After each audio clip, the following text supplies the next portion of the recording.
Okay, welcome to another session of the Corona Ausschuss, the 66th meeting, and we called it chain reaction. I have to say, last time we announced that the meeting is not going to be the normal scope. We have very special topics on the agenda today. That's what makes it special. But the setting is, as always, well, and today, experts. Let me start with a few words. We made a call that we're looking for a hospital. It's marvelous results. We've got 1,000 mails coming in, people writing to us with hospitals to sell. Some, of course, repeat because some people noted in the same place. But we've got concrete hints. And we have already contacted one or two opportunities, and behind the scenes we are still working on other options as well. And there's another very interesting thing. We have a small wiki tool in 2020 news that's going to be published soon, where we give our audience opportunity to look up the summaries of the sessions, meetings, putting up the documents, creating summaries so that people can turn there to look things up, leave comments or add information. That is probably going to be interesting, and that's going to be released over the weekend. We have started the committee work a year ago, 66th meeting today. We planned it for 4 to 6 weeks. We have done a year by now, and we are deeply involved still.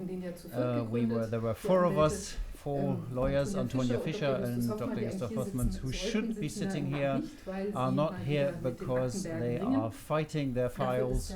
But Dr. Reiner Fuellmich is with us, and I'm happy to also welcome Matthias 𝗵𝗺𝗺𝗺. He is philosopher for education, and he is going to talk to us about the chain reaction. It's a simulation. You looked into that topic, a specific one which you wanted to present it, which is the food chain reaction. Very interesting, and something to localize the simulation games. We've had Paul Schreier talking about this to us, but there's lots of aspects that play into these simulations. I just called it manipulation by accident. Hello Viviane. Hello Reiner. Thank you very much to start with for the invitation. I'm very proud to be part of this again, and I would like to thank you for your good work over the last few months. You inform people, you stand for enlightenment, but you also give hope to people. We can't credit you enough for this, for getting back every week, getting back on air, and not only saying what goes wrong, but also for suggesting better routes, better solutions. So thank you very much for that. Food chain reaction is an interesting topic. We had this 201 scenario there. There is this approach of simulating crises, and most of those simulations are food simulations. What is it all about? I would like to talk about it. Who organized it? What are the implications? It's not enough to say that these simulations happen. There might be good reasons for that, but it's important who organizes them and what is the objective, and what meaning can there be for such simulations. So the food chain reaction simulation from 2015, it was performed by the Center of Naval Analysis. It's an American think tank which is active in the field of military security, in the field of the Navy, and you kind of wonder, what does that have to do with food? And these simulations raise the question of how do international players, national and international players, participate in the food chain. And if you take a closer look at this, you'll find interesting players. The Center of American Progress, I'm not sure if you're aware with that. There's one well-known person, 𝗕𝗀𝗺𝗃𝗍, Chief of Staff in the White House for a number of years under Obama. He worked for the campaign, Hillary Clinton campaign, and there was a simulation of what would happen if Trump wins the elections, and if he doesn't leave the White House, what will happen. And 𝗕𝗀𝗺𝗃𝗍 was involved in this simulation, and he played Joe Biden actually in this simulation, and that was quite interesting to see. So the Center of American Progress is involved, and we have the World Wildlife Fund. You might say, okay, environmental protection and food are interrelated.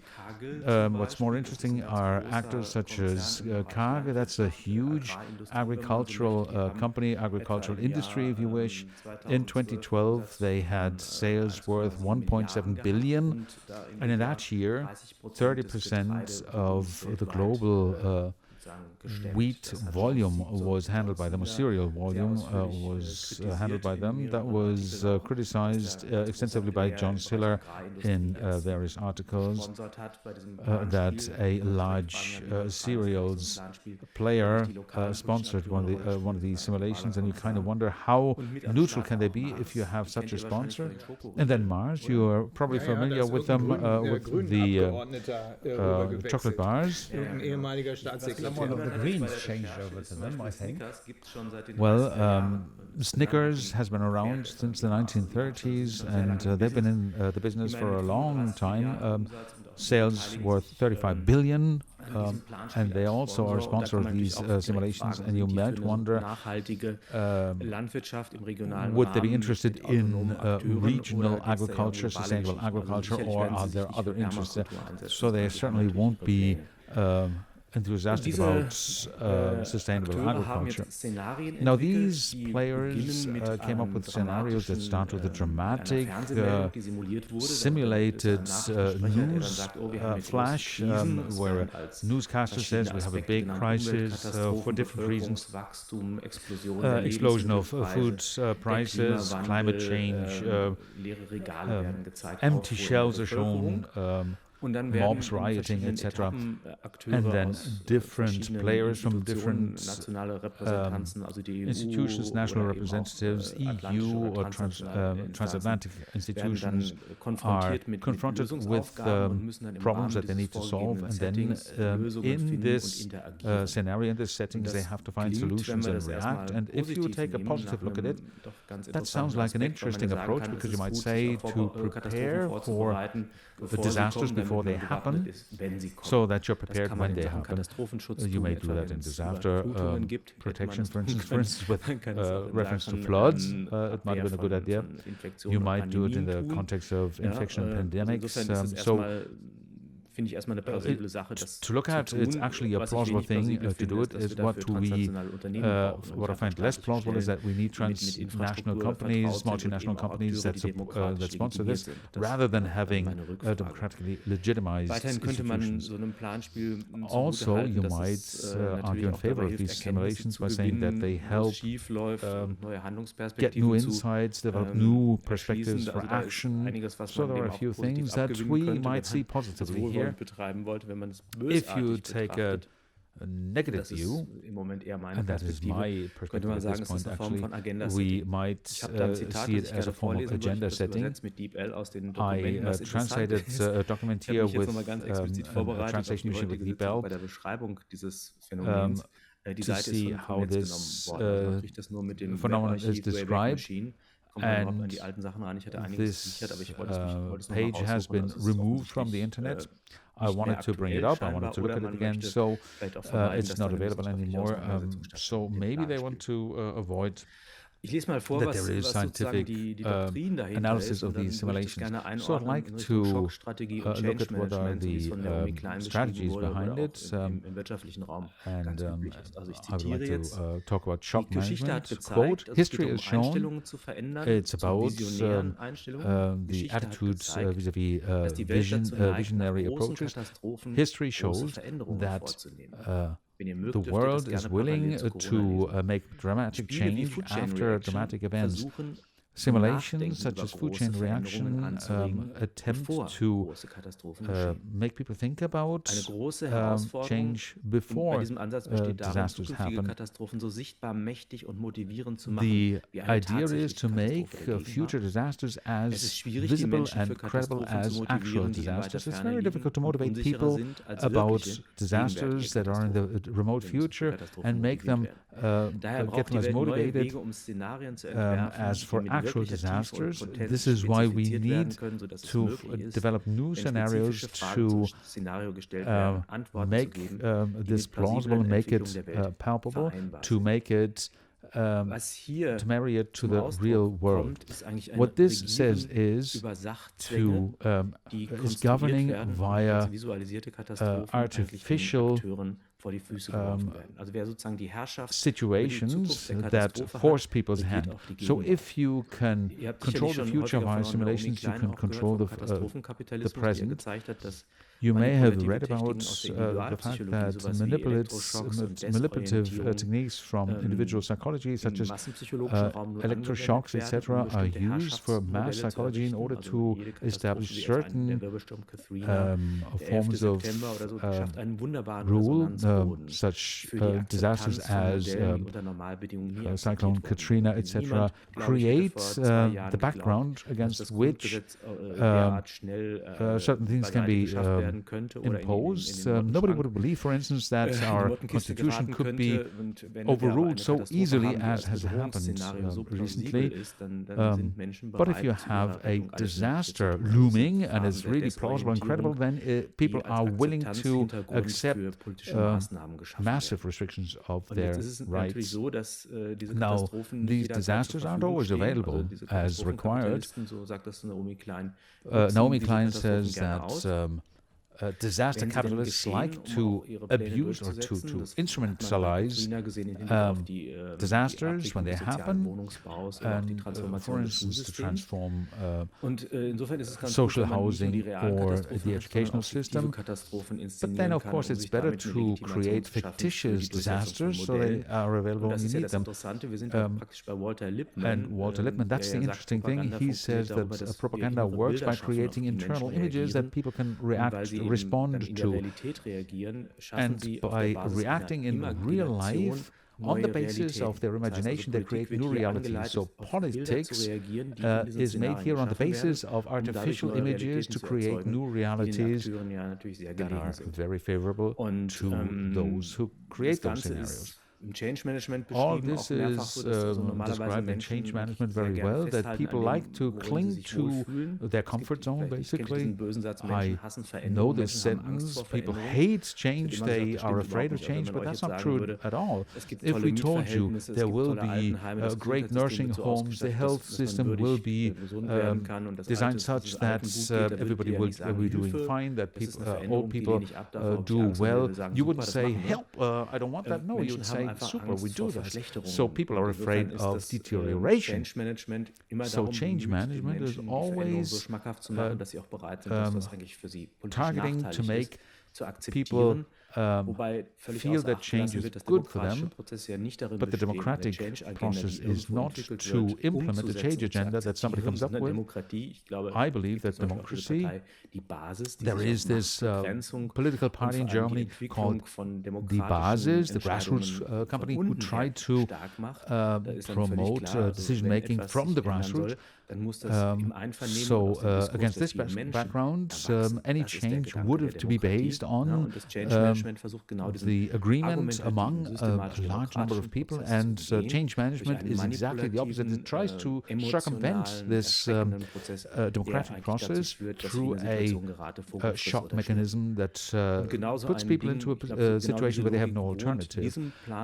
And with these scenarios that are created here create a certain urgency, and at the same time certain solutions are portrayed as plausible, where individual players from the democratic environment are pulled into this scenario and led to take the decisions expected. As I said earlier, it's not the small farmer who needs to run his own farm that's at stake here. We're talking about the big picture here, and it's very difficult to make a distinction whether there is the common good behind the decisions that are being made, or whether it's the interest of individual big players, influential players. That's the problematic aspect that I see with these scenarios. Also die, von denen wir bisher gehört haben,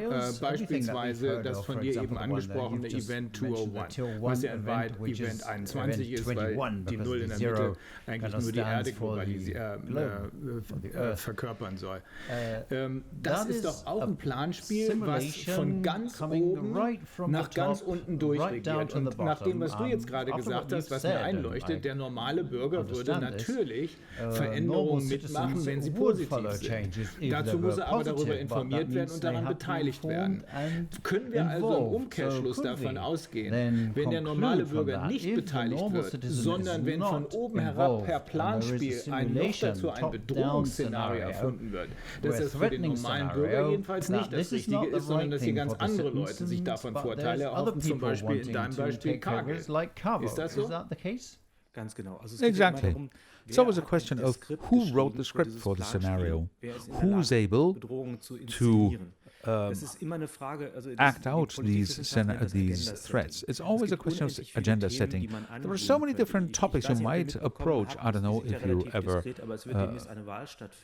got this information. There will be elections. I think the German parliament will be elected, and there are different players that run for office, and there are all those posters that are basically rehashing old slogans, social security and minimum wage, and all of a sudden these politicians are interested in all sorts of things. They don't try to reflect the needs and wishes of the population. They create the topics that they use to get political power. So they set the topics, and the topics are baits that allow politicians to seize power and then implement their own agenda. So, for instance, during the electoral campaign, we could speak about the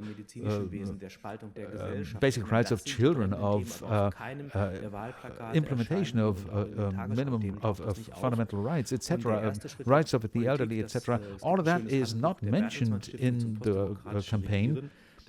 And agenda setting is the first thing. It's not the question of picking the topics from among the population that really are relevant to the population, but they determine what are the baits that they give us in order to attract our votes. No matter whether we in favor or against, we take the bait and we accept that this is on the agenda, and this displaces other topics that are not on the agenda anymore. So the first step in politics is agenda setting, and then in the context of agenda settings you can then implement your own interests.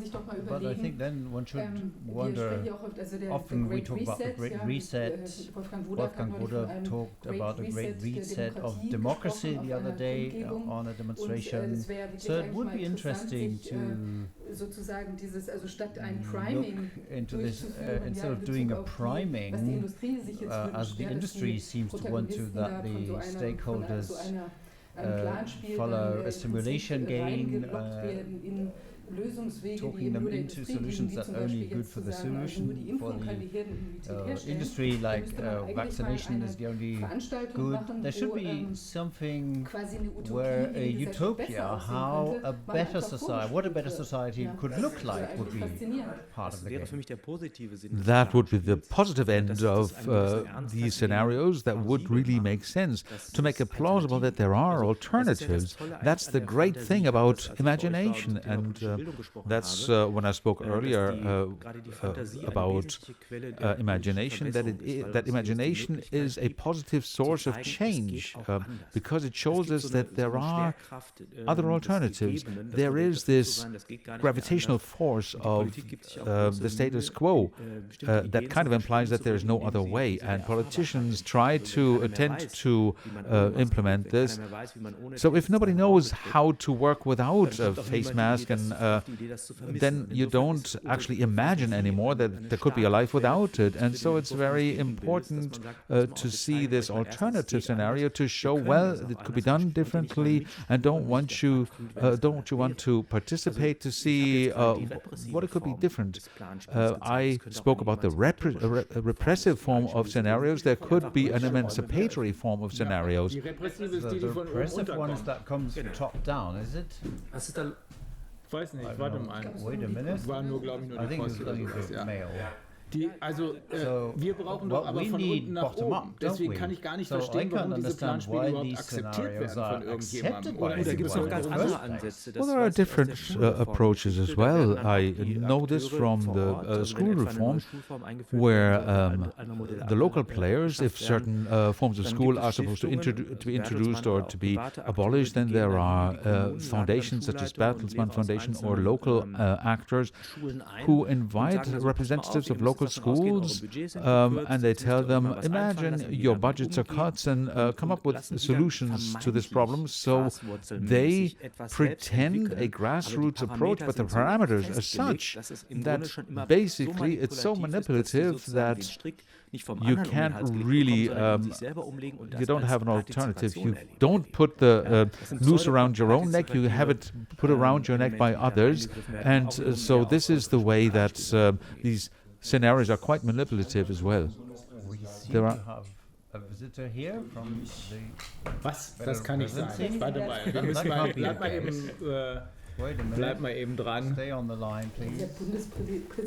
Kann nicht sein. Das war ein Irrtum. That must be a mistake.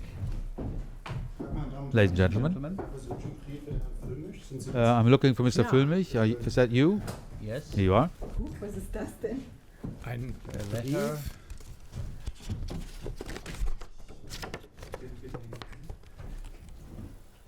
Naja, das kann nicht sein. Lies du mal, Viviane. I hope so. Sehr geehrter Herr Dr. Füllmich, due to the surprising renunciation of the federal government and Chancellor Merkel, I would like to request that you assume governmental functions as the interim Chancellor. That's not real. Does it have a phone number? Please call the most competent people to form a crisis cabinet today. Our country expects you to step in. Greetings, the federal president. Let's call them. Do you have a phone? Oh. Well, you'll have to step in. Rufen wir da mal an. Also Matthias, bleib mal, wir müssen mal kurz unterbrechen. Ne? Ist bestimmt Fake, glaube ich auch. Okay, ich rufe da an. There's a phone number here. Compare it. Check on the online whether this is the real president's office phone number. That's a hoax, I'd say. Wir versuchen es mal. Also wir sind gleich wieder da. Eine kurze Unterbrechung.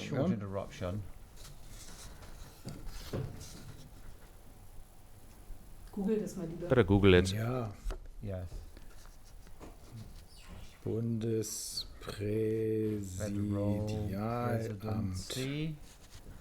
Und hat das jetzt persönlich übergeben? Oder? So is that, was it handed over in person to you?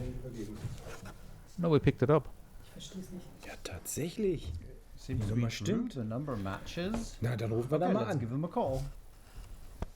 Okay, also scheint echt zu sein. Wir müssen was tun. Sind wir jetzt eigentlich raus oder kann man uns noch hören?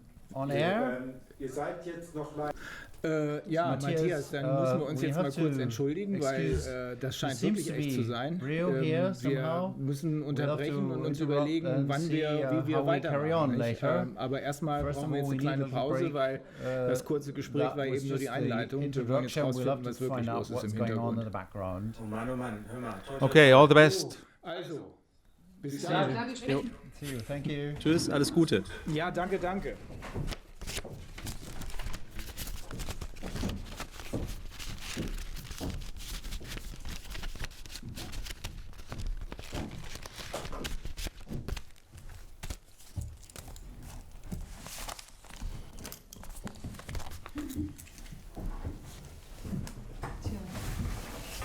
Dann gehen wir mal los, ne? Dann gehen wir los. Okay, so let's go.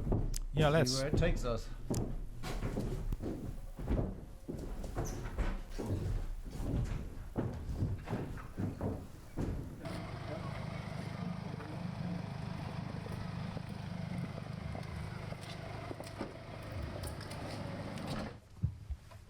Okay. Alle drin? Okay, everybody on board?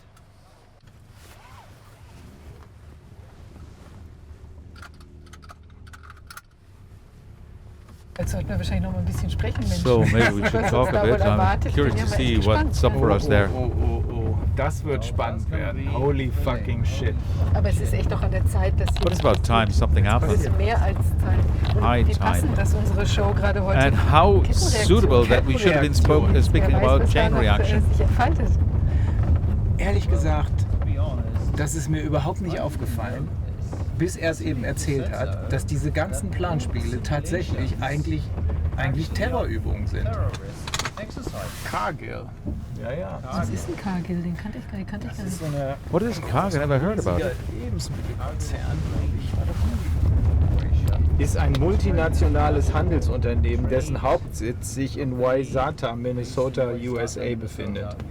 Befasst sich mit dem Handel von Lebens- und Futtermitteln sowie nachwachsenden Rohstoffen. Minnetonka, Minnesota. Raw materials. 1865 gegründet, also am Ende des Bürgerkriegs, zählt mit einem Jahresumsatz von knapp 135 Milliarden US-Dollar zu den weltweit größten Unternehmen. Hauptsitz ist in Krefeld. Im Handel mit Futtermittelbestandteilen hier in Deutschland auf Getreide- und Nicht-Getreidebasis. Verarbeitung von Ölsaaten zu Öl und Schrot. Es wird immer offensichtlicher. Es wird immer offensichtlicher, dass wir es hier wirklich mit einer globalen Corporate Terrorstruktur zu tun haben, finde ich. Wenn tatsächlich jetzt, sagen wir mal, durch die Well, epidemische if the Lage nationaler pandemic Tragweite sich erledigt hat, of a national scope is over, Die epidemische Lage nationaler Tragweite erledigt. Well, if things turn out und wir as we müssen uns see eher them damit now, that's befassen, going to be haben wir over and eine done Art with. Impfschadenpandemie. and then Was there'll ist be mit a den Leuten passiert, die jetzt vaccination teilweise, ohne dass sie- damage Nein, pandemic. alle, ohne dass sie darüber informiert Well, worden the sind, dass question das is, ein what was Experiment ist, happening to the people dass sie who geimpft have been worden sind. vaccinated Aber der without Vorteil ist knowing natürlich, that wenn wir was an jetzt in dieser experiment. neuen Rolle But the sind, benefit haben wir is that Zugriff if auf we die are in this new role, we'll have access to all this information, all the data of the Statistical Federal Es Office. nicht so sein, dass wir uns darauf So verlassen we dürfen, can dass wir von find a denen way jetzt really ausgerechnet, wo sie on quasi us aus dem Amt as they entfernt are werden, being kicked out. die richtigen Zahlen We're kriegen. gonna Ich get the fürchte, right die werden figures. versuchen, I sich fear ihrer they will try zivil- und to strafrechtlichen get Haftung zu away entziehen, indem sie from their Aufbeweisbeweismaterial responsibilities vernichten. by Trotzdem. Das ist sehr gut möglich. Ja, Auf der anderen Seite scheint es ja schon quite eine, possible, but at the same eine time, Strömung in there unsere seems Richtung to zu be gehen. a trend in our Sonst direction, wäre man basically. jetzt nicht auf uns zugekommen. Ja, und dann wären die auch nicht yes, einfach and aus dem Amt they wouldn't have left ausgeschieden, office. sondern die hätten ja bis zum They Schluss would have weitergemacht. Weil carried wenn on man im until Amt as ist, long kann man as sich you're besser on schützen, office, als it's wenn man easier to draußen ist protect und nicht mehr die Kontrolle hat. than when you're Und out. jetzt haben wir die They are Kontrolle. of control. We are in control now. Ja, die neue Wirkungsstätte. Well, your new office.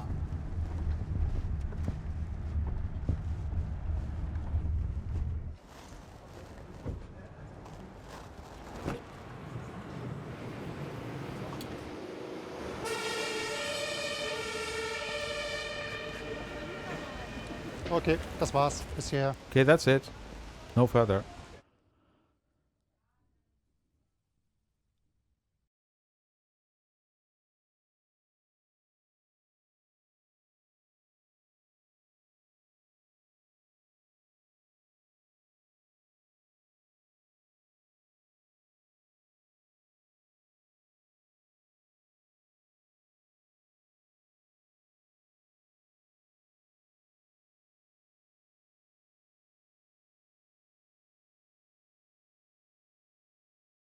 Okay, so ladies and gentlemen, we are live, a bit different than Normally, as you know us, we are right in a simulation.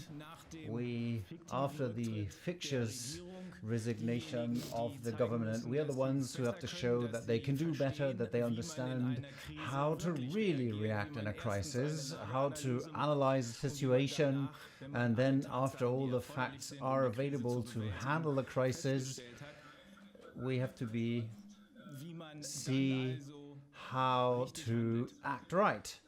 We have a few technical issues still, but we are the factual new German government. Ms. Fischer has taken the role of the Interior Minister.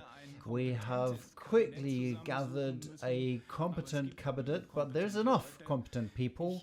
So I am going to take the role of the Chancellor, and we are going to do what should have been done right from the start. So let's start. Ms. Fischer, Mrs. Minister, who should be heard first in this crisis situation? Maybe the President. That's correct. However, we've already been able to find some competent candidates for the various ministries. Maybe we should gather them, and then maybe the federal president will learn what our job is. Well, we know it, but the others need to learn about it. Okay, so let's gather the cabinet.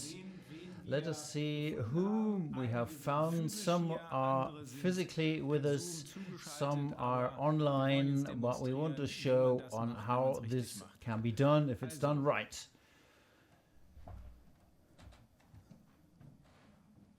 So, first we have the Minister of Labor, Mrs. Fontes. We have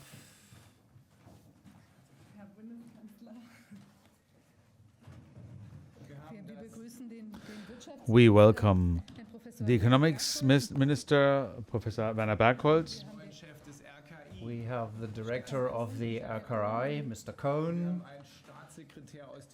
an Undersecretary from the Ministry of Health, Dr. Zanis, and surely more people are going to join us. We will also ask for help if the knowledge that we have gathered on the table here is not enough and we need more expertise. But first of all, in this kind of situation, the president, the federal president, should be given the word and maybe calm down the people instead of what has been happening so far. Well, we have another very important guest or colleague. Dr. Wolfgang Wohlertz has agreed to help us as the Minister of Health in this crisis situation. Great. Dr. Wohlertz gives the right person for the Ministry of Health. Still, let us start with the President of the federal government. Well, dear citizens, the federal government has resigned, and I asked Reiner Fuellmich to act as acting Chancellor until the election of the next government, and I asked him to collect a number of experts to handle the current crisis. I'm very happy that everybody is ready to help this country in its current existential plight.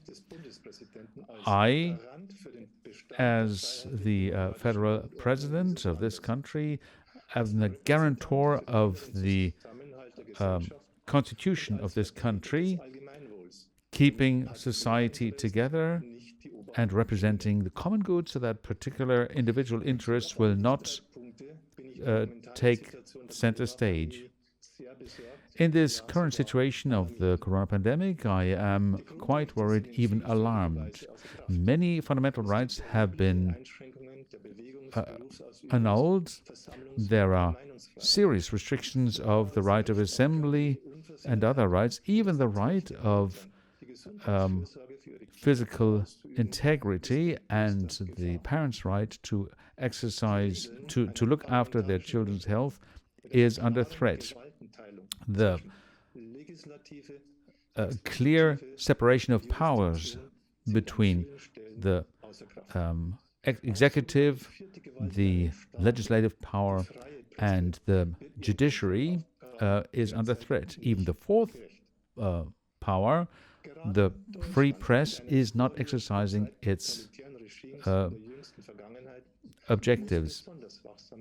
Particularly, a free country like Germany has to be particularly keen on maintaining its free constitution. If we sacrifice this freedom, we have lost the most essential part of our society already. I can see that our society is disintegrating.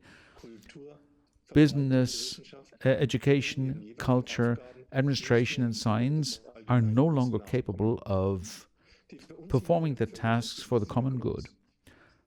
People are very uncertain. They don't know who to trust and which information to believe. The trust in state institutions has been undermined with a large number of citizens. The society is split right down families, partnerships, and friendships. And the split is growing, the gap is growing ever wider rather than closing up again.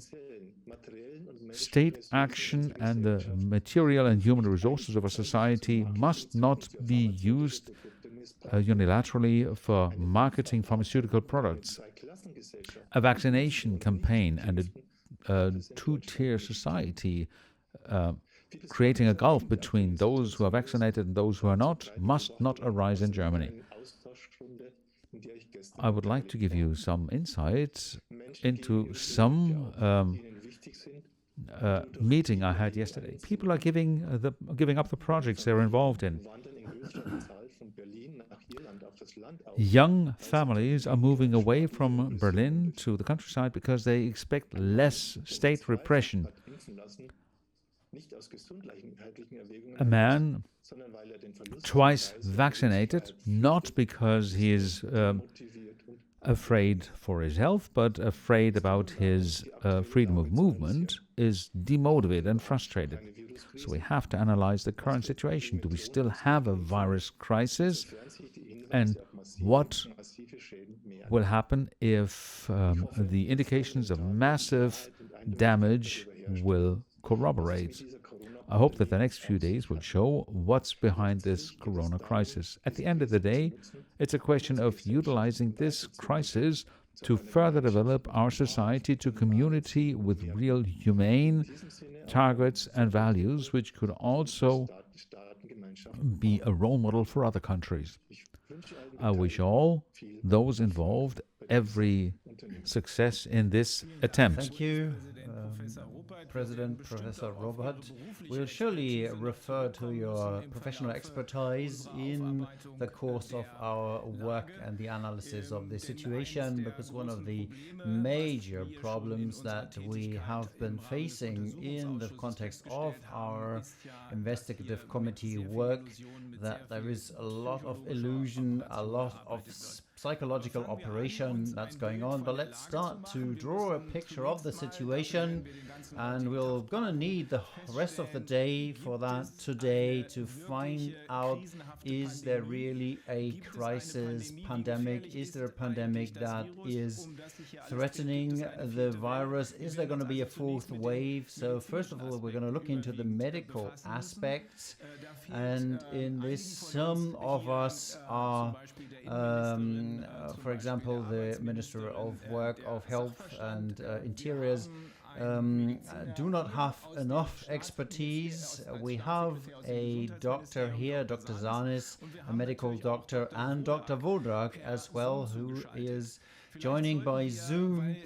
So maybe we should start looking at the medical questions and first of all check what is all of this about. Dr. Wodak, Minister of Health, what is going on? You are a pulmonary doctor, and maybe you could give us a picture. Apparently, we are threatened by a highly dangerous virus, which can only be countered with vaccination. What is right in this? Mr. Chancellor,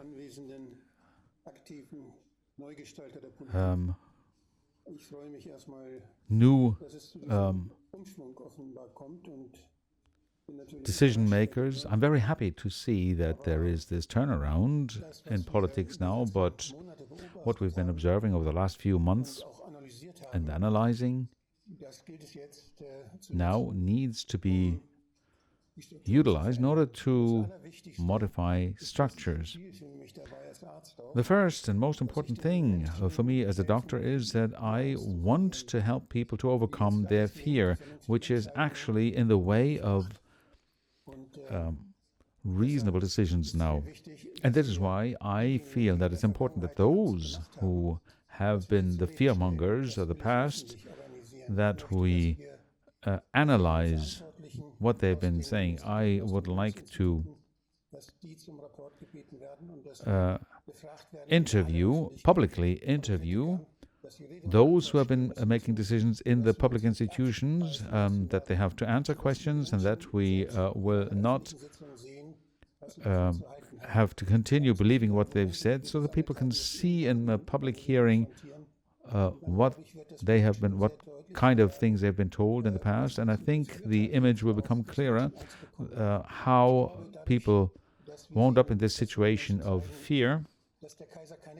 I think we will show that the emperor is actually naked, and that will mean that people will call for their normalcy, not a new normal, but the old normal.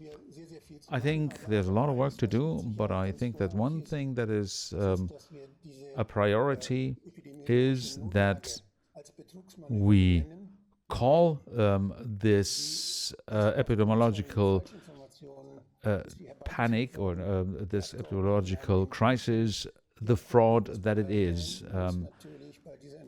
Parliament has corroborated it, but of course Parliament will have to be involved now. But all of this will happen in a public hearing where all cards are put on the table, and where the individual members of Parliament will have to declare their colors in an individual vote. Minister, before we draw the conclusions, let us start with an analysis of the situation. What is true is there is a great level of fear governing the people, literally, because there is talk of a very threatening virus, which is being mutated now a couple of times. And what is about this? What is about this concrete virus, which is so highly threatening, the coronavirus? And what do we have to think of that? Is this really the case, that this virus threatens the existence of humanity, which alone, at least from my point of view, would justify the measures that we have seen? Or is the situation different? What is the situation here? Well, Mr. Chancellor, it's good that you ask about these fundamentals again, because among the critics, it is a common agreement that these questions have been answered, but we have a different audience now, because we're facing the audience, the public as a whole. We need to discuss this again. It is a fact that the coronaviruses have been well known to science for a long time, for more than 60 years. And it's obvious that this will not change overnight or within a year. They will stay out there. And we see how many people fall victim to the flu. The flu victims are counted on every year, and the corona victims are part of this flu epidemic. The coronaviruses, the coronaviruses have been so mild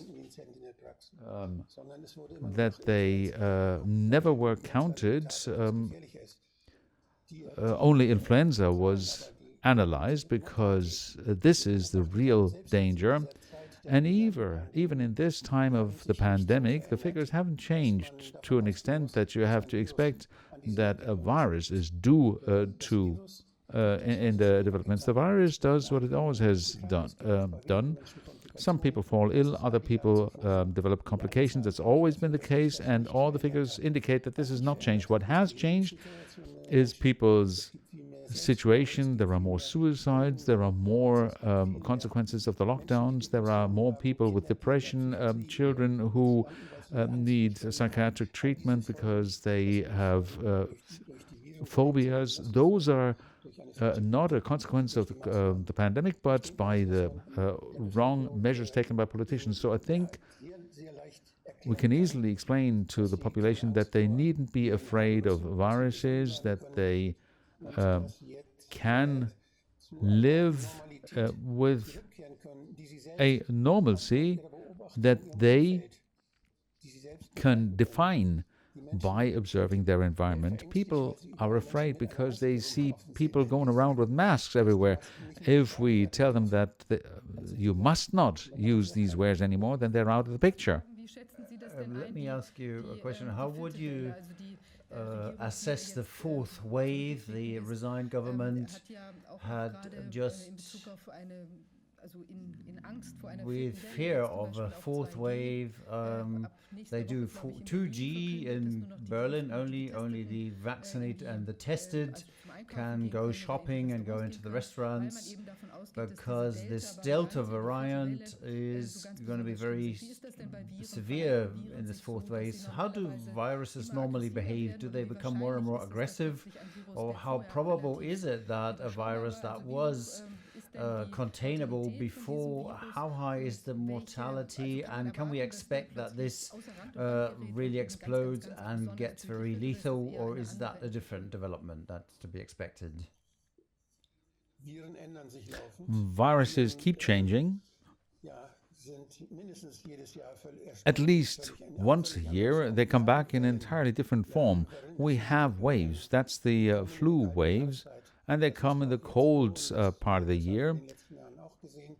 And that's the same thing this time around. There are no additional sources of disease. The coronaviruses have changed, and the Greek alphabet has been employed to count them now, but the Greek alphabet wouldn't be sufficient if we wanted to name all the various waves, corona waves, that we had over the last 20 years. So there's nothing new about it. All we know, all the data we have, speak in favor of the coronavirus not having changed in the level of threat. So even if gain-of-function viruses have escaped from a laboratory, they don't have a big opportunity of spreading across the world, because if they are harmful, they kill their hosts or disable them so that they can't spread. So dangerous viruses are self-limiting, so nobody needs be afraid.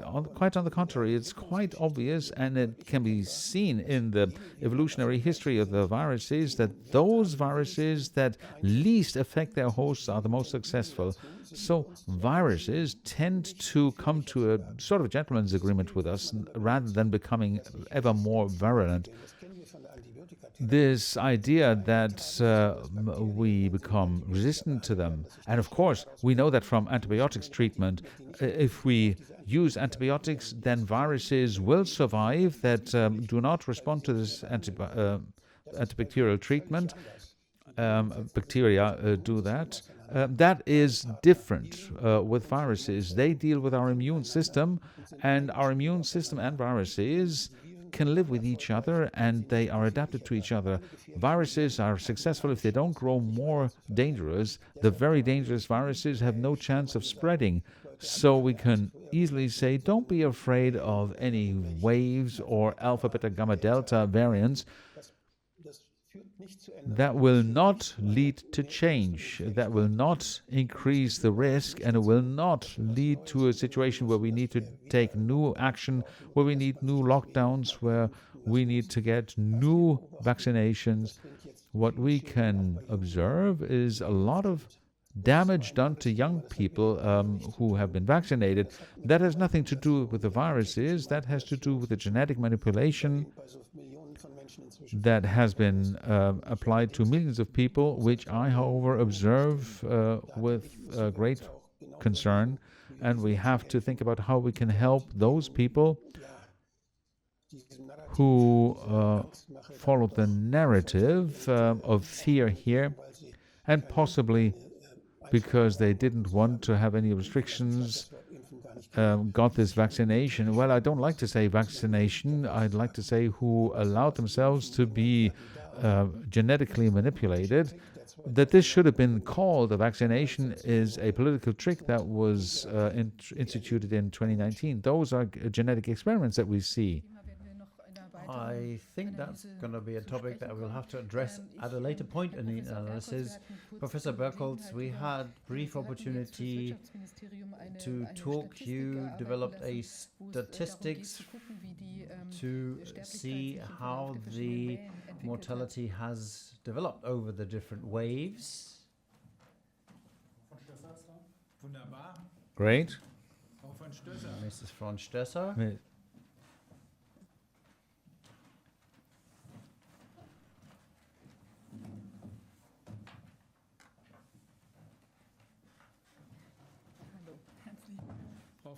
Mrs. von Stesser from the Health Ministry.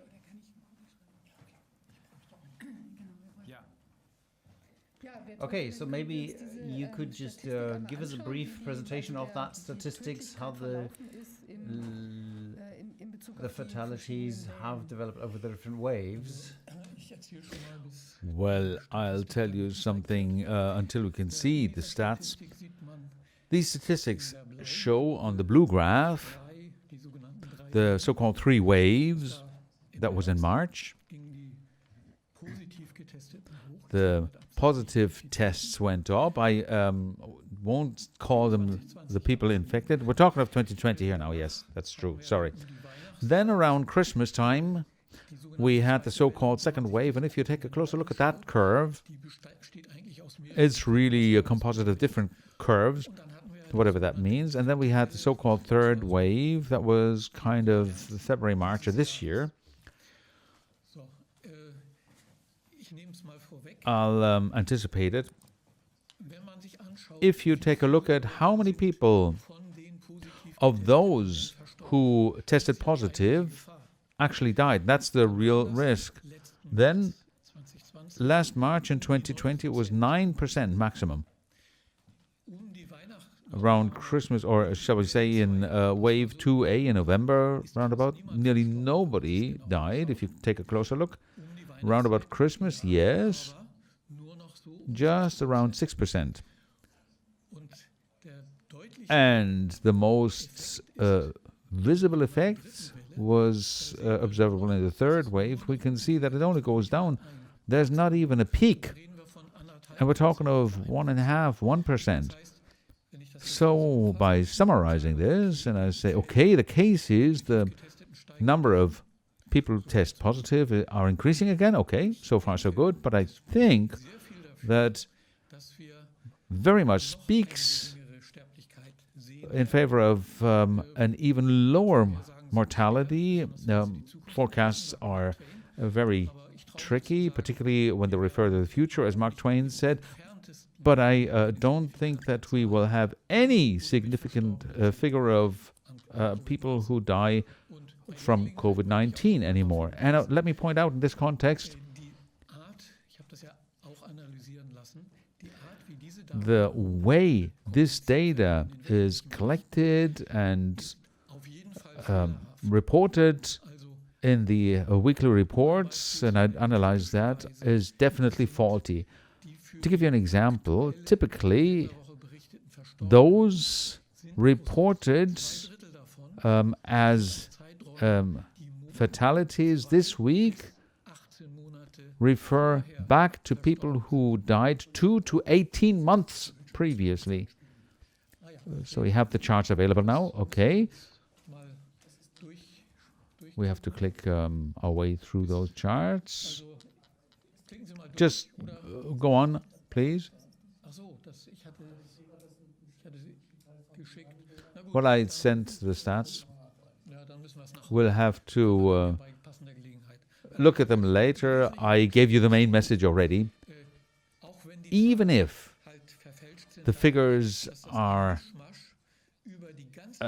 incorrect, because the mishmash of all those who died, 2/3 are older cases, 1/3 is current cases.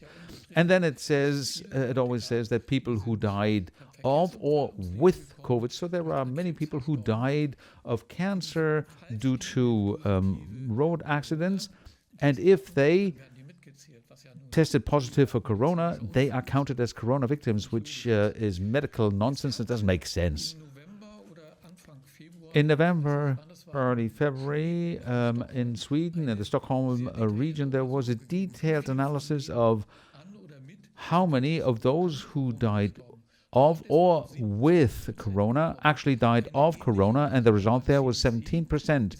A similar analysis by the CDC arrived at a figure of 6%. So we may suspect, right now we may only suspect it, we'll have to analyze this figure in detail, that rather than the 90,000 overall, we have more like 9,000 people who died of corona, and that is what a mild flu causes every year, usually people who are vulnerable in the first place. So we have two major issues here. One being that the figures are mixed, old figures, new figures are mixed in, 2/3 and 1/3, but the impression is made that the overall figure is up to date. So that's wrong, okay? Yes, and the worst is that currently, as the number of people who died or are reported as having died over the last 6 to 8 months are way too high. And I'm referring to the figures published by the Robert Koch Institute. And then there's another set of statistics that's published. And those figures are much lower, and they don't agree with the figures by the RKA. So you kind of wonder, how come someone who died is someone who died? So I'm really confused. I'm really surprised. I'm from industry. I'm coming from industry. I've worked in a big company. I have to say that I'm surprised that there's this cavalier approach to data. Okay, so one thing is, and we've had this presented here in the committee, that sometimes the figures are over 1 year old and feed into current news. And the second is that it's never concretely detected whether they are That's the way it is. died with or of that. And we've seen that in Bergamo, that 96% of the people who died there apparently were cold COVID deaths. Similar figures apply to the US. I think Björn Engdahl, a virologist from Sweden, told us 85% of the people who are said to have died of corona died of something else. 15% are actual corona deaths. That corresponds with the 17%. My source is an English doctor who practices in a Swedish clinic, Sebastian Rushworth, and he's a good source. So this, for us, that means we can not rely on the figures that have been told us officially. We have to do our own estimates, as it's been done in UK, US, and Sweden, and partly in Italy. And the other thing is that, and the Minister of Health had pointed out that the mutations possibly lead to a faster spread of the mutant, but it is comparatively harmless. Dr. 𝗏𝗺𝗂𝗆 has confirmed this to us. It's a typical behavior of a mutation. Then it is possible that it spreads quicker, it is more infectious, but the risks arising from this are neglectable. Would you confirm this? Absolutely. I trained as a physicist, and all of this is described by differential equations. That's the normal process. As Mr. Wodak said, if a mutation is infectious and dangerous, it won't go far. If a mutation is less dangerous, is more harmless, then statistically, mathematically, it's a requirement. It can spread more easily. So the more harmless ones are the most successful ones that survive. The others die out. And that is basically a law of nature. Bottom line, I would say, the real risk, the actual risk of these infections, and as Dr. Wodak said, and the probability is large that there is a large number of influenza cases that were counted as corona cases. My personal view is that the risk is so low that a lockdown in the fall is absolutely not justified. And I would have my own views on the need to wear masks. That's not our topic now. Maybe I can add on this. We have to take care that this natural epidemiology of the virus infections that we see, even if there are dangerous viruses, that will regulate quite quickly. But what is really new is that partly half of the population has been genetically modified in the sense that they generate antigenes themselves, which match with corona, and many of the experts tell us that there is going to be reactions, that people fall seriously sick if they get into contact with viruses. That could be coronaviruses, or if they get additional influenza vaccination, that there is a cross effect here that we don't know of yet in detail, but that are assessed a real risk for vaccinated people. And we find that people in the next influenza season, people die, higher number of people die. It is important to check whether they have been vaccinated or not, and then we will be able to clearly see whether there is a higher rate with vaccinated people or not. And we have to be very vigilant here in order to help the people affected. We will probably need hospitals that are specialized on this kind of side effect. That's something that's not been prepared for. I just want to point this out, that as a consequence of vaccinating half of the population, that half of the population may fall sick, which force us to take actions to help these people, and that will have not going to have an effect on the life, but the budgets are probably going to have an effect, and the health system will have to adapt, and surely here vigilance is necessary, and we have to start this now. And that means we'll have to get into contact with people who are responsible to get the data, to be able to be transparent. What was in the vaccinations? We do not know this. This is only company information that we have. We don't know if that is true or not, and we don't know how the samples are being taken, how the authorities check what is in the vaccinations, or whether they rely on the companies that tell them what is supposed to be in. That is something that we cannot let go by, but we'll have to confiscate some of the batches and excuse me.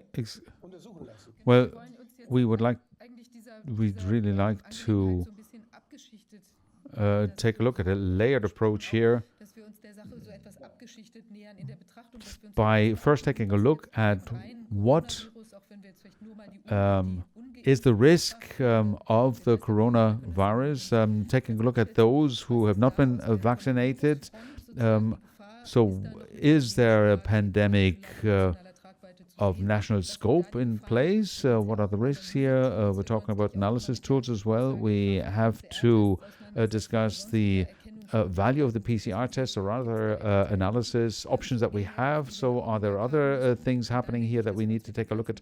And then I also think that we have to take a look at the vaccinations, where we have a lot of novel research that we need to take a look at.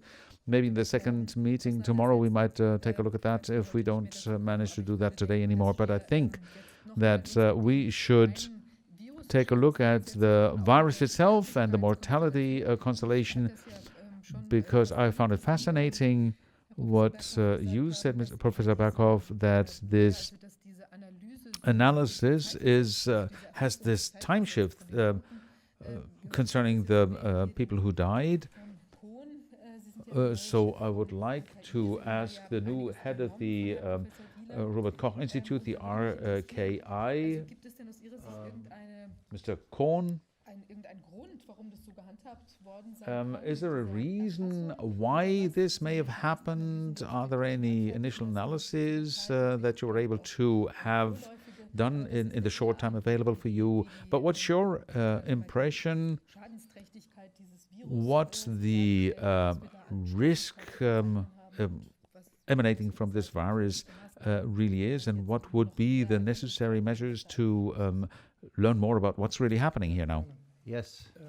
First of all, Chancellor and Vice-Chancellor, I thank you for the trust that you have put in me by inviting me to this expert group and assigning this interim role to me to direct the RKI, which is an authority that is well known by now. I was surprised this morning when I came to the Institute this morning.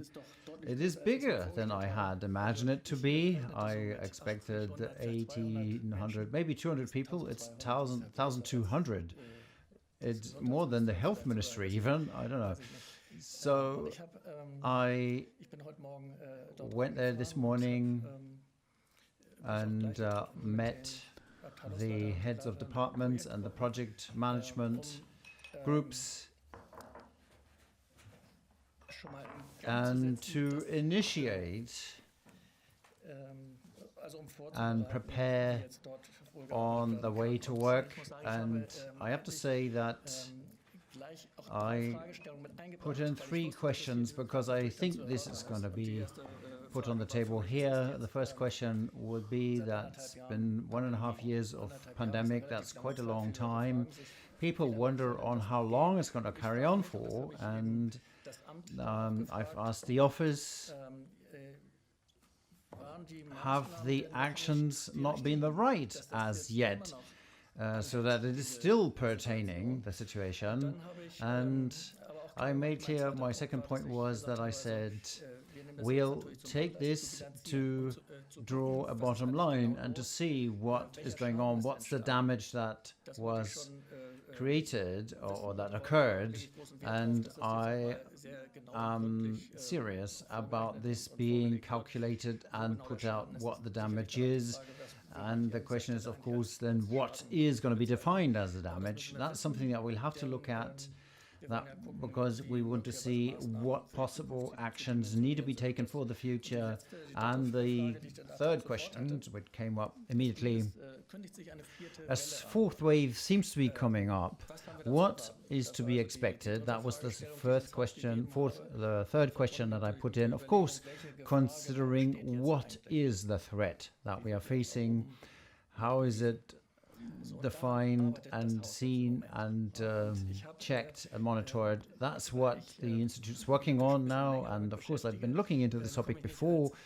I don't walk in as a medical person, but from an administration point of view, I think that can help, especially if I hear that a lot of theses haven't put ahead.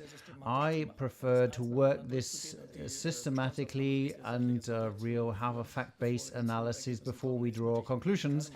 Of course, I don't want to take the word of anybody here, of my seniors, but I think it's very important that we work in an objective way here. So the first question that I had, or the first requirement, is to see how in the time of the pandemic the mortality has developed, and that was something to be sent into this meeting here, but apparently the archive was faster than. This is exactly the picture that we had seen. I haven't seen it myself, but I'd like to look at it and maybe we could talk about it. My idea was that if you look at the cases of death, of the deaths, that you do that for each year individually. The year starts on the 1st of January, ends on 31st of December, and the season of an influenza is kind of split up by that. So this is why my idea was to look at the time from summer to summer. It's the same figures, it's 1 year, and that's what the colleagues apparently did here.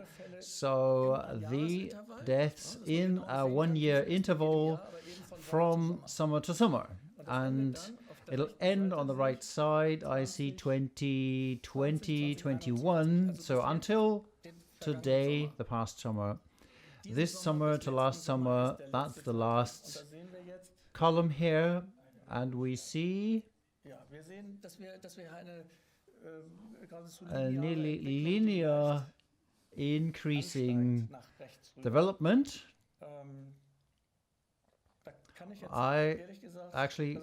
So that's 1.5 years in the pandemics in this. I can't really see anything exceptional here, and that makes me wonder, and I think this is something where we'd have to look into more detail. Maybe it's not enough to look at years, we would have to break down to months. This is only the deaths. That is just counter-checking, a cross-checking of what is going on the medical side. Of course, we'll have to look at the causes of death individually and to see what's behind this. But here, looking at the question of a damage is something that I cannot really see anything here, but I think the other documents from the Ministry of Economics have come in. Maybe you could come back to that. Maybe I can comment on this. There's an increase over the years that you can observe there. And I think that is relatively easily explained by referring to the increasing share of the elderly in the population. Of course, the largest share of the people who die are people in excess of 70 or even 80. And if their share increases, then of course your annual mortality rate will increase as well. So one important statement is that this is not a statistically relevant trend, except for the general increase, and that goes in line with the aging of the population. So if I look at this, we look at 2018, 2019, I look into summer, that is after the dramatic first wave. The columns are identical virtually in these 2 years. So I think that's until 2020, is it? Summer 2020, second column from the right. The situation, despite the pandemic, is identical to the year before, even lower, if I see that correctly, than in the 2 years before. I can't really see an overwhelming number of deaths here. Well, the crucial thing will be, as you said earlier, that we have to move away from the people who test positively. That obviously mean nothing. If somebody is testing positive for something else, and we heard that in the on the committee, we've heard that from different people, that it doesn't mean anything, doesn't say anything about a certain infection or any disease. So we have to look at the markers that actually have a meaning. That's the people who are hospitalized or die. From my point of view, at least, that is what is a clear indicator of the risk of a disease. Or am I wrong here? Well, we also have the sentinel practices. So not everybody gets into hospital, but we have the data of the health insurances, and so this data is not assessed. Maybe we'll get more information from that because people are hospitalized. That has to do with what the hospitals like to take in. We saw that in 2020, people didn't get to hospital, although they would have had to due to other serious conditions that they've had. So there's financial incentives, organizational issues that blur the picture here, and we cannot really detect the morbidity. But we have a number of instruments, and they are available in the RKI. I think it would be good that you get the people together and discuss this and look at the figures and look at the mismatches in the figures. I think that would be a good approach. Well, Minister of Health, we have this big measure with the epidemic situation of national scope. That is the reason why we have to live with these so-called measures that are imposed. And what does this epidemic situation, pandemic situation of national scope, what does it mean? It's about the risk of having the health system being overwhelmed. And we found that this has never been the case.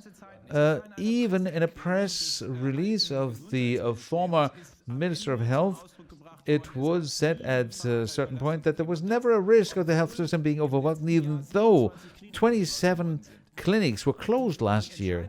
So the crucial question we have to raise here is there such an epidemic situation of national scope? In other words, is there a risk of the health system being overwhelmed? The mortality figures we see here seem to indicate the opposite. Nothing has changed. The figures that we just discussed, Professor 𝗵𝗺𝗂𝗍 gave us, say that what we have been told aren't even real figures, but that some of those are incorrect figures in that, first of all, we never made a distinction of whether somebody died with or of corona. But from subsequent analyses from other countries, we know that up to 96% of people who died of corona died of other causes. And the other thing is that the calculation of current figures includes two-thirds of old figures, i.e. people who died last year, are integrated into the figures that died recently in order to maintain this epidemic situation of national scope, at least in people's heads. So what I would like to know about now, before we look in more detail into this question of what about this disease, what does it cause, what has the disease itself changed if the mortality rate hasn't changed, what did it cause in business, in the health system, what did it mean for the elderly and handicapped people, and what did it do to the labor market? Maybe we can take get an overview here before we get back to the basis of what we're talking about, what we're experiencing here. Ms. von Stößer, what happened in the care in nursing elderly? Well, listing all of that is a big issue. Well, the most interesting thing for me was that many physicians told us, you can't be crazy enough to vaccinate a very ill person, to vaccinate a dying person, but that's supposed to have happened. Do you know anything about it? Well, if I pick up on this chart that we have here, you could explain the slight increase that we see here if we draw the line that many are dying after the vaccination. We can see this in the elderly care homes, and nearly everybody is vaccinated. Really? Even people who are nearly dying. I saw a newspaper report of someone who was 101 who peacefully died after the vaccination. What could be the medical reason for this? Well, I don't think anybody spends a thought about this because everybody can observe. You can observe this in every home. We get lots of feedback from directors and employees that monitor what's going on, that after the vaccinations we have positive corona positive explosions. Many died, many didn't, and before that wasn't the case. So that is part of the characteristics. So they are evaluated as corona deaths, not as vaccination victims, and there is no systematic checking on the effect that the vaccination has had. What occurred and how many died, that is something that I would ask for that to you and the new government, that here clearly we do a dedicated monitoring what is going on after the vaccination. That could be done. So that's the collateral consequences of the vaccinations. Yes, currently we focus on the corona things, and it said only that only vaccinated people can have corona, because the population is mainly the risk group is fully vaccinated. There's hardly anybody above 70 that are not vaccinated, but those are the people that get sick of corona and that are in intensive care. So that's something that we should look into, but that would be a major issue to really see what's the effect that the vaccination has on the pandemics in a negative way. So what was the impact of the so-called pandemic on the nursing homes themselves, the homes where the elderly and people with handicaps, as we know from the Corona Committee, those are often people who suffer from severe deficits in terms of their perception. Senility plays a role here. What was the situation's impact there? What was the impact of limited visits? Did the patients suffer from this, or didn't they realize it? What happened there? What happened there is something I've never imagined. I've been 50 years in this profession, isolating people in great need, especially people who are suffering these sicknesses, who can't understand why the only person that they still remember and recognize, why don't they come, and why do I have to stay in my room? This is a human and legally it's a horrible situation. To do a lockdown here, this is something that put a risk to everyone. The feedback that you got from the nursing homes, is that like this? The problem is that most operators of elderly homes immediately took up the measures and took that as the new legislation and implemented it in a very rigorous way.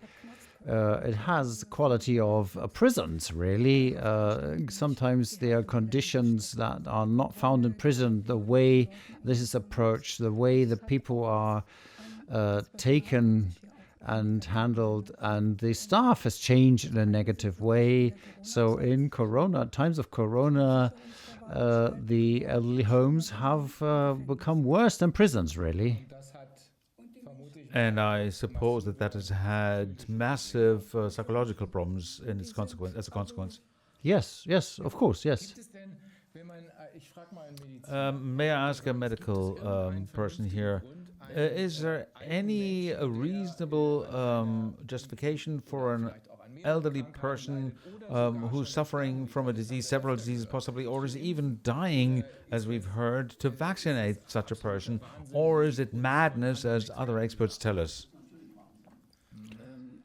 Well, there's no reason to vaccinate somebody who suffers from a tumor or cancer or is dying, because we have to wonder what we want to achieve with that. It has three aspects. If we vaccinate, we have to check whether it is harmless, does it work? And if these two questions can be answered positively, then we can wonder, do we need it? And for that, we have to look at the whole patient. But an old person in a home has different worries than getting vaccinated. And there's lots of conditions that are a high risk for elderly people. That doesn't have to be a corona infection or an influenza. There's other conditions that are not as worse, but they are a high risk for elderly people. And so we have to balance this out here. And the social contact is more important than medicine. And so these are the things that really have to be checked and clarified. And then we have all this issue of fear, isolation that develops and derives from this. And these elderly people withdraw by themselves. They can't move in their environment. They can't have food together. They are alone in their rooms. And of course, you have to consider that due to the corona actions, positive PCR test, which we'll have to look into, the affected staff stays home. So even less care in that care home. Now, if the virus, as we will still have to determine, if it really were as dangerous as to justify the term pandemic, which runs counter to the mortality rates that we just saw, but let's assume that it was as dangerous as cholera, for instance, which is really very dangerous, would it then make sense to intervene with the vaccination, particularly with the elderly population who are supposedly so vulnerable? Would it make sense? Well, the vaccination is not a savior as such. Prior to this, we have more important measures: hygiene, well-being, a healthy life. These are factors that keep us healthy. What we eat. It's not that if you have cholera, everybody falls sick of cholera. And on top of this, there is certain rules in medicine, and especially as vaccination is concerned, there is quite strict rules. The topmost, and you can read this in any textbook, that somebody who is already sick must be excluded from vaccination, and you can't vaccinate into a pandemic. This is something where we have to point out 𝗏𝗺𝗪, where this mistake was made. Healthy people are vaccinated. So we don't vaccinate against flu during the flu season. We do that in summer to prepare. So this is a completely erroneous approach, which, especially in this question here, is ad absurdum, really. And all of this on the assumption that we have a pandemic because a highly dangerous virus is out there that threatens us all. So we're back at ground zero, asking how dangerous is this virus really? Minister of Health, if we draw a preliminary conclusion here, the mortality rates don't tell us anything. It's not an extraordinary development that we can see there.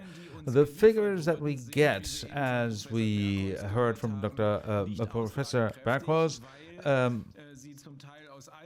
don't really are really meaningless because they're a compound of old figures and new figures, and because we don't know whether the people who have deceased died of corona or with corona. So what's the basis for declaring this pandemic? What was the basis for declaring so many cases of infected people who are the problem here? It's quite clearly the definition of the case, which is given by the PCR test. The PCR test is unsuitable to determine conditions and infectious rate. It just measures molecules, and I heard this in an American presentation. It is like if you look for dogs and you measure the dog poo in the streets, that doesn't tell you whether there's a dog around and whether it'll bite you or not. Could be a year ago. If you have sensitive enough methods, the only thing that you'll find is residuals of a virus, which is what's important is a clinical image, and you don't need to be a doctor for that. You can see that in any school, in any company, and we know this. We didn't know this before. If there was a flu, we were careful not to take it. We didn't shake hands. We didn't go to see our grandmother, and there's nothing else now. And all of this exterior indications that people are absent from work, people say, I fall sick, the colleagues are not there. We didn't have that in all of that time. Clinically, there's been nothing. But what we did have, and what we did see in TV and in the news and the radios, it's more and more cases. So what we measure there is the activity of those people who do the PCR tests, nothing else. And that mirrored an apparent pandemic to us. That was a test, an expensive and unuseful application of this PCR test, which didn't tell us whether there is an infection or not around. That a Robert Koch Institute doesn't know this has personal consequences, and it has had so. May I pick this up? And I would like to ask Mr. Kohn this point that we should monitor going forward whether someone was vaccinated within 3 months prior to their death. I think that should be statistically covered going forward, and maybe with the different breakdowns, dying within 2 weeks, etc. But I would like to look at some other aspects. We're looking at all sorts of aspects now concerning the response of the previous government to this assumed pandemic crisis, which then also led to potential dangers or potential damage. Mr. Kohn, the RKI monitors these kinds of events. Now, when can we see a problem developing there? What criteria are there? We heard about the PCR test, and we'll hear from an expert again, but that might not be the criterion. There might be other parameters, maybe a large number of deaths within a short period of time, or many people being hospitalized with severe diseases.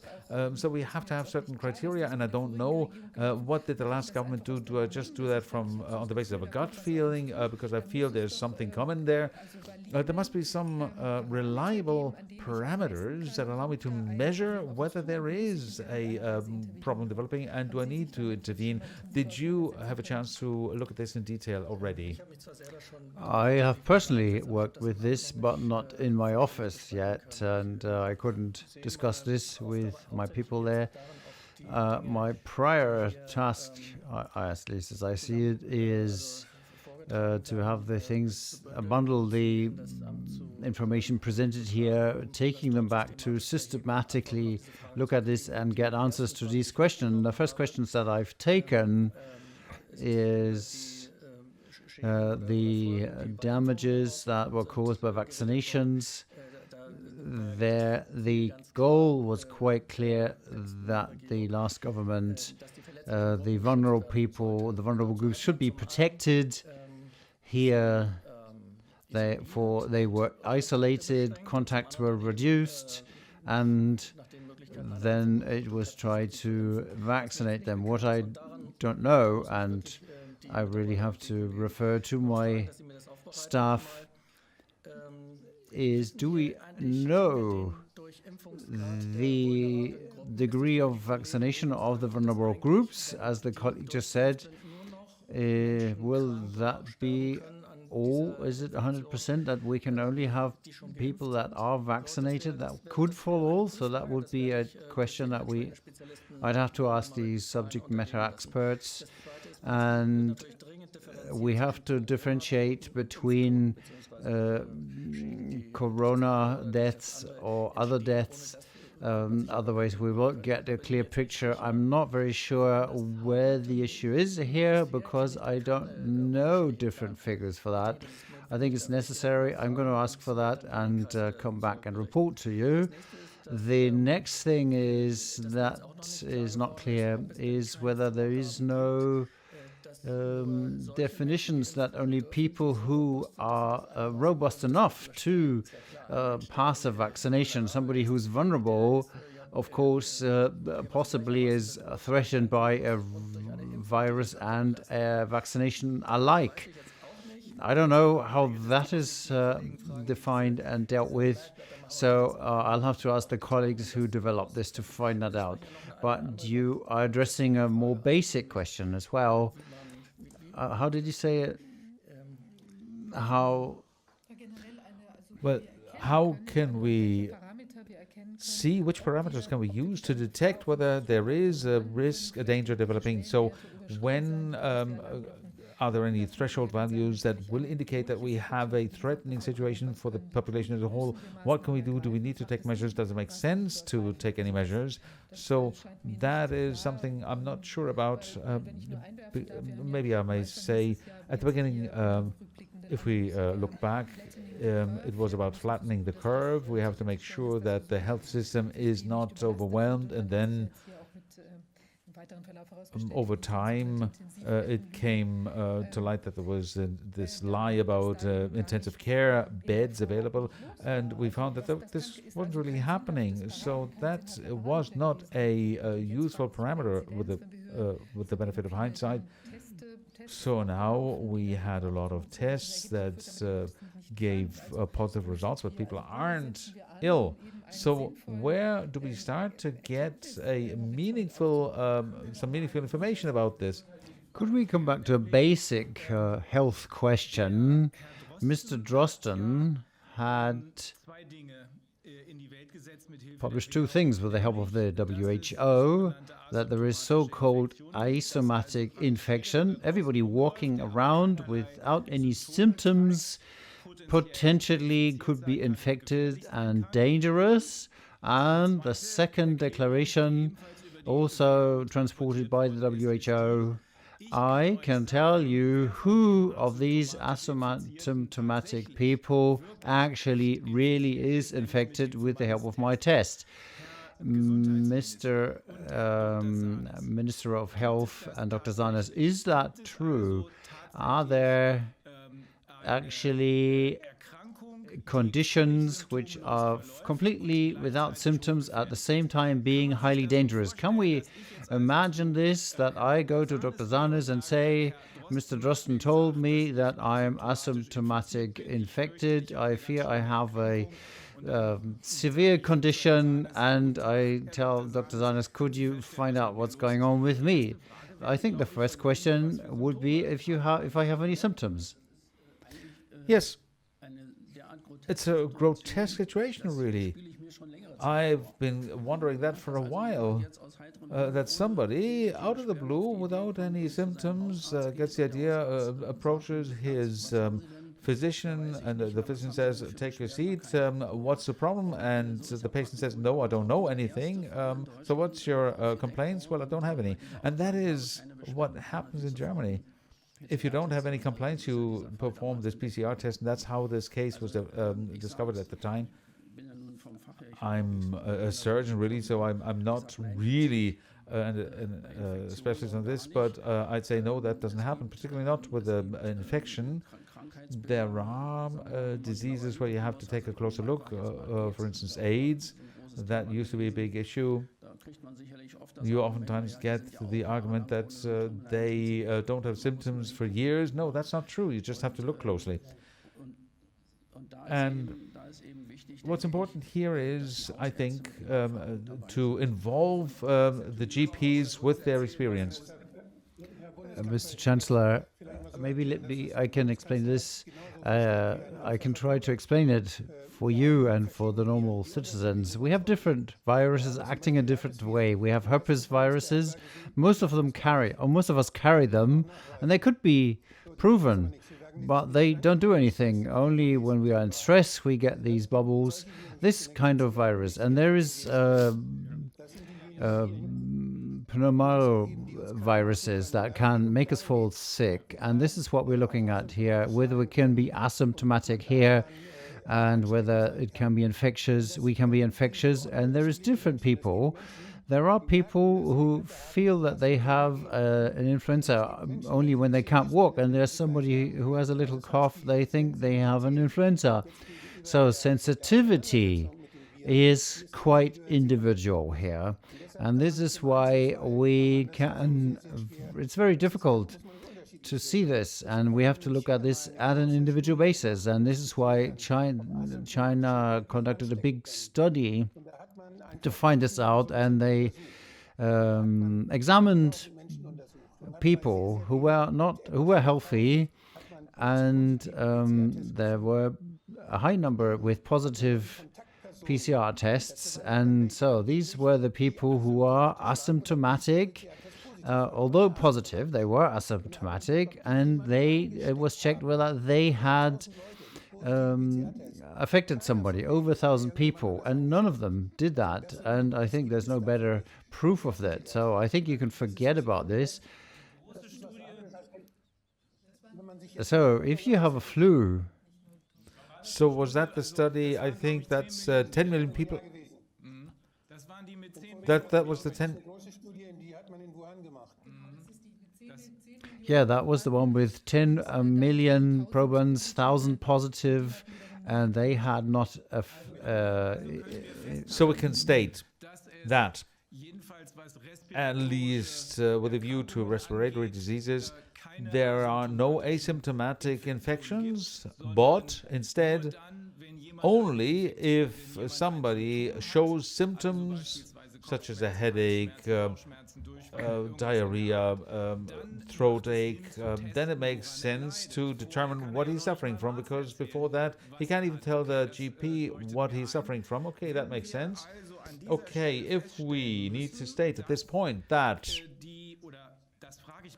I better ask this again before I make a statement out of it, wouldn't that mean that this mass screening across the board of people who don't have any symptoms isn't only pointless, but also burns money for no reason? Is that the case? Or is there any point behind this? Well, it has no medical point to it. Normally, Mr. Chancellor, we have good authorities who answer these questions, like 𝗚𝗃, and they have not been asked at all. They have not been asked whether it makes sense to carry out this PCR test. Do they tell us anything, which is gross negligence? I think the former health minister should have done this immediately. If somebody had recommended it, Mr. Drosten telling them that this is something, of course, they should have asked their midweek experts, and they would have clearly said it is nonsense, don't do it. That hasn't been done, and that is something that's always done normally. So it can't be the case that this has been forgotten by accident. Dr. Wadda, maybe it was intended to create cases. Please get this sorted, that we get the information, some feedback from the 𝗚𝗃, maybe with review with regards to different PCR tests? Yes, we should ask the 𝗚𝗃 what the masks are all about. They should have taken aboard how the distance rules, there's other lockdown measures, these non-medical actions should be scrutinized by the 𝗚𝗃 as well with respect to their benefits. Okay. But I think there's enough data available to do that quickly. Okay, our reality check so far has shown no increase in mortality rates. The hospitals had never been overwhelmed. There was never a risk of such overwhelming the hospitals. So the reality diverges from what the media tell us. We also just heard that the two core statements underpinning the so-called pandemic, i.e. that there are asymptomatic infections and that with a PCR test we can determine who is actually infected and is a risk, are not correct. And we will, I think, soon have to discuss the PCR test in more detail later on. So if we take a look at these facts, this background, then we might ask our Minister of Justice, Dr. Holzeisen, what should be the consequences of this? My first assumption as a legal expert is that if there is no basis for this, some might call it an evidence, if there is no evidence for the pandemic and therefore no basis for the measures taken, but on the other hand, extreme damage in nursing care for elderly people among the vulnerable groups, what do we need to do in the legal profession to get to the bottom of this, Ms. Holzeisen? Yes, Mr. Bundeskanzler. First of all, we need to get all the judges and the attorneys in general and remind them that on taking their office, they swore an oath on the Constitution, and that the Constitution holds the fundamental principles for the state, which must never be taken out of force. And if there really have to be restrictions made, this must be evidence-based and must be outstandingly transparent. And this transparency, this scientific basis, the discussion has apparently not taken place, and me as the Minister of Justice, of course, not going to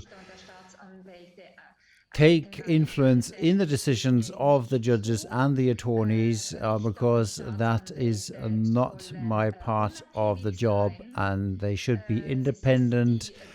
It is the third major pillar of a democracy, and only the independency of a legal system based on the Constitution will guarantee the rule of law. And what, as the Minister of Justice, I'm surely going to do, I'm going to take all means available to me, including the communication means. I remind everybody of what the job of the legal system actually is, because as to my appearance, there seems to be a cognitive resonancy in major parts of the legal system that they seem to have forgotten that juridical decisions, first of all, have to be based on factual evidence. And after what we have heard here, that all actions have been based on assumptions which have been immediately criticized, and this criticism was factual, evidence-based science, and this criticism has been shut off, then I have to say we have a more or less total failure of the juridical system, because it would have been just the task of all courts at that point, when there is an objective and understandable criticism on the assumed conditions that take such a major effect on our lives, creating respective damage, that this action is basis on assumed conditions, which are questioned by important scientists, then of course the basic task of the judges would have been to immediately take evidence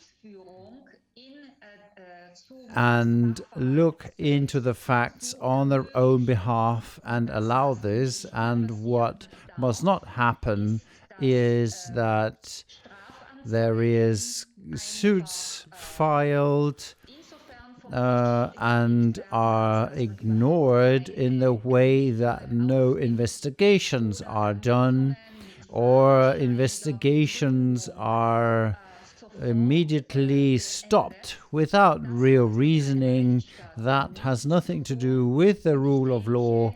And I think that here we are looking at a major change in awareness and a reminder to those,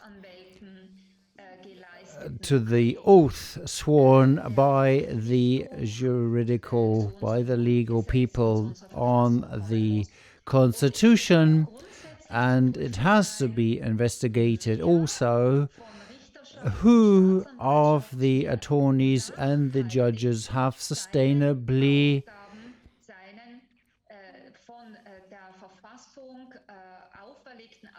not followed their work as assigned to them by the Constitution, because especially in times as these, it is necessary that those part of the force that has to be taken care, that has to take care of the law of the rule of law to be implemented and executed, that people who do not fulfill this are not protecting the environment. The question must be raised whether such individuals in the legal system, whether they have taken the proof to be able to carry on working in the legal system. So in the framework of the legal system, we have a lot of scrutinizing work to do. We'll have to ask whether and why some investigations have not been taken up in quite clear situations. Here I'm, for example, referring to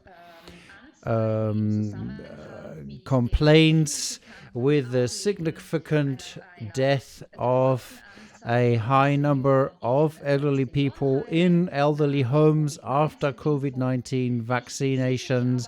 But I also refer to many of the complaints brought forward by citizens in combination with the misuse of PCR tests, where there have no investigations been taken up, or these have been cut off immediately without real reasoning. So as a Ministry of Justice here, I am facing a bankruptcy of the legal system, because quite provenly only individual attorneys and judges have proven to stand up to their task. And this is something that must not ever repeat in the future again. Dr. Holzeisen, my impression is that what's necessary here is a information campaign, really, and I would actually want to speak in favor of the judges, particularly my ministry, when the minister was Mr. Seehofer. There was this panic paper that was distributed there, so that many representatives of the government, of the former government, spread fears about the dangers of this virus.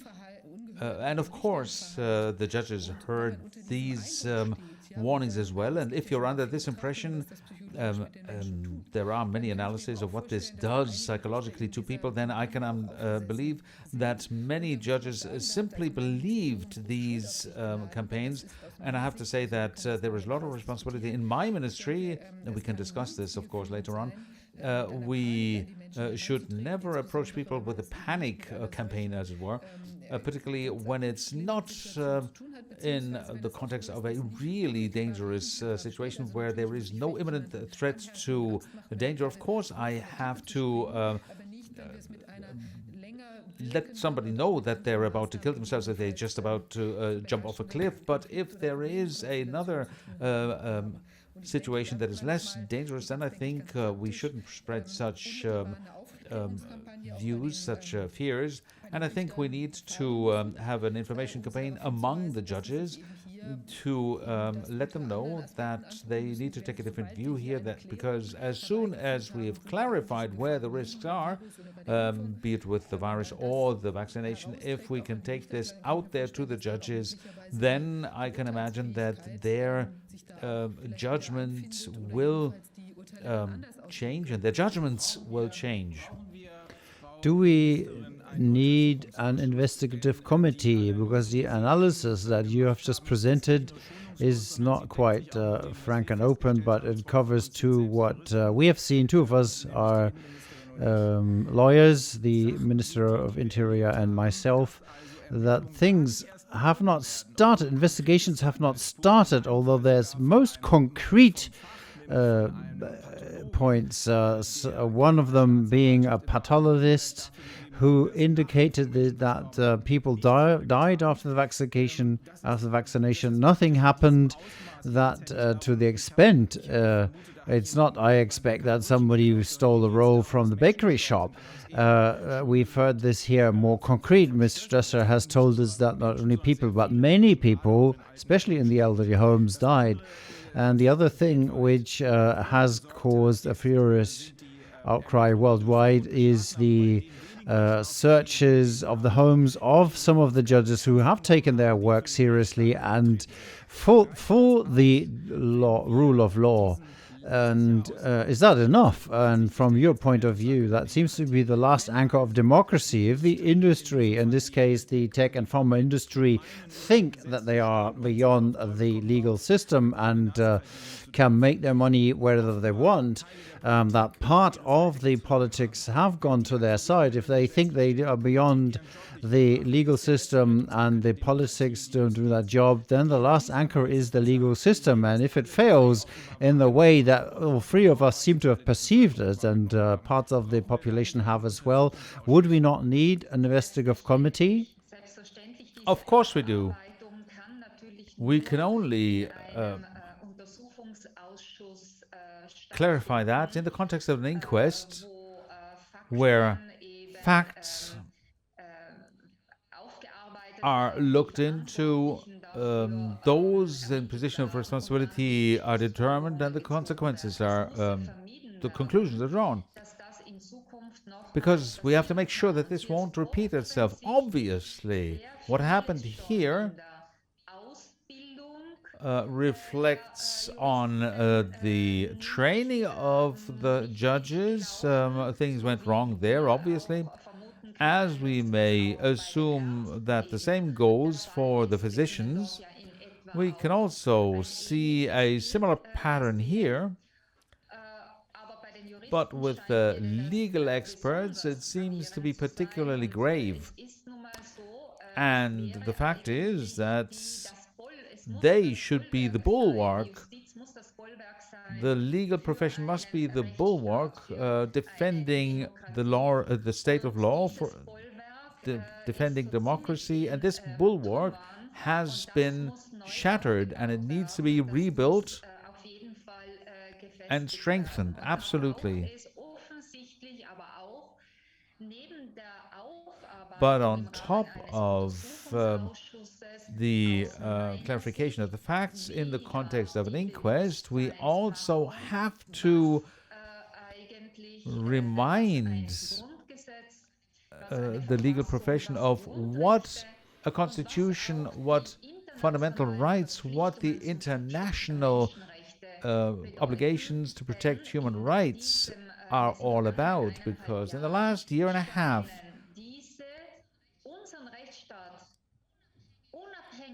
they seem to have forgotten those fundamental principles underpinning our democracy, and that is something that I, as a Minister of Justice, am very worried about, because it demonstrates, it shows to me that many obviously haven't fully understood this. I can understand, all right, that if there is a demagogical spread of fear and panic, that in a first reaction you allow yourselves to be infected by that.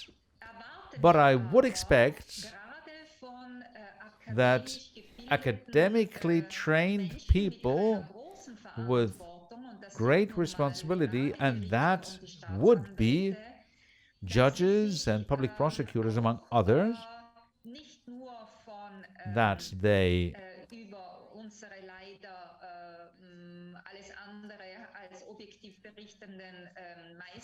emancipate themselves from the less than objective public media, that they use their own sources to collect information. And I think that a somewhat empathic and open-minded person who should have been able, over the last year and a half, to determine what situation we are effectively in. And I cannot accept in any way, shape, or form that criminal investigations are not, criminal proceedings are not initiated if there is a clear indication that somebody died within a short period of time after receiving an experimental vaccination, which is being administered in millions of doses across the EU. Let me remind you of the fact that legal experts, first and foremost, need to refer back to legal facts and documents. And in the context of this these experimental substances, I have to point out that we need to provide evidence that these are substances that have not been sufficiently tested before they were taken, whether marketed, without the appropriate clinical studies having been performed. We can see that from the documents published by the EU Commission already. And such documents, as I have been told, and I took a look at the process that happened here, such documents were submitted to many judges in many courts of law, and yet they always decided like as if those were classical vaccinations for which had been on the market for decades and which have nothing to do with experimental genetic substances. And that is something where you can't argue that the judges would have applied the precautionary principle here or something like that. What happened was that there were documents and arguments that were deliberately disregarded, and that is very grave, and it must not repeat itself. But as you've rightly said, that is crucially based in the training of the legal staff. Since Bismarck's times, it has always been the case, increasingly so, that people who want to go to the legal system have to be in line with the government. If they weren't, they didn't get the jobs. We've heard this from many people from the universities, that in the training there seems to be people just looking in the textbooks without relating to the people, possibly with some deficits, as I have experienced myself on a human level, to like empathy.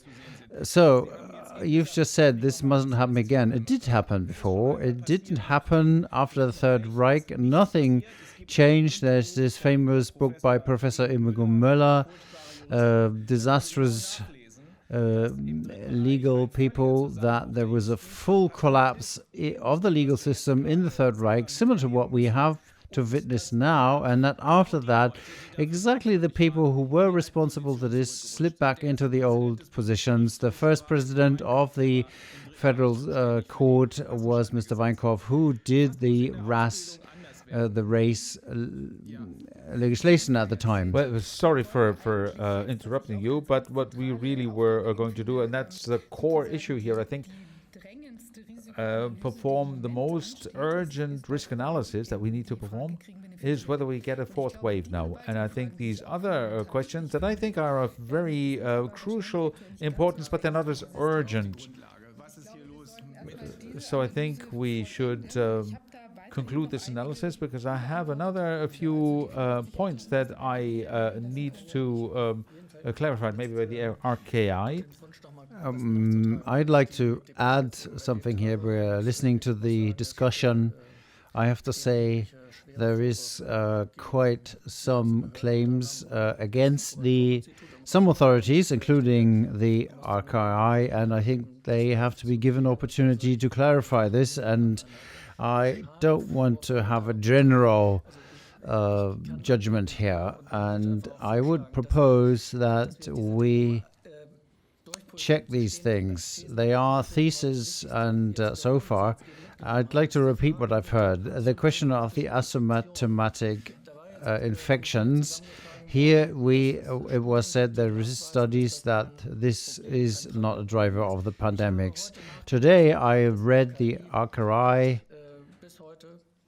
I've seen that on their website today. They said that it is there. So I would like to ask in the Institute, what are the studies that are the basis of this assumption? What's the evidence? So in order to complete this, not just to make that statement and to make that claim. And I think if it turns out that a large of what is being assumed here is right, it's still the case that we have these experts. We have to ask what's going on, how could this come about, and how do we work with these people? I would like to clarify the facts first, and then I'd like to make clear that in this pandemic situation, it's extremely rare. There's no example for our society that we've had this before, and that we have to find solutions for this.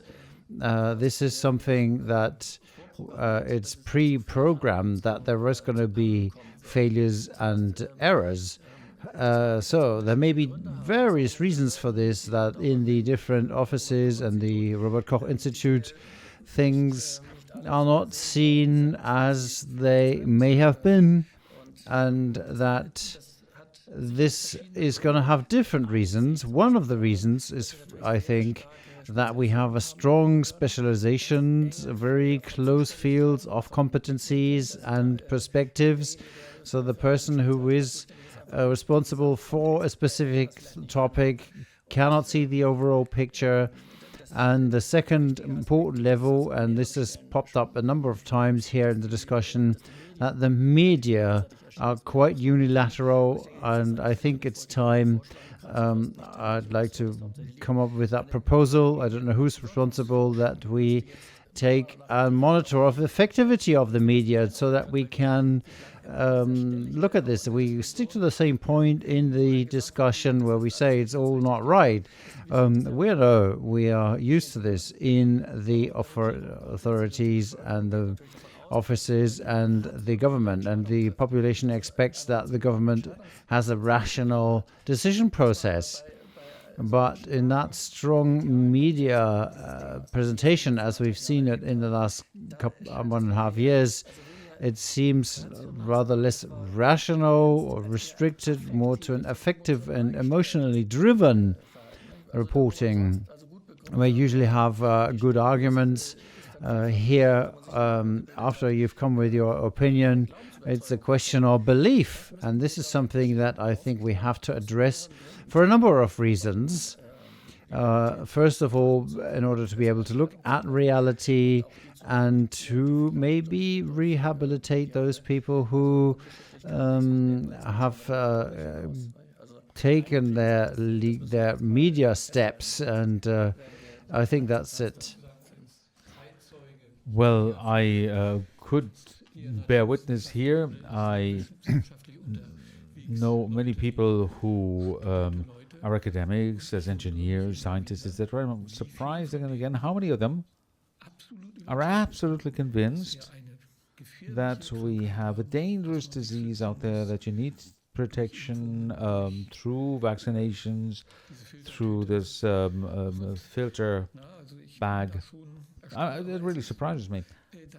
But the fact is, that's the perception, and I could never have imagined that the main newscast on German TV gives a less than objective viewpoint in their report, shall we put it this way.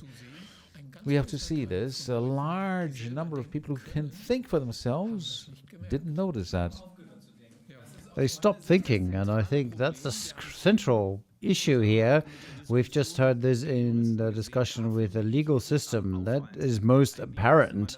It should have been put forward to the whole science community. Nobody can take a decision to analyze a situation legally without looking at the situation as it is. For me, it is unclear on why this didn't happen and how it had to be done practically by us and the Corona Committee. It is unclear to me that the scientists who you are in contact with, you are from the world of science, Professor 𝗏𝗺𝗧. It is unclear to me how scientists in such a situation simply don't ask what's the basis for everything and say, oh, that's the next action, that seems to be in context of the media, but more with psychology. Media seem to have transported this psychology. I think they have been the most important vehicle of all of this. We have to drill down into this, but if we go down to the details before we look at the actions individually, especially the vaccination, what about the PCR test? If there's no fact-based basis for the pandemics, but only the PCR test, then what about it? Well, we really wanted to ask Professor 𝗏𝗏𝗧, do we have contact with her? Professor 𝗏𝗏𝗧, are you with us? Yes, we have looked at a couple of aspects of the pandemic, but we keep on coming back to the question if there is a basis for all of this in the economy, in the care homes, in the world of work. We see that the mortality figures haven't changed. The health system was not overwhelmed. We are taken back to the PCR test. What is the point here? That's a good question. What's the story of the PCR test? PCR test is a laboratory method that in this situation is simply being used incorrectly. I've prepared a few slides and I don't know if we can project them onto your screen or whether I have to share my screen. It is on the screen already. PCR and virus diagnostics, what can the technology do, what it is suitable for, and how can it be optimized? Okay, then I'm the only one who can't really see it very well, but that's the slides. On the next slide, I would like to explain the fundamental principle. If you take a look at the blue window in the center, it's important for you to understand this. For a person, you have to understand what's the basis for all of this. You have this swab that's taken from the throat or the nose, and what does this little cotton bud, what does it have? There's a mix of cells from the person that the test was taken from, including bacteria of all kinds, viruses of all kinds, fungi. Also, if you've eaten something, there'll be food rest, but also if you've been smoking, there'll be some smoke there. Also, cells that you've inhaled of plants, of animals, and plant pollen, etc. And now you are trying with the PCR test to search and find a specific virus. So in using this test in the current situation, you would have to find, are there any coronaviruses in the sample? And if so, does that include the SARS-CoV virus? And then what quantity do you have the so-called virus load? And then the crucial question of whether the virus that you found can replicate and is infectious. And in order to clarify that, we'll have to take a look at the foundation of PCR. And if you take a look at the particular corona SARS-CoV-2 test, they are RNA viruses. Everybody knows this image. It's this circle with the buds here as a symbol for COVID-19. So in order to perform this test, you first have to change the RNA into DNA, and I have a schematic here of the COVID-19 diagnostics. So you first have the sample, put it into a solution, you extract the RNA, then it's written into this so-called copy DNA, and this copy DNA can then amplified with a specific PCR if it's done right. It includes certain primers that will attach to the RNA, and with a number of enzymes and components, you give it to the PCR machine, and then you get a result. Now, what's important here for question 4 is the virus infectious. On the next slide, I show you what's important here. With this extraction process, all cells, all components, all bacteria, viruses, etc., everything that was in there will be disassembled into individual components. So no later than step 2, you can never tell whether what you had in the sample was capable of surviving and replicating and was infectious, because here I only have a soup of proteins, fats, and nucleic acids. So from this point on, I can only show that there were certain genetic sequences there, but I can't tell whether it was from a virus that was capable of replicating or whether it was simply a virus that was in the throat or the nose because the person who gave the sample already went through the disease, or whether it's maybe fractions of viruses that were inhaled in a place of work, for instance, in a slaughterhouse. So this is where you can't make any real statement about the infectious quality anymore. Of course, you can show that there was a virus sequence there, genetic sequence, With the PCR, what I need are these so-called primer sequences. I select them for the nucleate sequences that I'm testing for. So you have this shiny sample in the center. And so the PCR test only shows that there are certain sequences, genetic sequences here. PCR is a copying mechanism. So after every round, the entire copy stack is copied again, and it means that it follows a logarithm of 2. So you get the CT value here, which have been so much quoted. So if you have 2 target sequences at the beginning, so if you say I want to have 1 million copies in my sample, you need 19 rounds. But if you only want 1,000, you need only 10 rounds. So the lower the number of cycles that you need, the higher the number of original sequences. So the higher the CT value, the higher the original number was, and that is important for the discussion, which is academic, of course, but from what CT value on do you consider a PCR as a positive test? So if I have sufficient numbers of copies, then I run into the problem that I really show that there are 0 target sequences. A typical PCR, first published by the Chinese CDC, is shown here, and you can see this principle. You can see that these are 5 samples from patients with SARS-CoV-2, and you can see I show this with the red bars. One has a CT value of 22 to 27.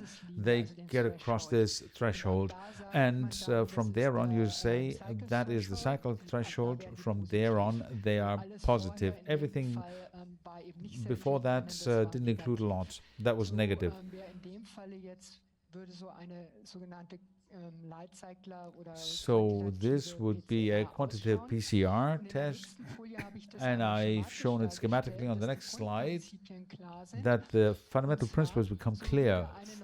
So this is what a normal PCR looks like. They always look alike. It doesn't matter what you're looking for, because this machine doesn't distinguish between a yeast gene or any sequence from a human being or a virus.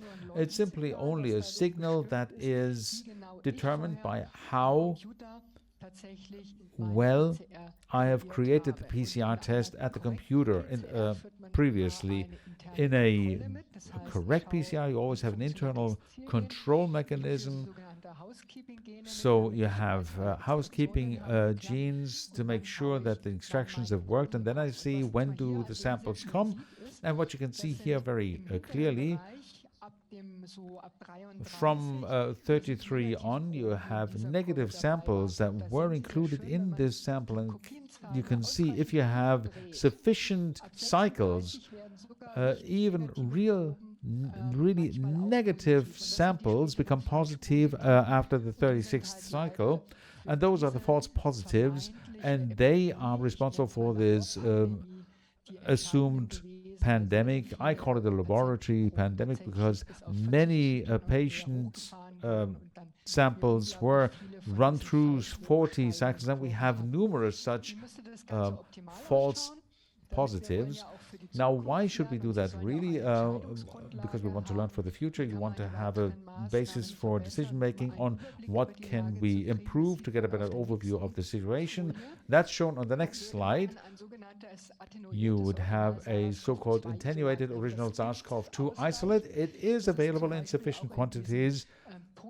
It is included in these so-called dead vaccines, such as Sinovac. And you could simply use that for the virus titers, and on the x-axis you would have a virus dilution, and then you would see if I have a starting value of 1 million viruses, when will it show as a positive through the PCR. If I start with 10 million, when will it show? And this is a control mechanism, and this has never been done. that should have done from the start with a defined viral RNA, even if you didn't have the isolate available at the beginning. That was the big mistake from the get-go, that these attenuated tests were not performed. The PCR isn't bad in itself. It's just a question of how you use the method. You can do good work with it, but you need to have a viral load control and check when does the whole thing start negative. I can use this viral load control for a calibrating curve as shown here, and then the values you get will yield your calibrating curve, and the machines can do that themselves, and that allows you to determine the CT value. And then I can say, okay, what CT viral load will mean that you have a sample that might indicate an infectious quality in the patient. Now, to get back to the question originally asked, what information can the PCR give you? The next slide shows, again, if you look at the SARS-CoV-2 virus shown in this picture on the bottom right, and the 30,000 genes here, then what we're showing are these tiny blue dots under the blue viral genome, and that is the indicators that allow us, the markers that point towards this virus. To summarize the question again on the next slide, so on the swab we have this mix that I talked about, and how can we solve the problems that we had asked, the questions that we asked at the beginning. So the test system requires a qualified system that is doable. That's normal laboratory work, but you have to do it with appropriate care. If you don't do that, you will run into problems right there. Then the test system also needs to be able to distinguish between whether we're talking of this specific one virus, is it SARS-CoV-2, or is it a different coronavirus. You have to preclude any cross-reactivity, and thirdly, the test system needs to allow for quantification of the target gene, as I said earlier, and in order to analyze the situation, a PCR can never prove a complete and infectious virus. As I said earlier, in step 2, all samples are disassembled to a point where you can't say anymore whether there was a full virus or only components. I could disassemble a human being and could prove that there was a human being, but I can't tell whether it was a dead body or a live person. So that's the crucial thing, that going forward, for those in positions of responsibility, I can use a PCR in order to analyze something. If somebody is ill, he has a cold, and I want to know which of the many viruses that can cause it is at the root of this particular illness. But I cannot necessarily say, I can never say whether or not the person can be infectious. And the last 2 slides, we can skip those. They're about the cell insulation. That's the gold standard. The viruses should be isolated in cells. Now, if we want to continue performing these tests, what can we say about the reliability of them? We should only use tests that meet the following criteria. The test design must be absolutely correct and verified. The primers, the probes, the cycle conditions must be waterproof. You can do that, but you have to do it. You have to have valid and comparable standards during the test cycles, not only in one test cycle, but in every single one. That is a lot of effort, but that's the only way to quantify the viral load and to preclude false negatives and cross reactions. So there must be adequate controls in every step on the way.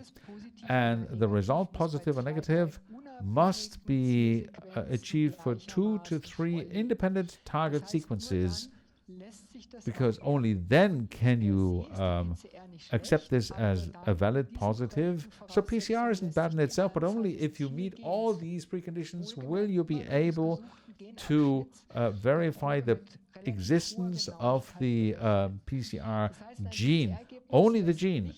So again, the PCR result does never reflect a complete viral genome, SARS-CoV-2 or anything else, that the virus was live in the sample and capable of replicating and causing a disease. Only in a combination with clinical symptoms, that's where the physicians come in, not us scientists in the laboratory, with the viral proof in cell cultures and the preclusion of all viruses that can cause similar symptoms. Because it is mentioned that in the flu season I have a wild mix of influenza viruses, respiratory viruses, coronavirus, retroviruses, etc., rhinoviruses, etc. They can occur in patients at the same time, and I don't know which one causes these specific symptoms observed. Then I can, or not me in the laboratory, then the physician in attendance can determine what the infectious status of the patient. And that is something we can do with the PCR test. It is a tool, an aid to determine the presence of the virus and the quantity of the virus, and in combination with the symptoms and the doctor's diagnosis, it is one laboratory finding, but what's crucial here is the physician, and they gave that up largely. So theoretically, that would mean that in these many positive cases, we are dealing with people who may have had an influenza or a rhinovirus and by incident had a snippet of a coronavirus which they may have just breathed in, and in reality they would have a different illness. That is quite possible. This has already been publicized. The first 5 patients from Wuhan, for them there is a very detailed analysis of germs, not for viruses but bacteria, and they had only a tiny quantity of 𝗏𝗃19, that's the original name, in their lungs, and they had a number of pneumonia-causing bacteria in their lungs, so they were considered to be COVID patients, even though the in one patient it was 1.6% of all the germs that patient carried.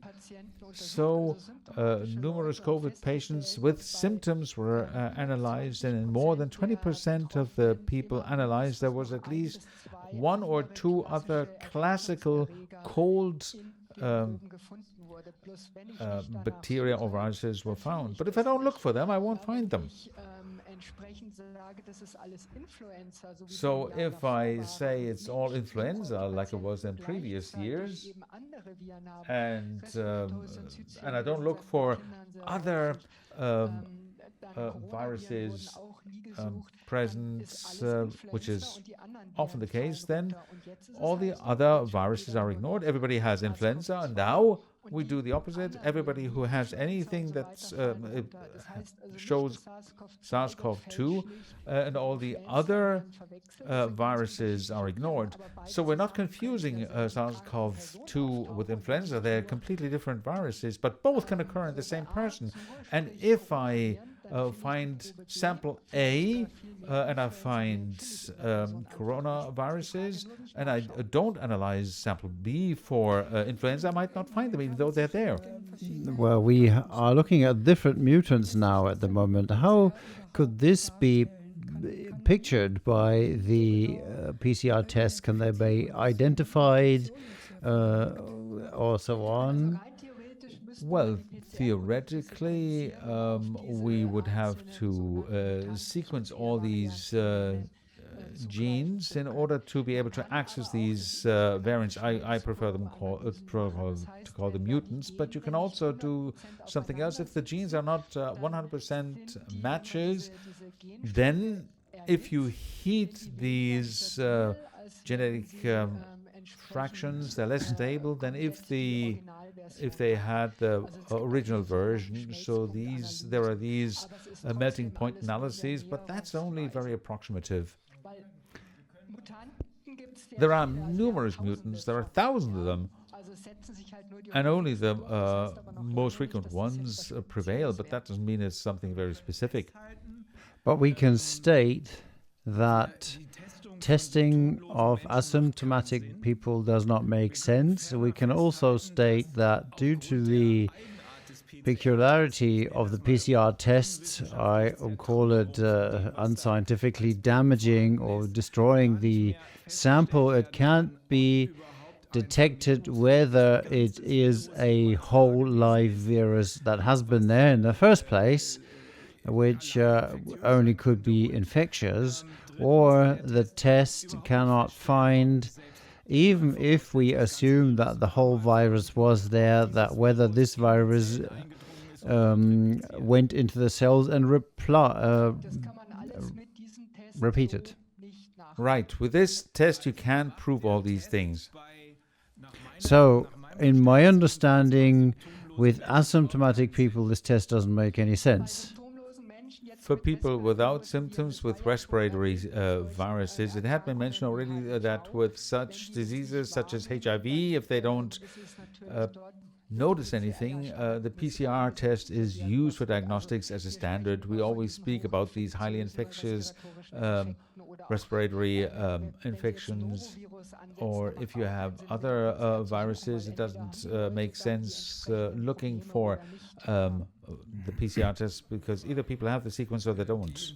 Another question. The method is very sensitive. What about cross-contamination? Maybe I have a series of patients who are very ill, highly infectious, and then we have some who do not have anything. Is that notable? Well, the main problem with PCR laboratories is actually the avoidance of contamination. There were actually images to be seen where these large analytical laboratories pulled the swabs from a whole row, where robots pulled the swabs from an entire row of samples and lifted them out and over others, potentially contaminating everything. So with every step, I have to have the negative controls in place very specifically, and I have to be very carefully with only highly trained personnel in appropriate environments within the laboratory. And the way these large-scale tests were performed, particularly in the UK, where a factory hall, well, somebody told me that he was a DJ, and because he couldn't work on a DJ anymore, he worked as an operator on the PCR machine. And if a swab falls out and he picks it up again from the floor and puts it back, that this should contaminate everything is obvious. So it's a problem of the PCR. It is so highly sensitive that if everything is not done perfectly well and well controlled, then it will show you nearly everything. I also have to make sure that the chemicals that I use are not contaminated ex factory. The 𝗵𝗺𝗺 Institute in the spring of 2020 was shown that the original test kits, they got primer pairs that were already contaminated with the positive sample, sometimes even distilled water. So practically speaking, are these negative tests always done, or is that not usual? Well, a laboratory that works well will always do it correctly, but you can't see that from the outside, of course. Maybe I can ask something here. I've heard that the sterilization of the test, of the sample test, has some chemicals which may cause damage when inserted into the nose and mouth. Can you say anything about that? Well, you'd have to ask a toxicologist, to be honest, because that is something I can't tell you anything about. All I can tell you is that these swabs aren't cotton buds, but they are largely like a small steel brush with hollow fibers that can break, and that certainly can be a risk for the mucous tissue in the throat or the nose, but a toxicologist would have to talk about this. I can't tell you anything here because I don't know anything about it. Can I say something about this? As a former material scientist, there was a study from 2004 or 5 which systematically looked into all different types of materials, these Q-tips, these cotton sticks, looked at how much ethylene oxide is inside the material. Everybody who has operated a vacuum system says it's very difficult to remove these gases, and the result was per gram of this stick there was about 100 micrograms ethylene oxide as molecules. It's difficult to imagine. I calculated this. If that were in a drop, then it would correspond to the amount of a grain of salt. So it's more than nothing. And there was a document by Linde. I have to interrupt. The former minister is there. Foreign Minister, you're welcome.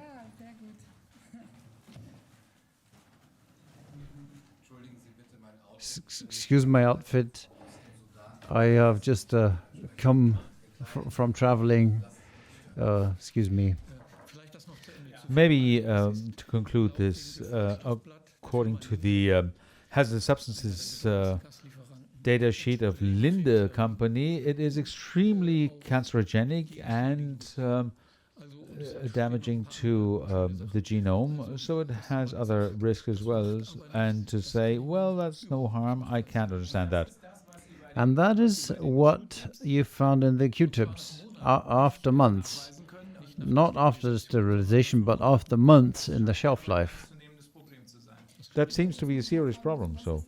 So that is the gas which is always used for this process. There's no alternative? There are other alternatives. But they're not used, are they? There are two processes. Ethylene oxide, that's a tried and tested process. If you sterilize something that don't get into contact with patients, that's perfectly all right. But if it is taken directly to the mucous tissue and it may actually be damaged, then there's the alternative method. So then it says R for radiation. You can do that with gamma radiation. That's completely harmless, and there's no residue and there's no contamination, as opposed to with neutron radiation. But that is very difficult. That cannot be done by a smallish company. You can use a small device for the ethylene oxide.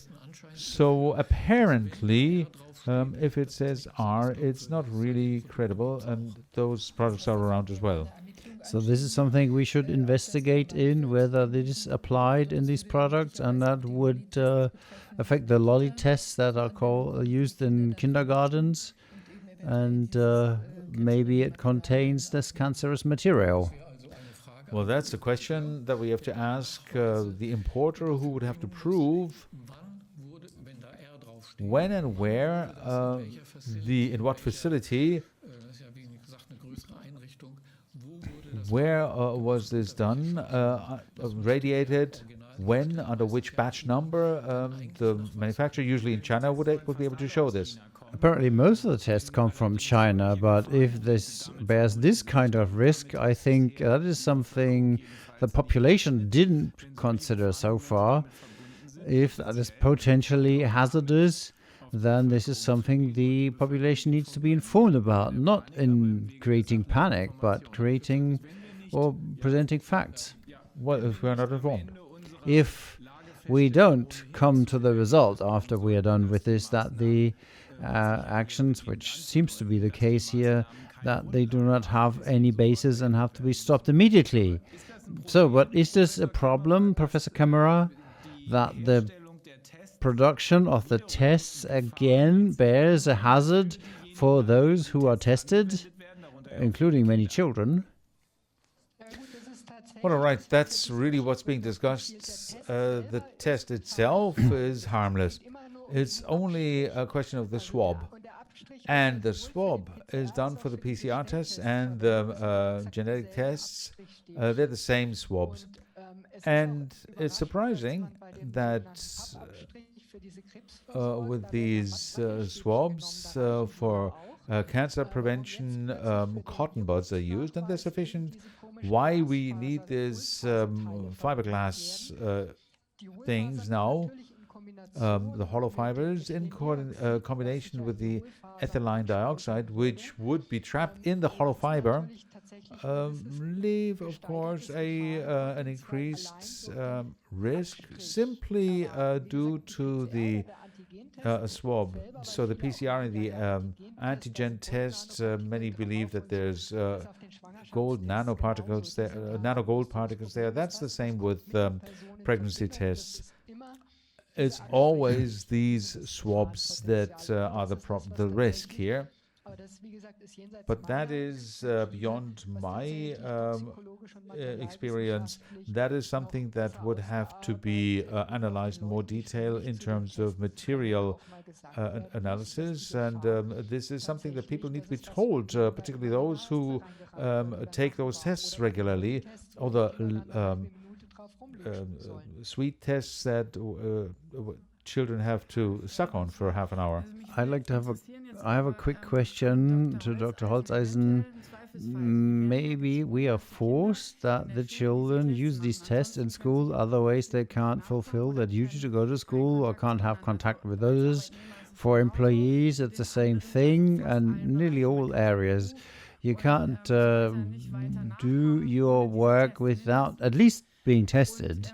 And I'm interested in knowing who takes liability for this.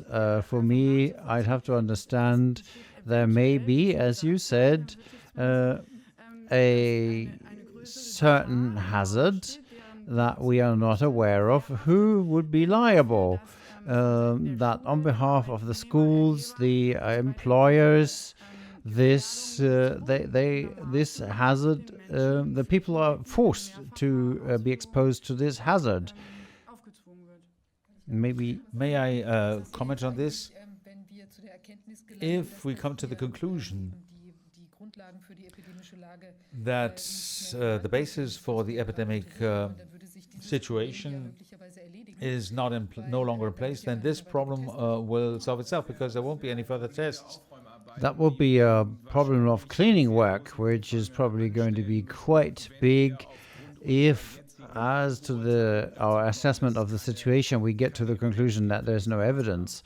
Then we'd have to check who would be liable by the damages caused, by the actions, and in how far is a national justice system able to cope with this. But we just spoke about the PCR tests. However, they are usually done as a secondary measure. Right now, we mostly have these genetic antigen tests, which are even less specific. Ms. Kämmerer is gone. No, she's back. So it is said that the quick tests are not as clear, but they do not respond as quickly. So there's good publications, amongst others, from the Charité, the Berlin hospital, that if the tests are produced well, of course, the antigen tests, if they respond, the respective person has a viral load and is symptomatic. So it is always said that these antigen tests are not sensitive enough, but actually, as far as the scientific point of view is concerned, if the antigen test is positive, then the people, always given the condition it is really positive, truly positive, then there is a viral infect with the searched virus, and that is a benefit that the PCR is so oversensitive that you can get somebody positive who hasn't got anything. So given that it is a solid antigen test, and there's lots of question marks to this, there's a lot of scrap on the market because the mass of tests that's been produced by companies who have no experience in doing so, that is, of course, a lot of scrap in this. But the good tests, as you know, always compared to the pregnancy test, they actually only are positive when the person has something, but then it is not necessary because they are symptomatic in the first place. I have a concrete example here from Bremen that I found interesting because this sort of thing is done inside of companies now as well. 40,000 people were tested there, 8,000 adults and 32,000 students, and the result, that was within a week. Result, 120 positive antigen tests, of which 15 were PCR positive. So after you just said those probably weren't the best antigen tests, and that might be the general risk that a lot of people are unnecessarily made unsure, and a lot of money is invested for nothing. Well, and they only are valid for a short time. I think we're at 24 hours now, and that is the question also.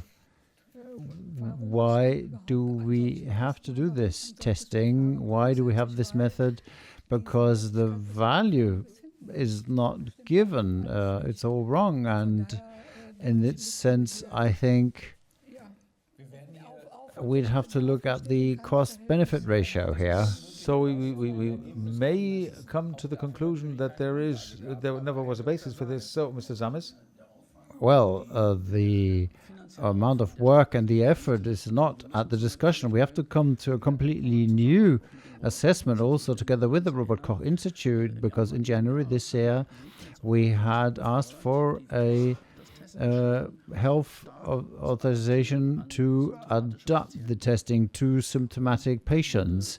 And that would also mean that right from the start we could say all the test centers could all be closed down. The testing is done with the general practitioner, where the ill people go. The sick people don't go to the test center. So right from the start you could say studies have shown that children are not affected. Children from all actions should be taken away.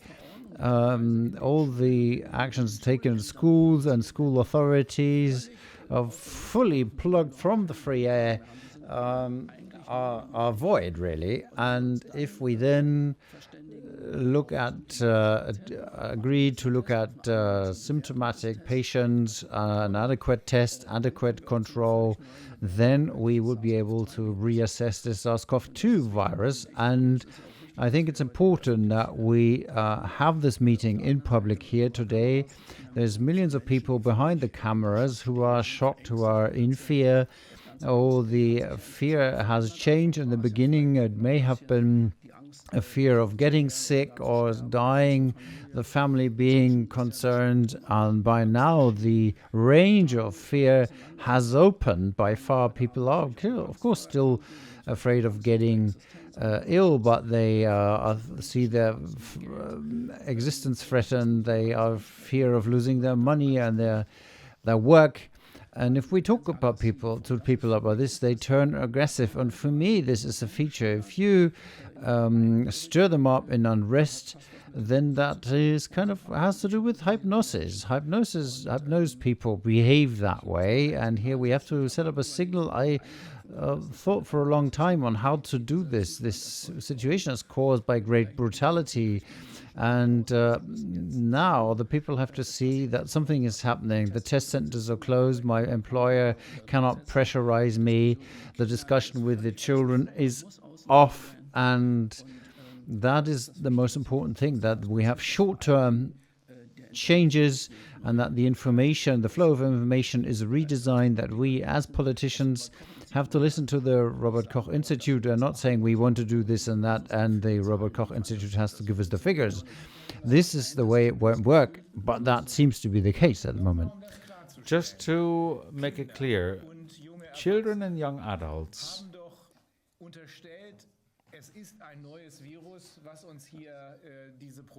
it has been said that it's a novel, assuming it's a novel virus that gives us these problems. Children and young adults, as I heard, saw in many statistical analyses from the US, that they have no infectious risk. They're not victims of the disease. They don't spread it. There were 4 children who died in Germany within the course of this pandemic, and 2 had serious prior diseases. Yes, that plays a role, and you always have to consider that in half of the sicknesses, so not the positive tested, most of these sicknesses are mild. We all know that from our children. We know what they do if they pick up an infection in school or kindergarten, and the other half hardly notices it at all. And we have to consider that children are building up and training their immune system. They need these infections. SARS-CoV-2 is not the only one. We have cross immunities and so on. They need these infections, and to take vaccination action here is nearly criminal in my point of view. But then we should come up with a system from different points of view. The finance minister isn't here today, but it's a big economic problem that goes hand in hand with all this testing.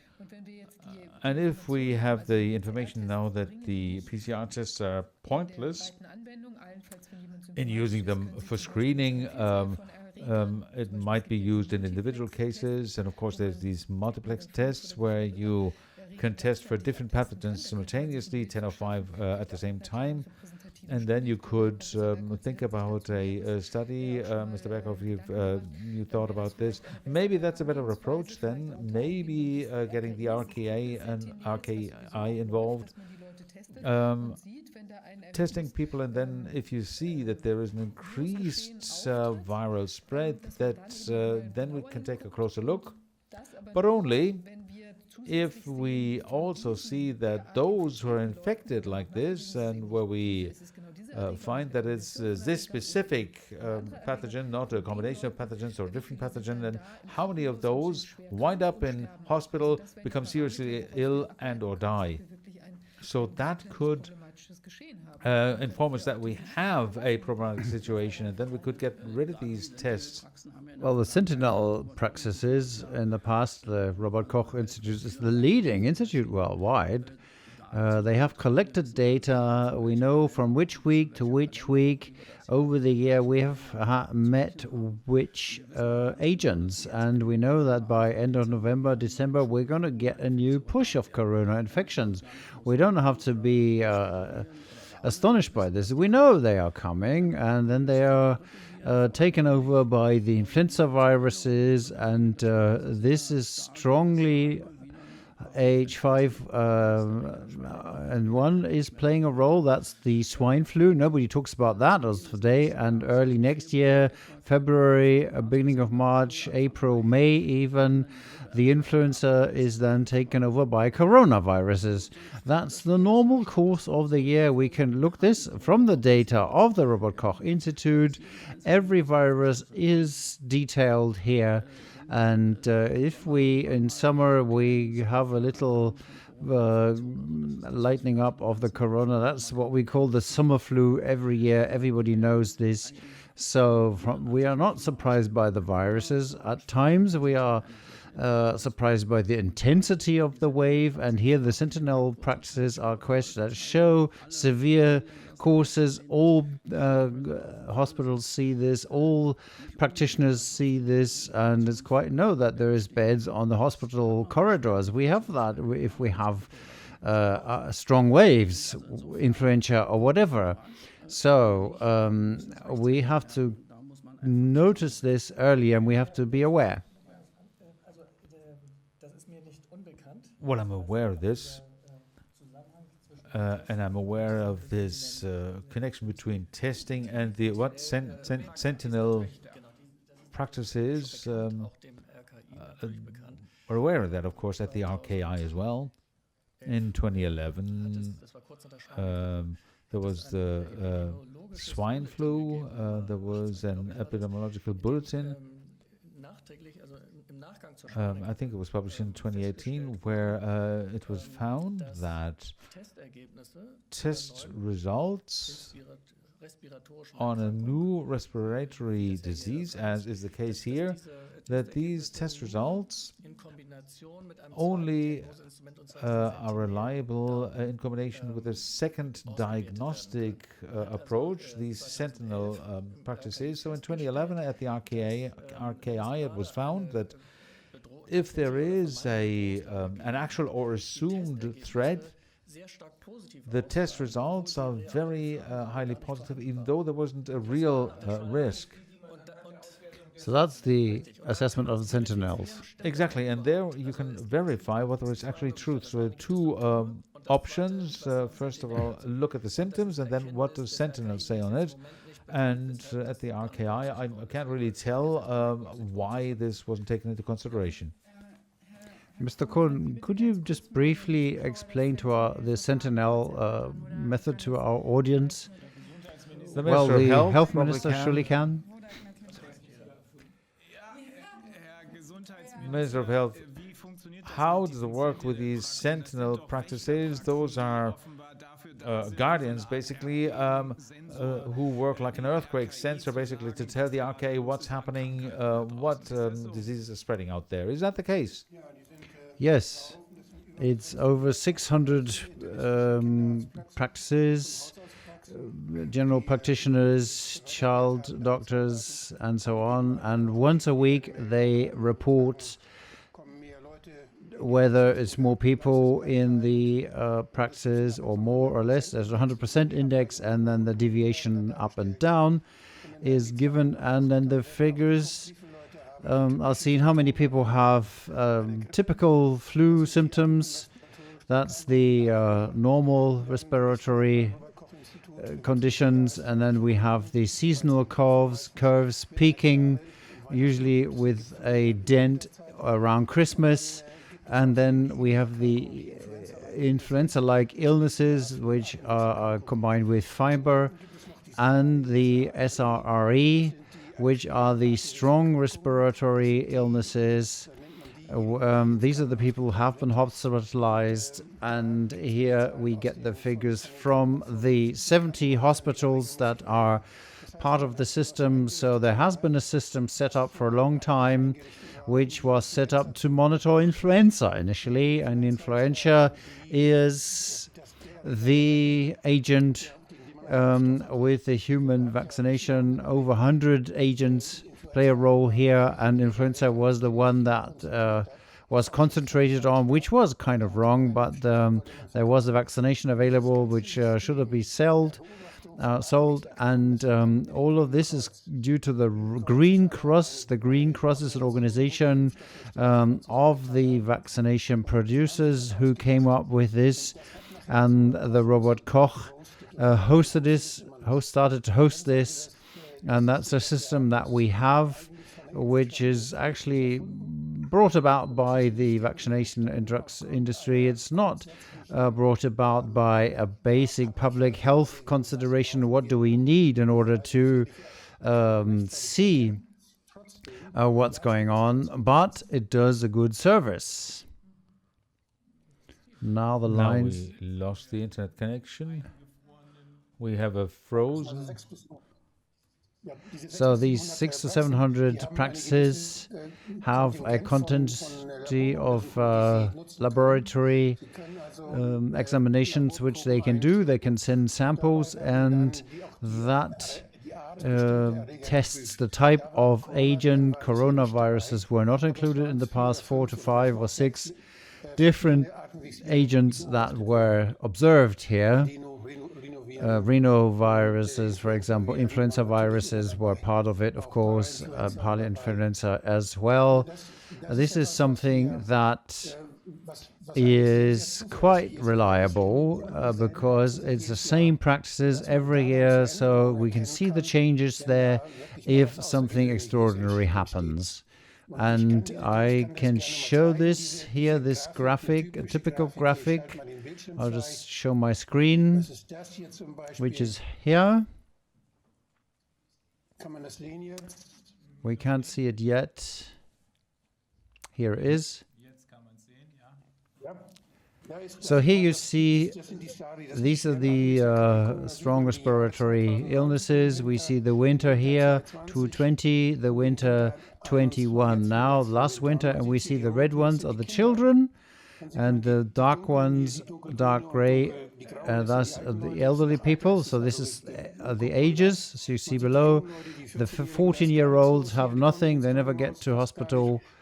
The 0 to 4 is mainly the infants with RSV viruses. There's some cases here that are severe, but that often includes complications that with newborn or infants, other conditions lead to the severeness here. The normal adult population is here, nothing changed over all of the years, and is not more or less cases in the 70 sentinel hospitals. It's not only one that reports here, but it's the same hospitals reporting, and that's why it is comparable. And as I'm at it, we see the intensive care beds here, the occupation is the same, and even if we had corona cases in the intensive care, nothing changed at the top. So that was the tests, and some of them had been relabeled. At the same time, the beds have been reduced, the number of beds. And if we look at the basics here, how many intensive beds we have per 100,000 inhabitants. We are at nearly 34. Other countries that have no poor supply have less than 10.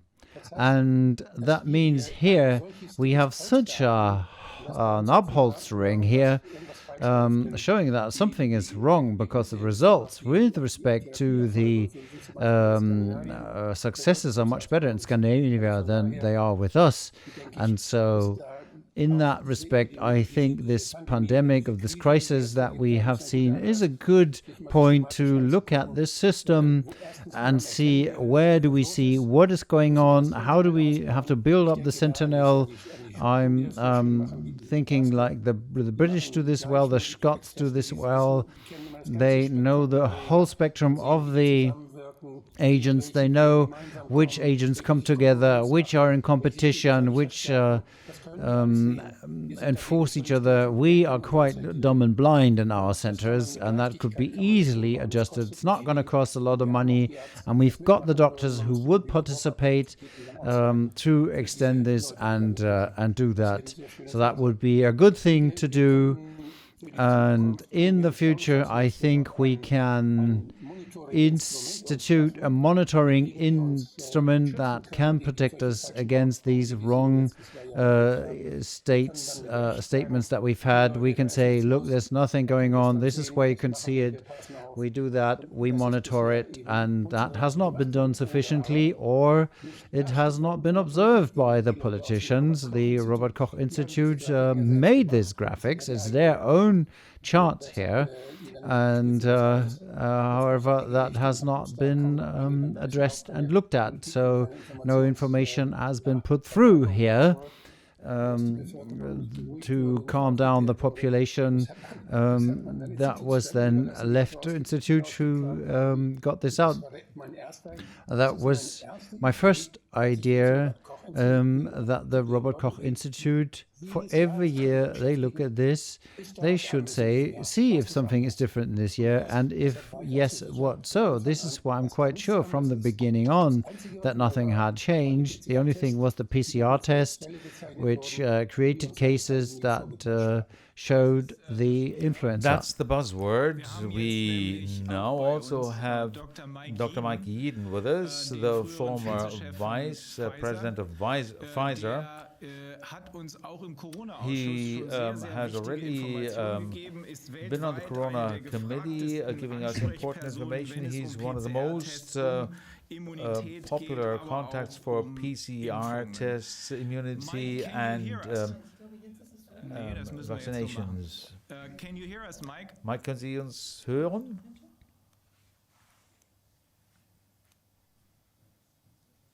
We'll have to ask the foreign minister about this soon enough. He had to restart his computer.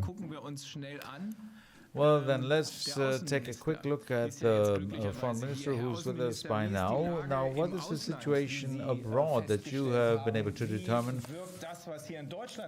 What's happening here in Germany? What impact does it have, or how is that perceived elsewhere? It's very interesting as to what we're looking at over the past months and years. Apparently, we have taken role models that gave us these strong measures, but didn't learn from countries who have success stories to tell, where only a very few actions were taken. Sweden is a prominent example. Some US states like Florida, North Dakota, or others. Norway as well, for example, who in the beginning, or South Korea, had a very strict lockdown in the beginning and closed their borders, but then returned to quite a normal life. And after talking to the respective foreign ministers of these countries, we came to the finding that there is some monitoring going on, and something that may be we may have lost sight of with our PCR discussion, because it's more difficult to measure what are the consequences. You have talked about the cleaning up work, and what are the consequences for children. If we see that the Swedish children, for example, in the next years and decades, how they are going to develop physically and mentally, and children in other countries with little effect, like closing schools or the fear from the policy and the media, then that is something that needs to be compared. And in the end, one just not only needs to look at who's responsible and how can these people be held accountable, but how are we going to do it? Well, maybe we can't recover, but in some way we have to take care that everything that's been lost in the young generation so far in terms of education, in a mental growing up in this important age of maturing as far as social behavior is concerned, life is concerned, friendship is concerned, and as far as their mental stability is concerned, as they have been confronted with so much guilt that this has to be compensated. And we have to bear this in mind by comparing it to how do the children in our country do compared to Swedish children. These are some considerations that are brought in here. You're also a teacher and a philosopher. What is your perception of children and young people in this pandemic? Quite surprising, because the young people are the ones that start the revolutions and that question what is being told them from the top, and they have the healthy egoism and want to live their lives, but they seem to be the most obedient group if we compare them to the older generations, maybe because they have no opportunity to compare. They are very well behaved and good-willed, and they want to be, they don't want to have any criticism from everybody. You're asking me for my personal opinion here. If you tell them you can talk and you can refuse doing some of the things, you don't have to agree to everything. They are aware that they lose a lot and that they are asked a lot, but often they think it is for a good cause, and they want to take their role and say, and I've heard this a couple of times, if I take the mask off, I think it would feel wrong, although I know there's nobody there, even if they told us there's no virus anymore or there's enough distance, it's outside. It simply feels wrong, and there is a conditioning going on here in such an important area that is difficult to reverse. And unfortunately, I have to say, very broadly, of course, speaking, that in the teachers, this has not really been aware. They have not been aware that the most important point is that we have to make these young people only and allow them to live their life as they think, and encourage them to say what they think, and maybe even not follow rules which they think make no sense.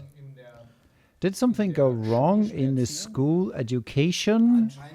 Apparently in the teachers' training, I would say, and of course that could be applied to Pisa, Bologna, and all the different processes, and the university training as well, but I think that there is very little awareness here that if a system tips over and starts, especially working with black pedagogics, that this is something that we should not participate in, and there's a higher value for officials, especially for German officials. This has to be remonstrated and made clear, and people should listen to their consciousness. It's a difficult situation always that can't be covered by the system in a satisfactory way and integrated into the training system, but the focus on autonomy and self-conducted life seems to be a facade only. We've heard this in the trainings, and we've had relations of Adorno and others. Of course, again, these are put up, but coming down to the flesh on the bone, it can't be applied. And so how can we encourage people to stand up against the pressure of the group? That's a good point, because that's exactly what I see all the time. I increasingly get the impression that an increasing part of the population only pays lip service to certain virtues rather than actually allowing their life to be influenced by that. So something must have gone wrong in the education of the teachers. The same seems to have happened with the legal experts, as we heard, and the physicians having being educated to become automata. So what is your point of view as a philosopher of this? What can we do? That's a very difficult and important question. I think, obviously, it's difficult to learn from history. We have blueprints, and we don't have to go 80, 60, 70 years back, where we can see this has led to a lot of distortion. Now we are seeing a different structure, but the people rather look at the colors that things have rather than the structure that's behind it. And how to do this, I obviously, frankly have to say, I'm not quite clear yet. it's not the question of the flag that's being waved or the ideology, health, safety, security, social Darwinism, or class ideology. It's always ideologies. It's the dignity of the people that is in harm here, that people are affected in their basic needs, and that is something that we have to point out. So the people, particularly during their training, need to be taken to look behind the scenes. So what's beyond those flags? What's beyond those colors? What's really being played here? Is what we're actually looking at, what we're supposed to look at, is that the reality, or is there something much, much more important behind it? Yes, and then we mustn't scare off drawing comparisons. We want to learn from history, and we say you can't do any comparisons. Comparisons means there were some differences. Obviously there were, but there are similar structures, even in the development. Even if it's not as bad yet, it doesn't mean that it can't develop that way. 𝗏𝗺 has that big book of the German from 33 to 45. They thought they were three, where it is clearly shown that everybody somehow got to a point saying, will I take that step or won't I? And I have to say, okay, I've taken step 1 and step 2 is not too far. Why do I say stop now? Why is that my red line? But if we look at the person right, if you had shown from the person, it's always easy to do it afterwards. Step A was to write German company and said, last said is Auschwitz, then they could have said, I don't do that. But between the individual steps, there were so many little steps, so many went so far down the path and thought they were 3, although they weren't. Well, Corona is not a German problem. The main argument that the media, etc., always give you is it's a global thing. And Germany is really the country where the PCR tests were developed, the Koch Institute, and we are the beacon here, BioNTech, Pfizer. So what's your perception? Are we admired here, or is there criticism too? So I have the impression that currently the mood is such that many look for Germany, look at Germany for guidance, and we're more restrictive than everybody else. So we want to be a role model, or were, until we created this new government. Well, if we are the lighthouse, we could be the lighthouse there as well. Correct, yes. And I think we have to take a look at where are the others and get some information from them. We can only find it on the internet right now, what's happening, for instance, in Florida or many other states of the US. We don't hear about that in the media. Never mind Denmark. Many have no measures at all, no COVID pass, etc.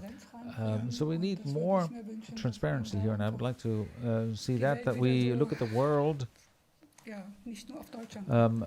more globally, not only from the German perspective. I think, after all, in the end, this is about, as has been mentioned, it's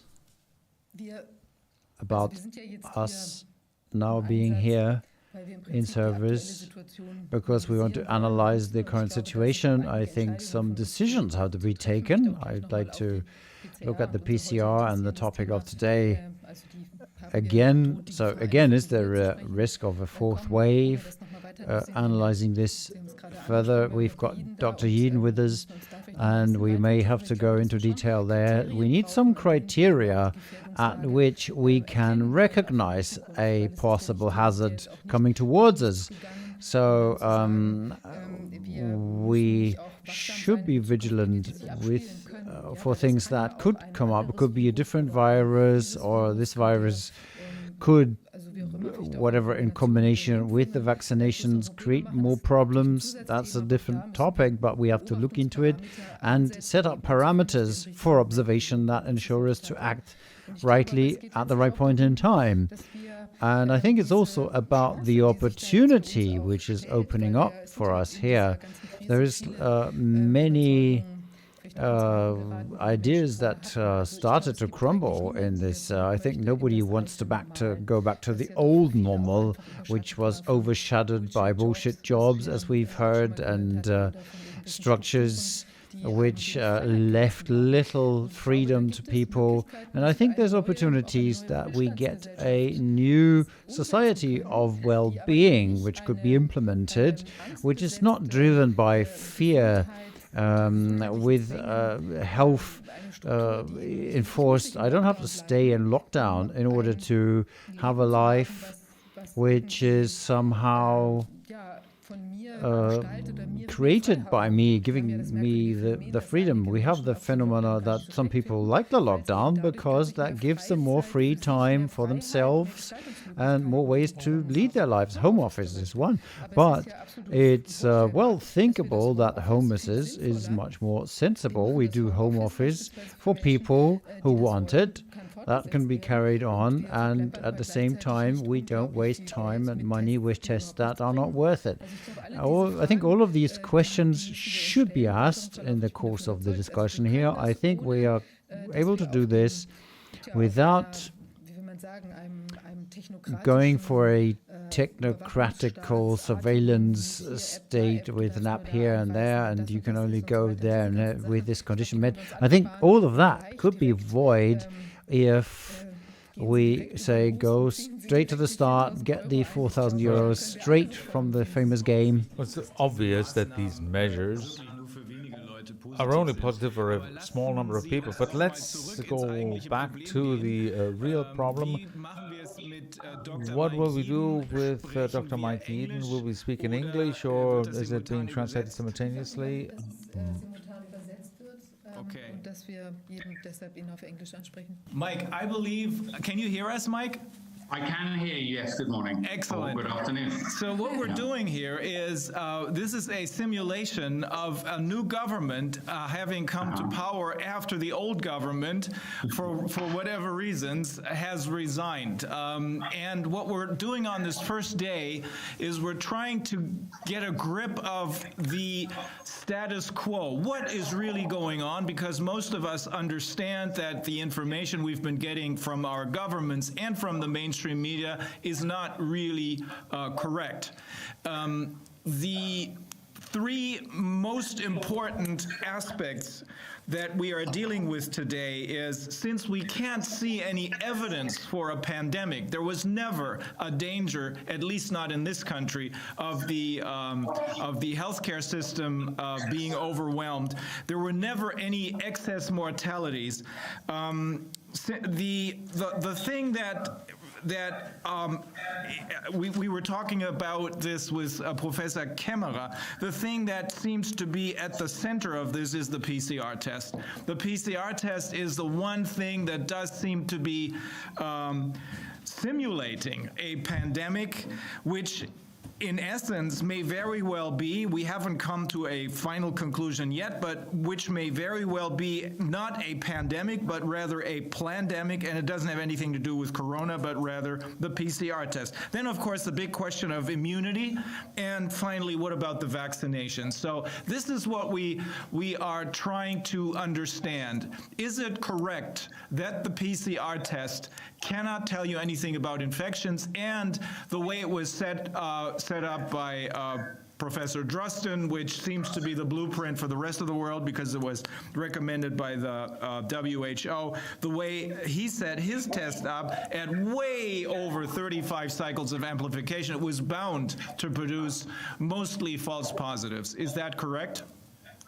Yes, so yes, I thank you for the synopsis, as it were. Yes, I do think the PCR test has been central to the deception. That is, it's been used to create in the minds of the citizens all around the world the idea that there is this severe acute respiratory syndrome virus moving around and making many people ill and killing large numbers of people. And then, of course, there is the what I call the COVID lies, but you could regard them as almost childlike beliefs on the part of the people that if we would cover our faces or run and hide, stay in our homes, that somehow this would, prevent this virus from moving around. So, yes, I think the PCR test, PCR is a wonderful piece of science, but as its inventor, Nobel Prize winner, Dr. 𝗬𝗃𝗻 pointed out, it was not designed on scale to be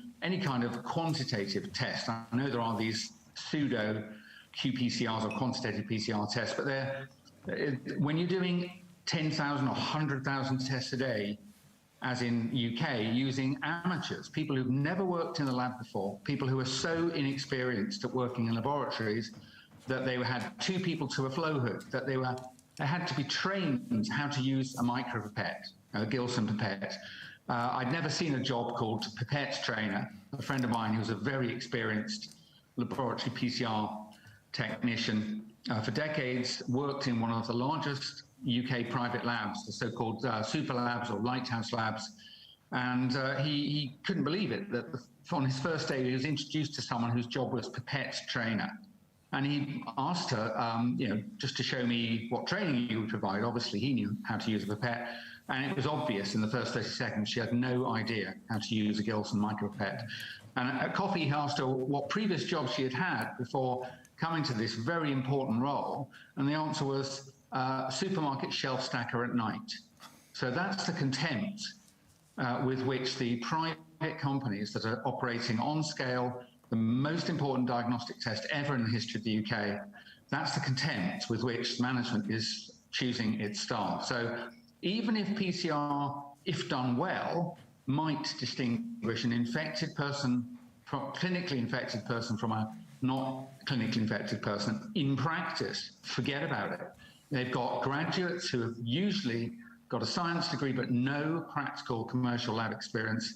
They're being supervised by this one example, a person whose last job was stacking shelves in a supermarket and ostensibly training them. And just for a moment, contamination is a major problem in PCR. It's an amplification technique, and at high numbers of cycles, Reiner, as you said, theoretically, you might amplify what was in the sample by 1 trillion fold.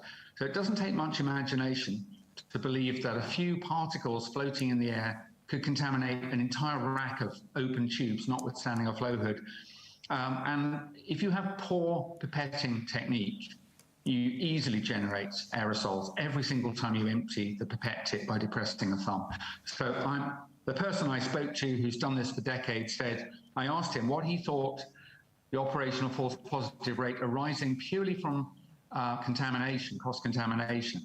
I asked him what to estimate a percentage. He said it could be 0.2, it could be 2%, it could be 20%, it could be any number at all. And I asked him, well, presumably they run no negative controls through the entire chain of custody. He said, no, they don't do that. They don't do any negative controls. They just add a plate control right at the end before it goes in the PCR machine. So it's pure and simple fraud, in my country at least, absolute fraud. I don't believe a single set of statistics that arise from UK mass scale PCR testing. That's what I think. Shall I translate? Also, die PCR-Test, PCR-Test selbst ist ein The PCR test is a super test, says Dr. Jeden. The inventor, Dr. 𝗬𝗃𝗻𝗻 of the PCR test, pointed out that this is not suitable to detect infections. The way that the test centers are operated in England points out that this is a full fraud, simply set up to generate as high figures as possible, and the condition, just the condition that the staff that is hired to operate this test, to take this test, take swabs, were not trained. They came from completely different professions without medical background at all. indicates that things have gone severely wrong. For example, the example was Dr. Magin gave the example of somebody filling the racks in the supermarket prior to taking that job. They have been made a specialist for PCR tests. The contamination is in large scale here in any thinkable way is by no means being checked. There is no negative controls whatsoever. And on the way there, all this chain of custody, there is no negative control whatsoever. Anything could have happened to the swabs with people doing things to them, by people doing things to the tests who have no idea of what they're dealing with. And in combination with the fact that this test on top was set up to have 1 billion-fold amplifications, we know that it's not 24, which is the last thing that the Frankfurter Gesundheitsamt takes seriously, that it stopped there, but Dr. Jeden had told us before 35, at least 97% false positive, 35 at least, and the test of Mr. Drosten was set to 45. So this test is an absolute fraud, the way it was used by the UK, but probably the way it was used the world over. Yeah, I think so.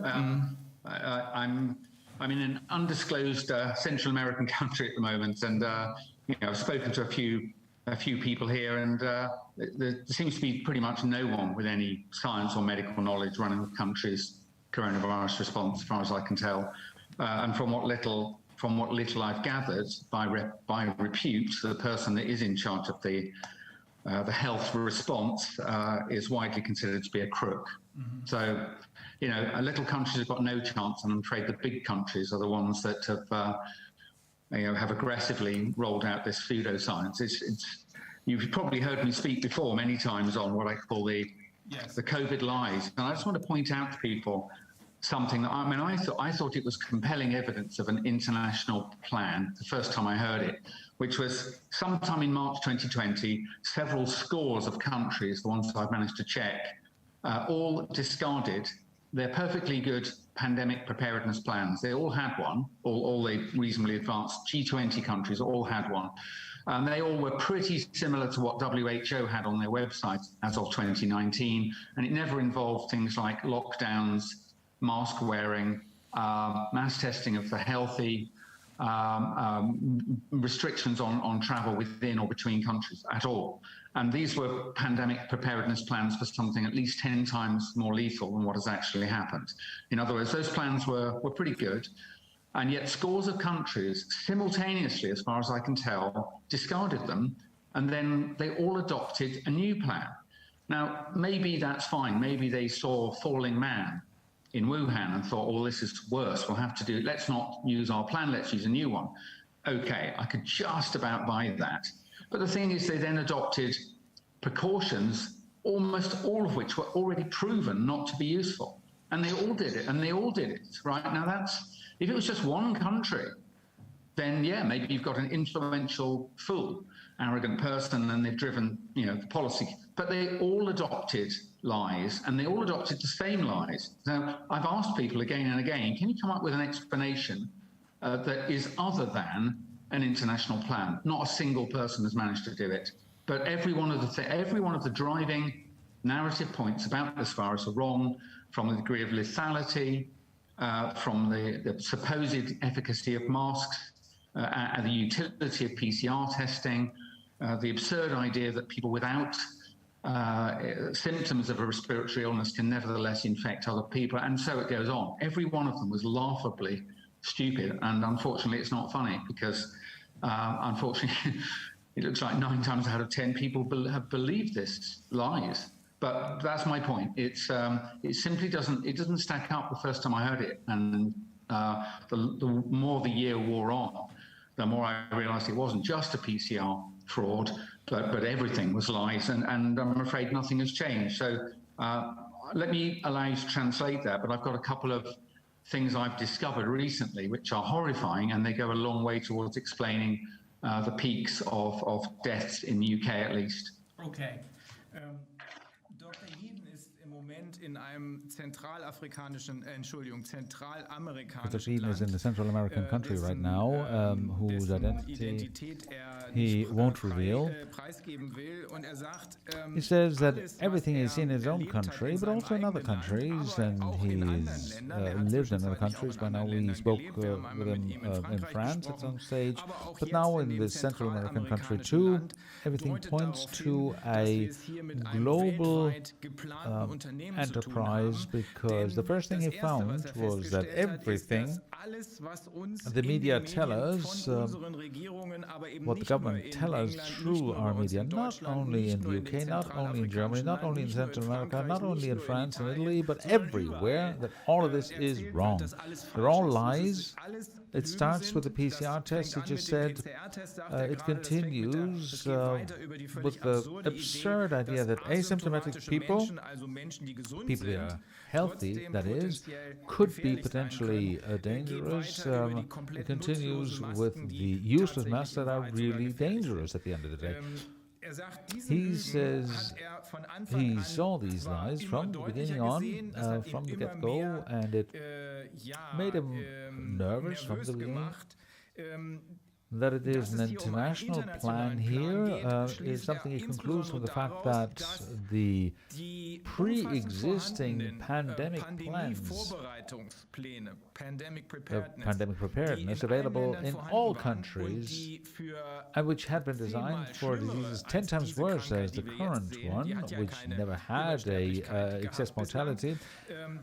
So these pandemic preparedness plans in existence, and which were in line with WHO guidelines, were suddenly thrown overboard. Instead, this massive output of deliberately wrong information, misinformation from the media, from the governments came, and these pointless measures were taken instead of implementing the old pandemic preparedness plans. The thing is, Mike, I believe that the fact that so many people have fallen for these lies, maybe 9 out of 10, I'm not sure, but maybe less. I think it has a lot to do with what you told us about, that this is also, and to a very large extent, a psychological operation.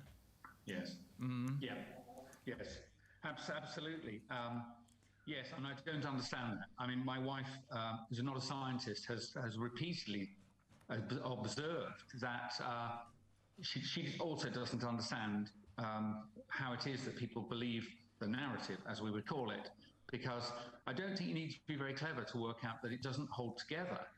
But I've seen, very good documents and videos and so on explaining this sort of the idea of a mass hypnosis or whatever, mass psychosis, I think is the phrase. So I don't think I've got anything useful to comment other than I was clearly immune to it. I've never been frightened or thought that what was going on was as described, but I've become increasingly frightened about what lies behind it and the efficacy of it. But just something to mention in Britain that's just come to light. It's been in the background for a little while. It turns out that 𝗲𝗏𝗯, I think a sedative, I think has played an important role in the spring 2020 excess deaths. And I'm not sure whether to put too fine a point on it, but certainly it is alleged that medical procedures were distorted substantially, and this essentially this drug was used to kill people, very large numbers of people in the UK. And the evidence for that is that for the whole of the year 2018-19, normal quantities of this material were ordered but not dispensed. So there's a whole year's worth of stock was acquired, and then early in 2020, the generic suppliers of this 𝗲𝗏𝗯 ordered 2 years' supply, which was delivered, which meant as we went into the beginning of the lockdown, there were 3 years' supply of this sort of end-of-life drug washing around, and it's all been dispensed. So, draw your own conclusions. There's been a group of medics and lawyers have written an open letter accusing the British government and many players in the health system of crimes, which is exactly what it sounds like. So I'm only repeating allegations I've heard, having read their letter. So I'm not bringing any evidence myself. But they do have inventory graphs from inside the National Health Service. They have orders, receipts from the suppliers, and the story does hang together.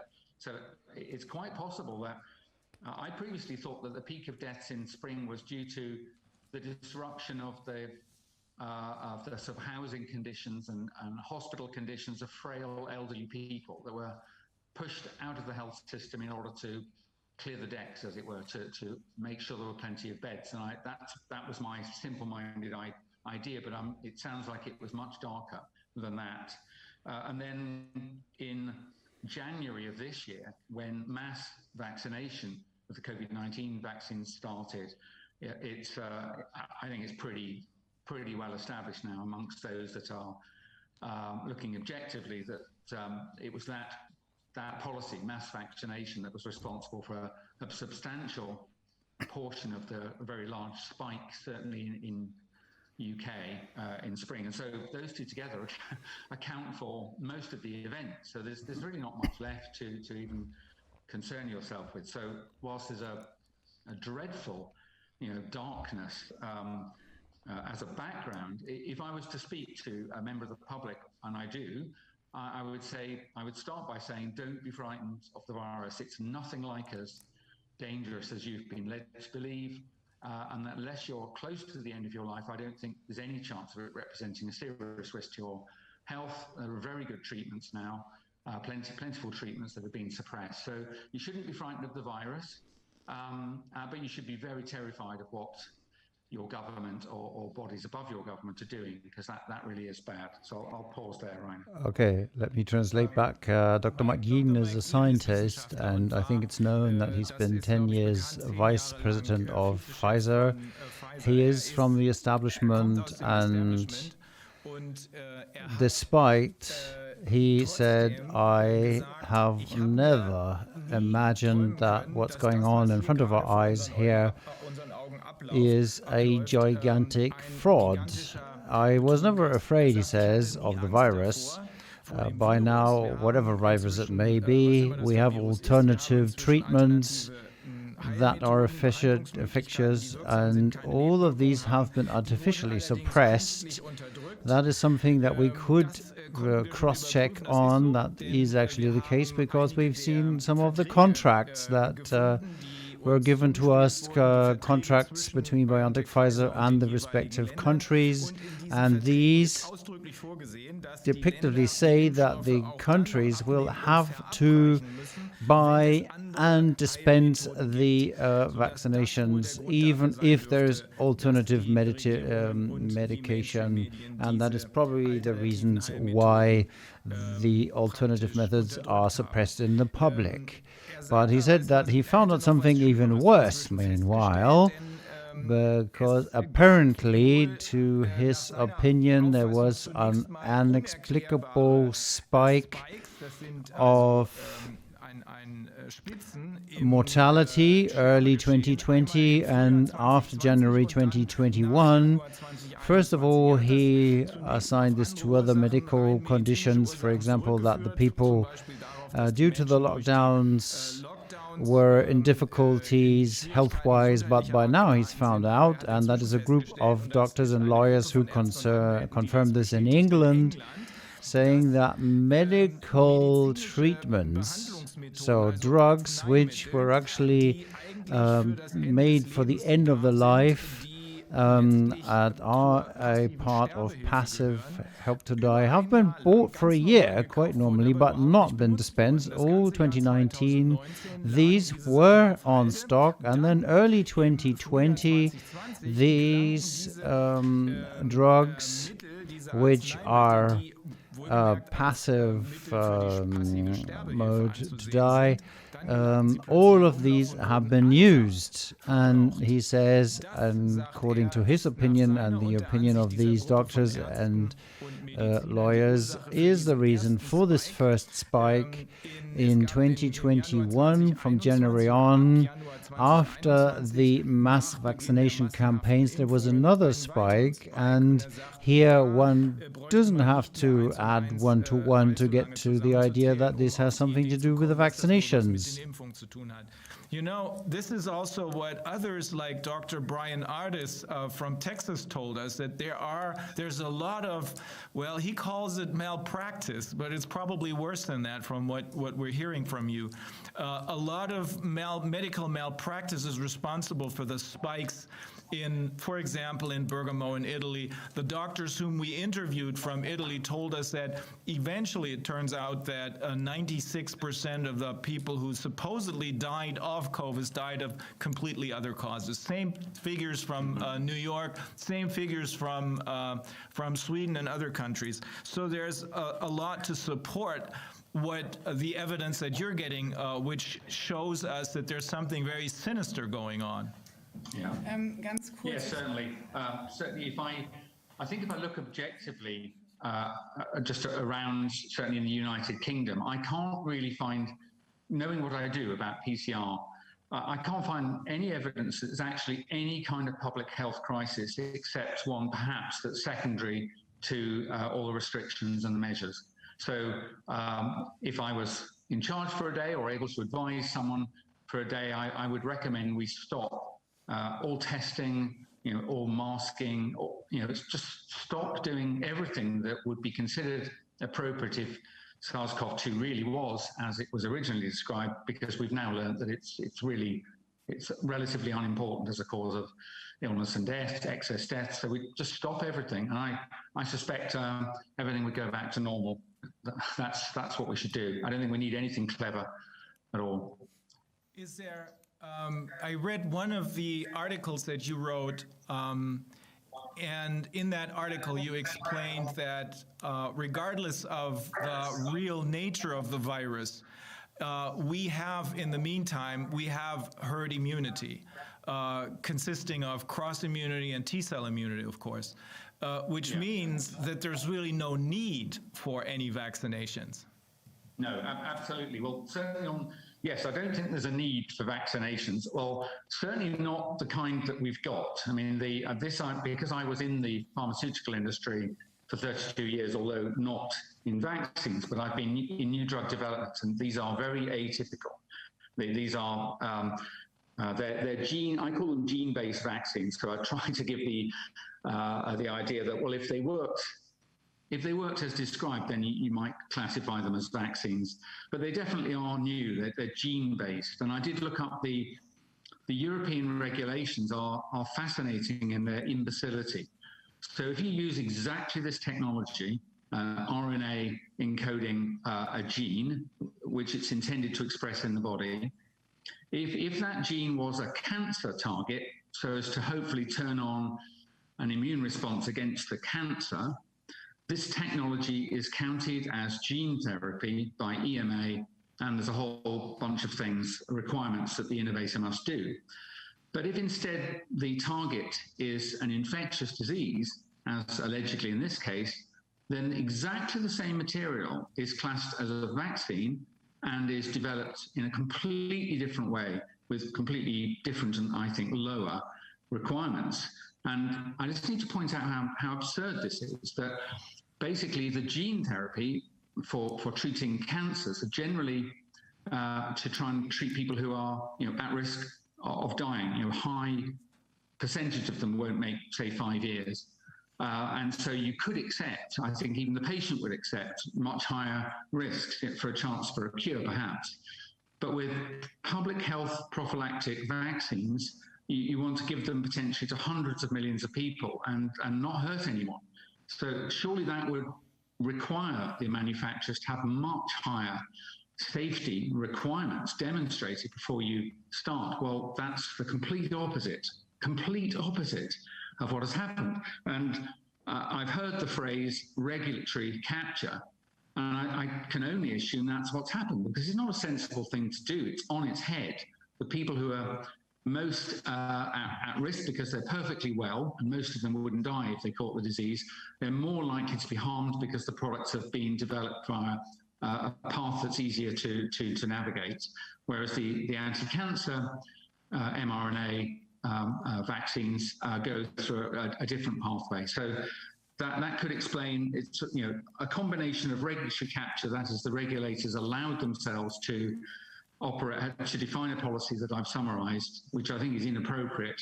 And as a consequence, then I think there's a misclassification of these products, which have then been developed in a way that simply does not establish safety.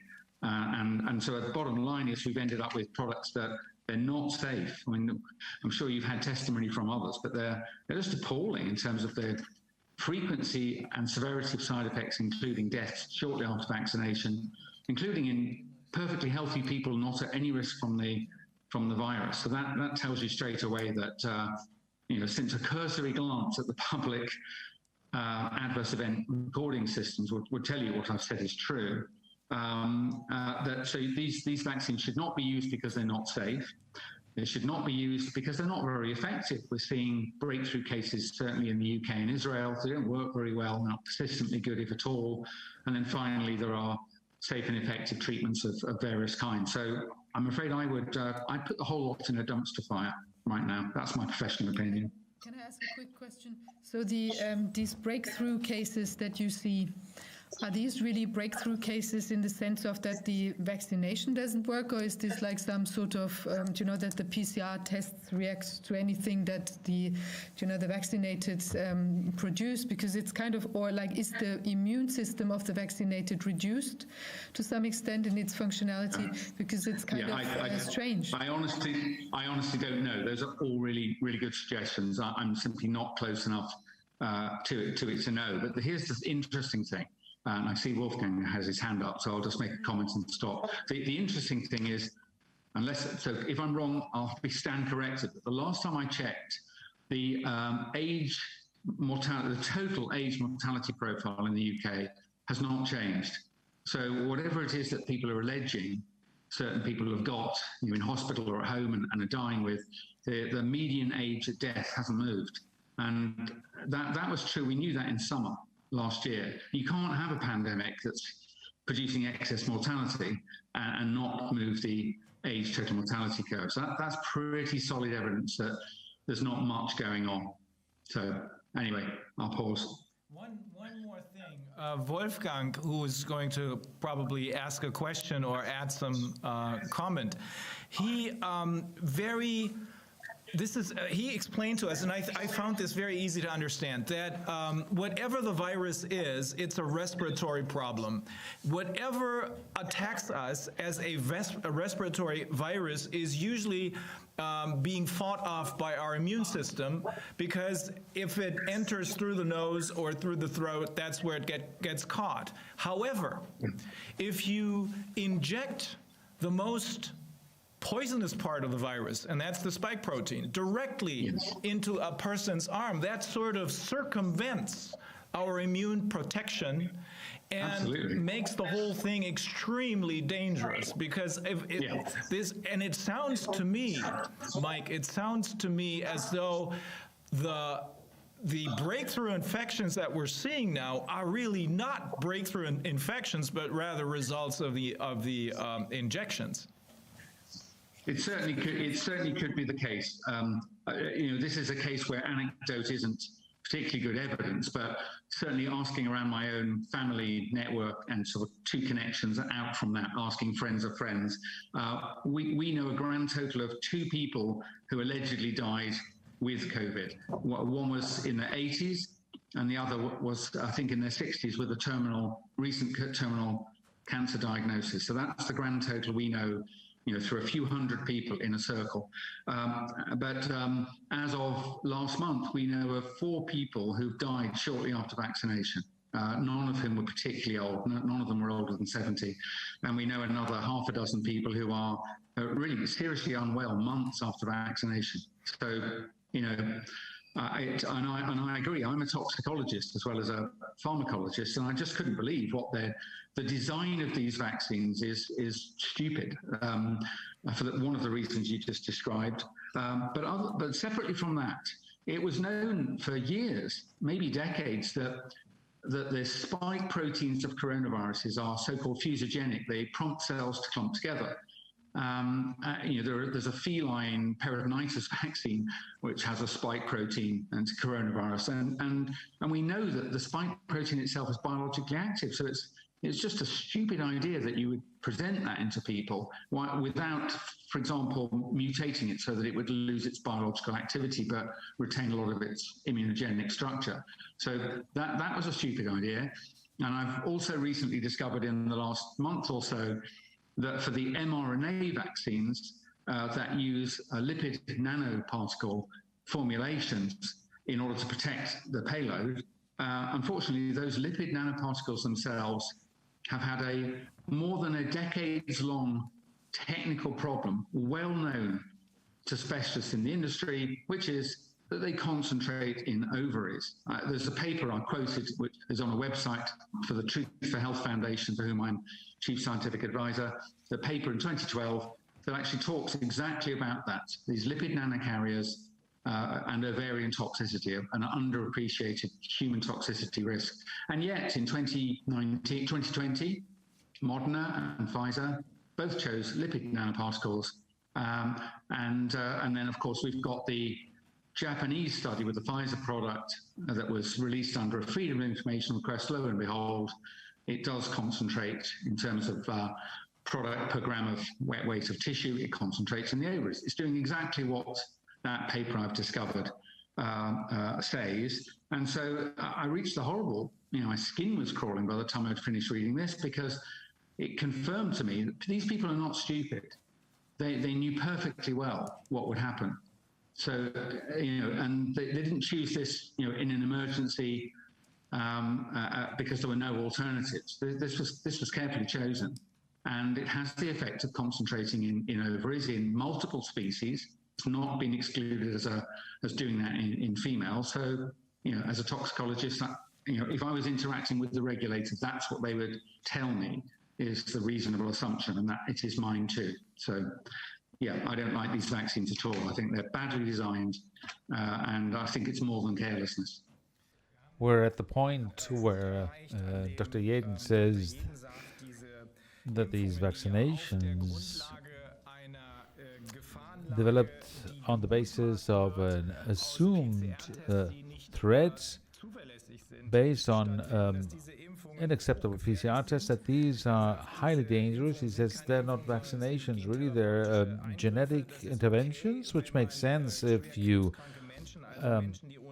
deal with cancer patients who are very ill, so people who don't have a long life expectancy, but in the context of immunization, it doesn't make sense at all. It looks like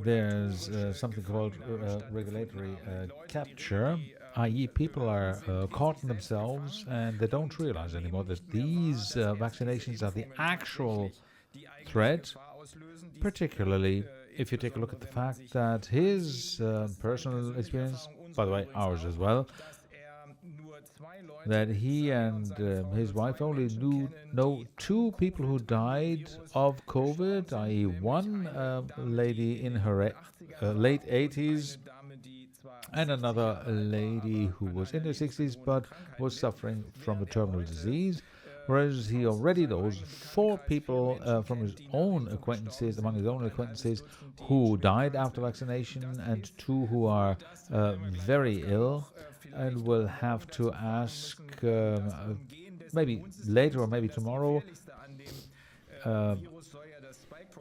The most dangerous part of the virus is supposed to be the spike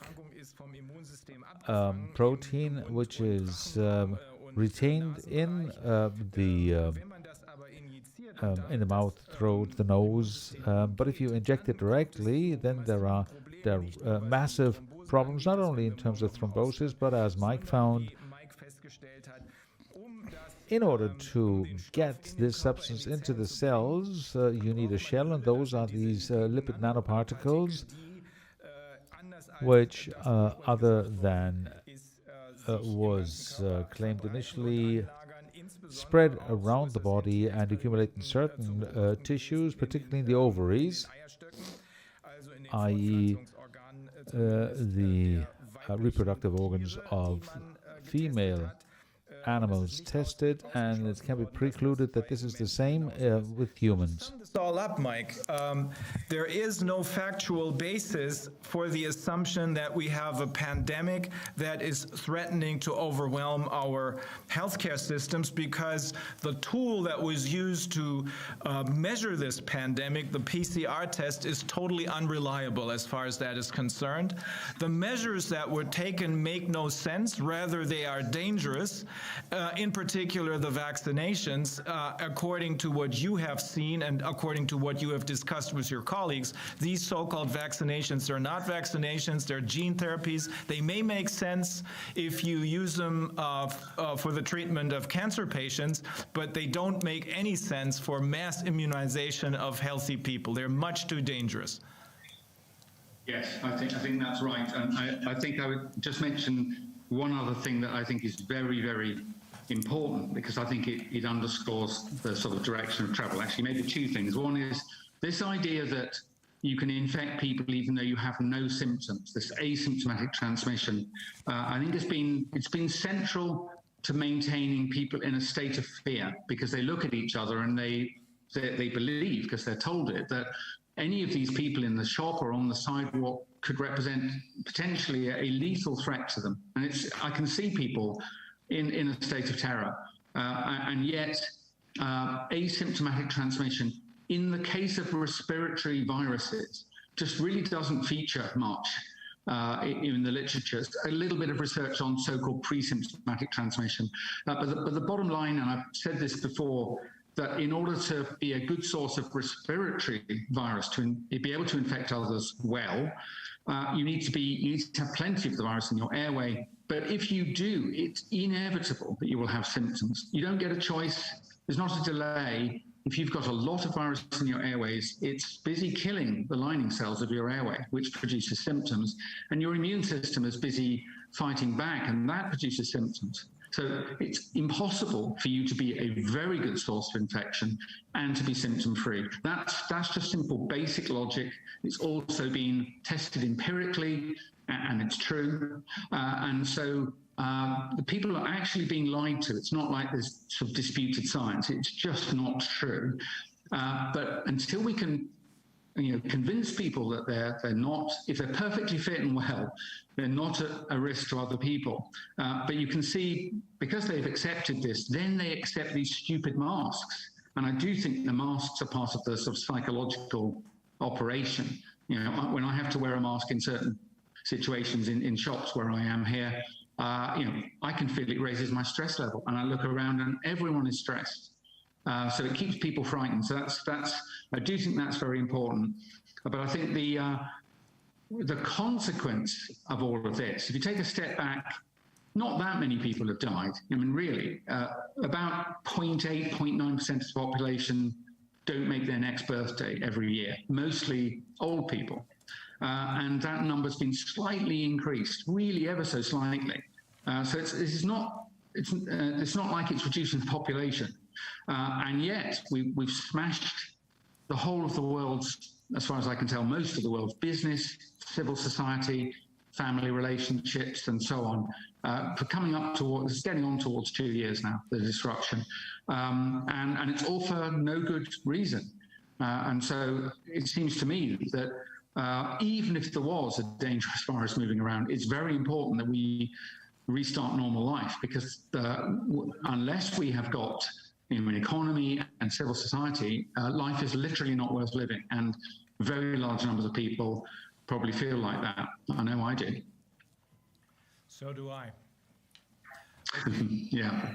Mike, I'm very, very, very grateful for you taking the time and the effort to talk to us and to everyone who is watching us. I know this is extremely important because it's information coming directly from the source, not from the media, but from someone whose entire life has been devoted to basically science and to the very things we're talking about right now.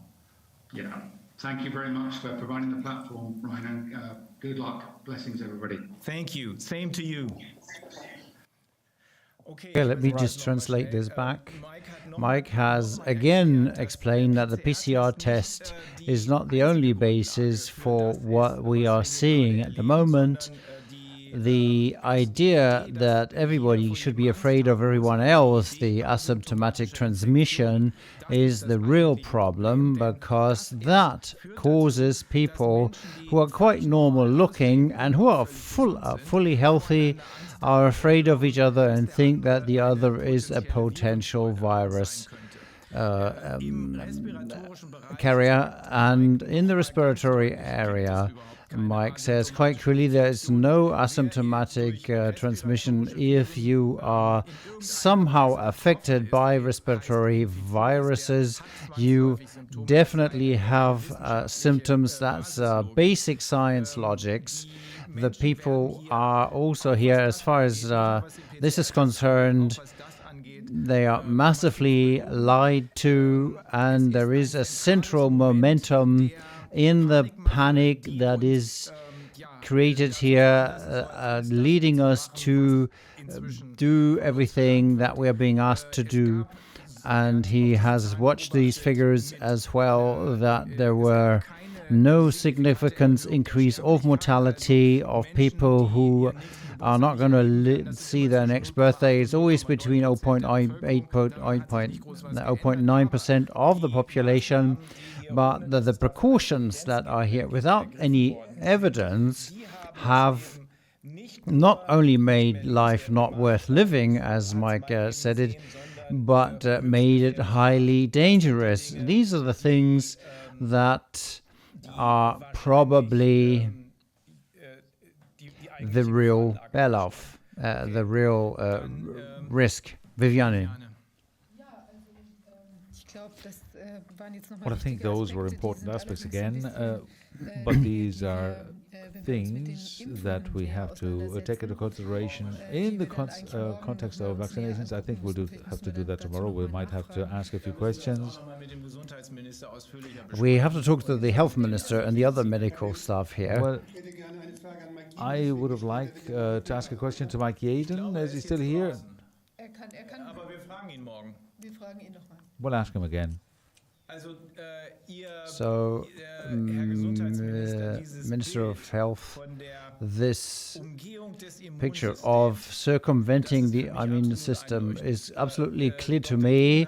Dr. Yaden has confirmed this now. If the real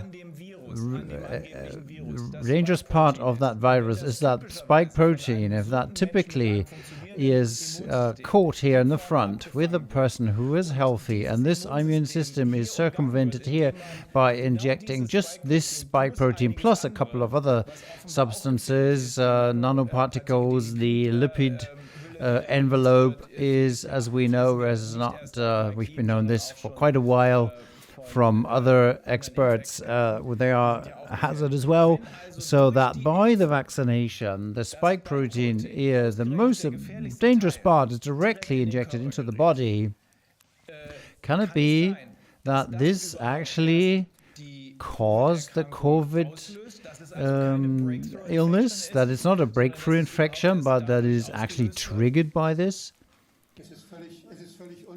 It's undeniable that if you have spikes in your bloodstream, then you will get sick because it's a disease of the vessels. And normally they can only get into the bloodstream through disease if you have an open wound or a weakness of the tissue, allowing the spikes to penetrate into the bloodstream. That's very rare, but with the injection it happens all the time. So if they say that COVID is a disease of the blood vessels, of the arterial system, that's not true. It just happens through the vaccination. And I'd like to ask Mike Yaden tomorrow again. A lot of people speak of shedding, i.e. that they're not vaccinated, but they have complications anyway that feel like the symptoms of vaccinated people. So, more than 10 years ago, a large branch of science started dealing with self-spreading vaccinations. This is done with animals, so that vaccinations can spread from animals to people. That's the background. And I would like to point out that we now have two vaccines, the one by Johnson & Johnson, the other by AstraZeneca. Both have vectors. These vectors are nothing other than viruses. Viruses that don't make us very ill, but are genetically manipulated because they have the code for the spike protein. So those are viruses that can infect us, but they're injected into us. They're viruses that you could pass on because viruses are always spread. They can replicate in the body and they can be passed on to other people. And if that is the case, so if these viruses with the DNA or the mRNA are passed on, if we get infected with these viruses without noticing, because they don't create any symptoms, we know that. We may vaccinate each other, even though we don't never got an injection. How is this checked? How is that precluded? Is that would also be the job of the Paul-Ehrlich Institute, not only the Robert Koch Institute. So that is responsible to do that. They do it on behalf of EMEA, and I would like to ask the Paul-Ehrlich Institute what methods it uses to perform the monitoring. With which methods has it precluded this sort of thing happening? I don't see this. The possibility of this happening has been suppressed. So they say that these viruses are dead and can't replicate anymore, but we don't even have a control of the ingredients of these injections. So I would like to ask Mr. Yaden whether he knows that it's whether it's true that the Paul-Ehrlich Institute only collects the data from the manufacturers, or whether they perform their own analyses of the vaccinations, like they're normally done in the various states. They have their pharmaceutical monitoring laboratories. So are samples taken from every batch? Now that we've taken over the government, we can secure such batches, keep them, and ensure that they're all analyzed. That's a very, very important topic for us to be able to ensure that ulterior motives are not pursued with these vaccinations. Also, what is important is that Yaden said that the spike proteins accumulate in the ovaries, that, as was shown in the Japanese study, but it was suppressed. Another study has shown the same thing, but that means that this vaccination could lead to infertility with women. Or by the lipids. He said that as well. The lipids too, yes. The one thing were the lipids, but with the spikes, we were able to see this as well. So I think that this question is very important, because we know that among those who are committed to vaccinating 7 billion people. They are also the ones who want to limit the population, the global population, and we have to protect people against these interests. And that my institute, the 𝗕𝗺𝗺𝗃 should not deal with this is something I can't accept. So I would like to have the cabinet support to analyze this. Let me take the word, Mr. Chancellor, for my area of work. After what we have been hearing here, we have de facto the official delict of starting epidemics of different natures, because in the moment that viruses are left to people in an uncontrolled way by a possible shedding or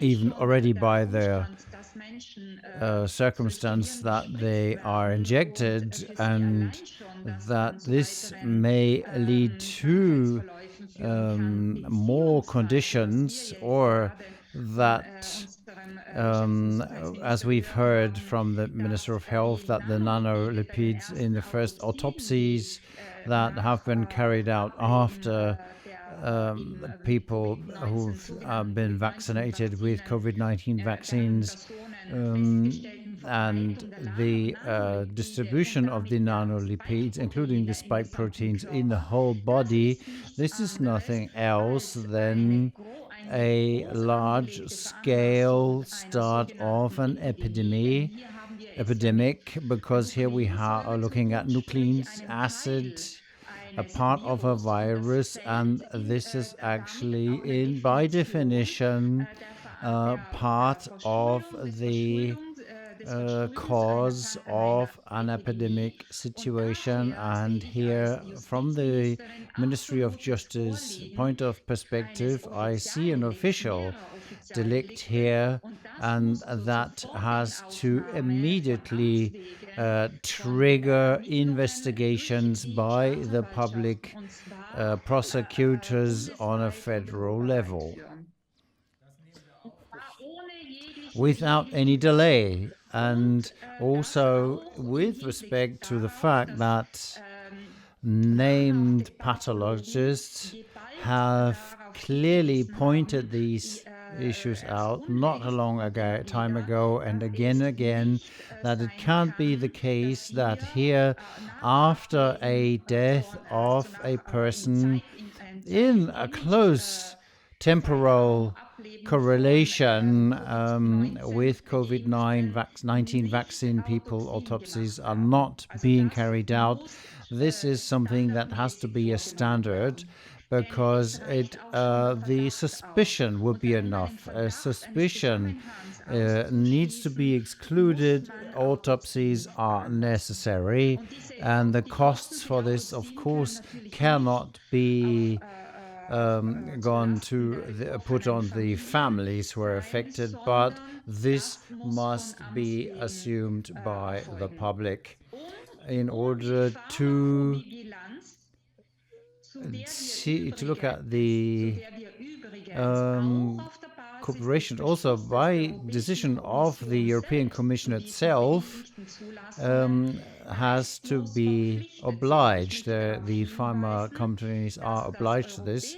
Let me point out that the European drug legislation, due to the restricted approval of these experimental substances, have need to come up with a strict balance, which has not been met. We don't have an active one, it's only passive monitoring at the moment, but knowing that the European drugs law must be applied without any restriction, because this is European law, and that requires us to do this active monitoring of the drug behavior in the population and prevent the population from any possible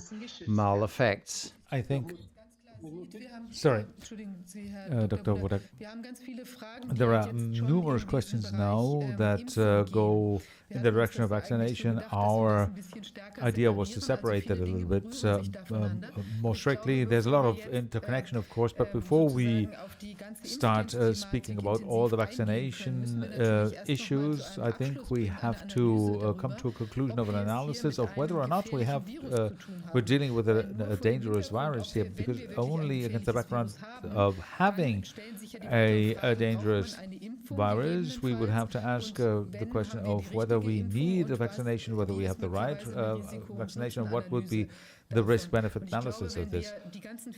So if we take a look at the various aspects that are interconnected, of course, because it seems that we have whether we're dealing more with a vaccination pandemic, or it might be dealing with that might be very problematic for our population as well, maybe even more problematic, but we cannot help but look at the basis of it all. So how do we see whether we're dealing with a novel virus here, or how can we preclude any further risk? There are many indicators that this is not the case, but we have to install criteria, I believe, that send the warning bells ringing if this sort of thing happens. And the same goes for the vaccination, except that the parameters are different, because with the vaccinations we see thrombosis, etc. We need other approaches. Maybe we need a lot more intensive care beds than we need them now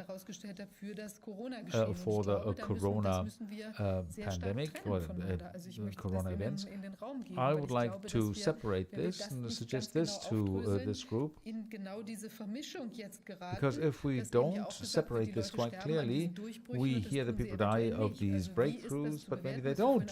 So we have to speak about whether there are these mutations to become worse. And I think that Mr. Kohn of the Robert Koch Institute and maybe Professor 𝗵𝗺𝗺𝗃, you both thought about events. So what risk potential do we have here? How can we evaluate the risk so that tomorrow we can maybe get back to our own institutions, ministries, etc., so that we can take this along as one finding. So maybe we can come up with an intermediate summary saying that we have no higher mortality rates, at least not in the relevant period of time.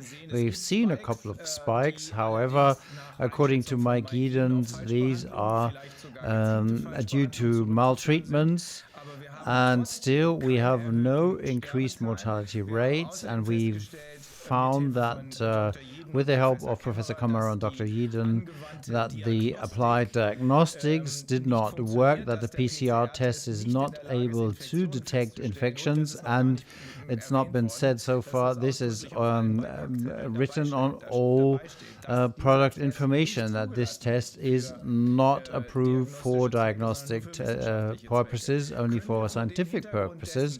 So against this background, can we state the finding that we don't have a condition for a pandemic of national scale with a risk for the health system? Can we agree to that?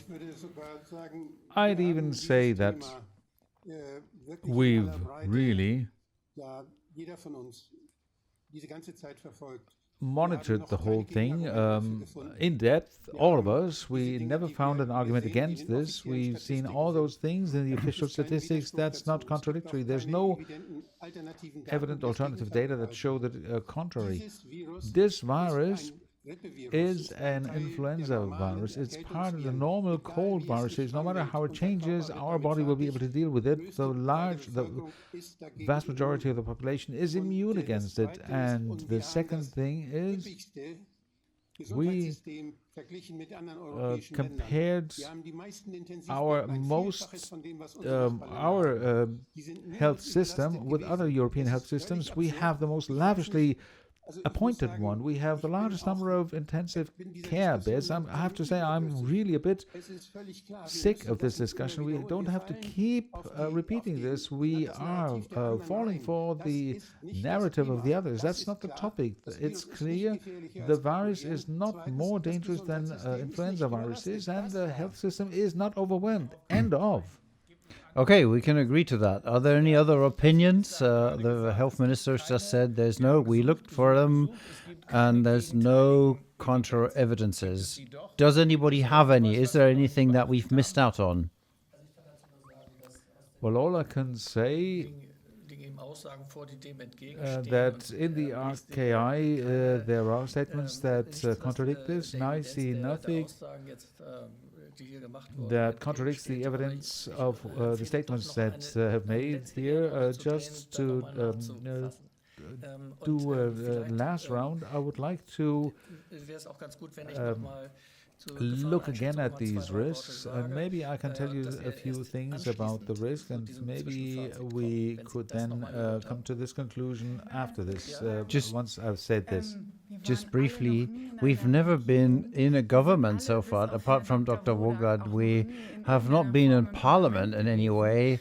So I think, of course, we got to learn this. I'm sitting next to the Chancellor here, but it's the first time in my life I'm doing this. So I just like to point this out. We really have to find an approach here to see that these researches and studies that we need for a statement, as you have just summarized, Dr. Füllmich, that we get this from the outside, and the time is precious, and so this is why we did it that way. I'd say that nevertheless we can draw this interim conclusion. We've looked at both sides. We were trying to see if there is evidence for the pandemic, for this epidemic situation of national scope. We haven't found anything, but it might still come. We've also taken a look at the other side. What do the measures do? What do they do with the old people? What do they do with ill people? What do they do to business? We haven't looked at that at all yet. We will certainly do that at some stage, very in large detail.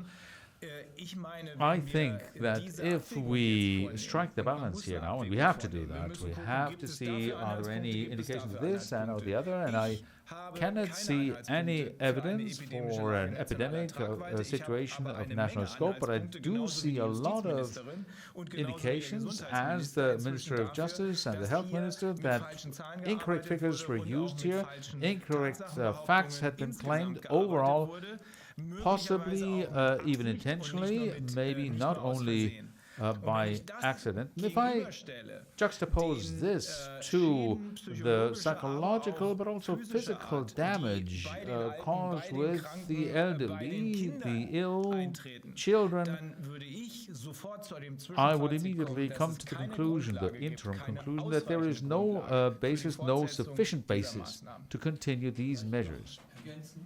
Well, maybe one point is the human factors. That's one. We have immense economic damage, which is just rolling up. There's lots of indications saying that the value-adding change is starting to break up. So I think no one here in this country has in doubt that there are going to be massive economic damages on this, apart from the fact that the Federal Republic is in massive debt. But now the question is, was it worth it? Did it take an effect? I think it's too late now to reason this in detail, but let me pre-assume this.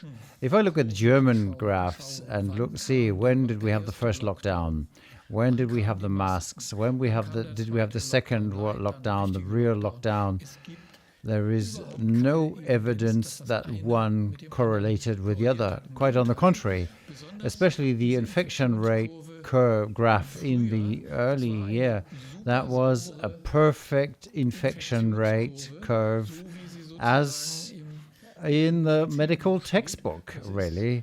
So that was the 𝗀𝗺𝗪 function, the logistic function. I had this calculated. If we could go to the next chart, please. Here it is. This is the right data, the same data, but summarized. So the blue graph shows what was the reality with that analytic function. The important thing is the green curve. The green curve simulates the lockdown, where it takes off that had 50% of activity. We see 100% clearly it did not take any effect, not a trace of a dent in the curve. It is quite straight to the analytic function, and our health minister will surely agree this is the normal case in this kind of infection. The only exception where it starts drifting apart is at the top, where we didn't have anything, and here the false positives come in, overwhelming the picture, and if we calculate them, it's right again. 1% false positive, then the theoretically solid line would follow it. So this teaches us two things. First of all, the lockdown did not do anything good, and later on we've had the masks. That didn't do any good. And the third thing, we had false positives when nothing else was going on. So it's another evidence. And that's a normal infection curve. Yes, quite right. And I think undisputed for over 100 years. So unaffected by mass lockdown or anything? No notable effect. The only deviation is the false positives, which drop out if there's not a lot going on. And in this presentation here, we see June, July, May, this little top, that's the Tönnies incident. We've had that, the meat factory. So not only from this analysis, but in April or May, the ETH Zurich, not the worst of universities, looked at 20 OECD countries to see whether there was a correlation between lockdown and other precautions and the infection curves. The only effect was the prohibition of the big football games. Nothing else is in no way visible, and my personal conclusion is that we have a massive human damage, a massive economic damage caused by this, and the main fruit is still be there. It's like an oil tanker. It takes a time to slow down and stop. We are only in the first mile, and I don't really want to think about this. You just mentioned it, the interruption of the supply chains because somewhere a single person in a Chinese harbor was tested positive. They closed the entire port. I don't know where it was. The first time close to Shenzhen, opposite to Hong Kong, and now in Ningbo, the biggest port at all.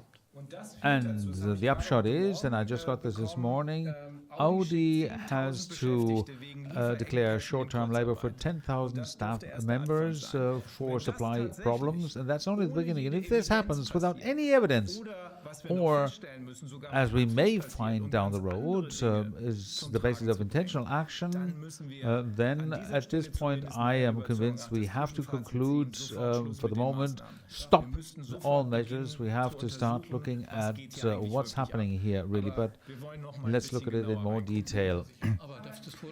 But the preliminary conclusion can only be do away with the measures. They are of no help. They do damage, and with 90% of immunity, what could happen? This is herd immunity, and a typical influence intensity, 5 to 10% of the population are infected. I may be corrected here if that's the wrong figure.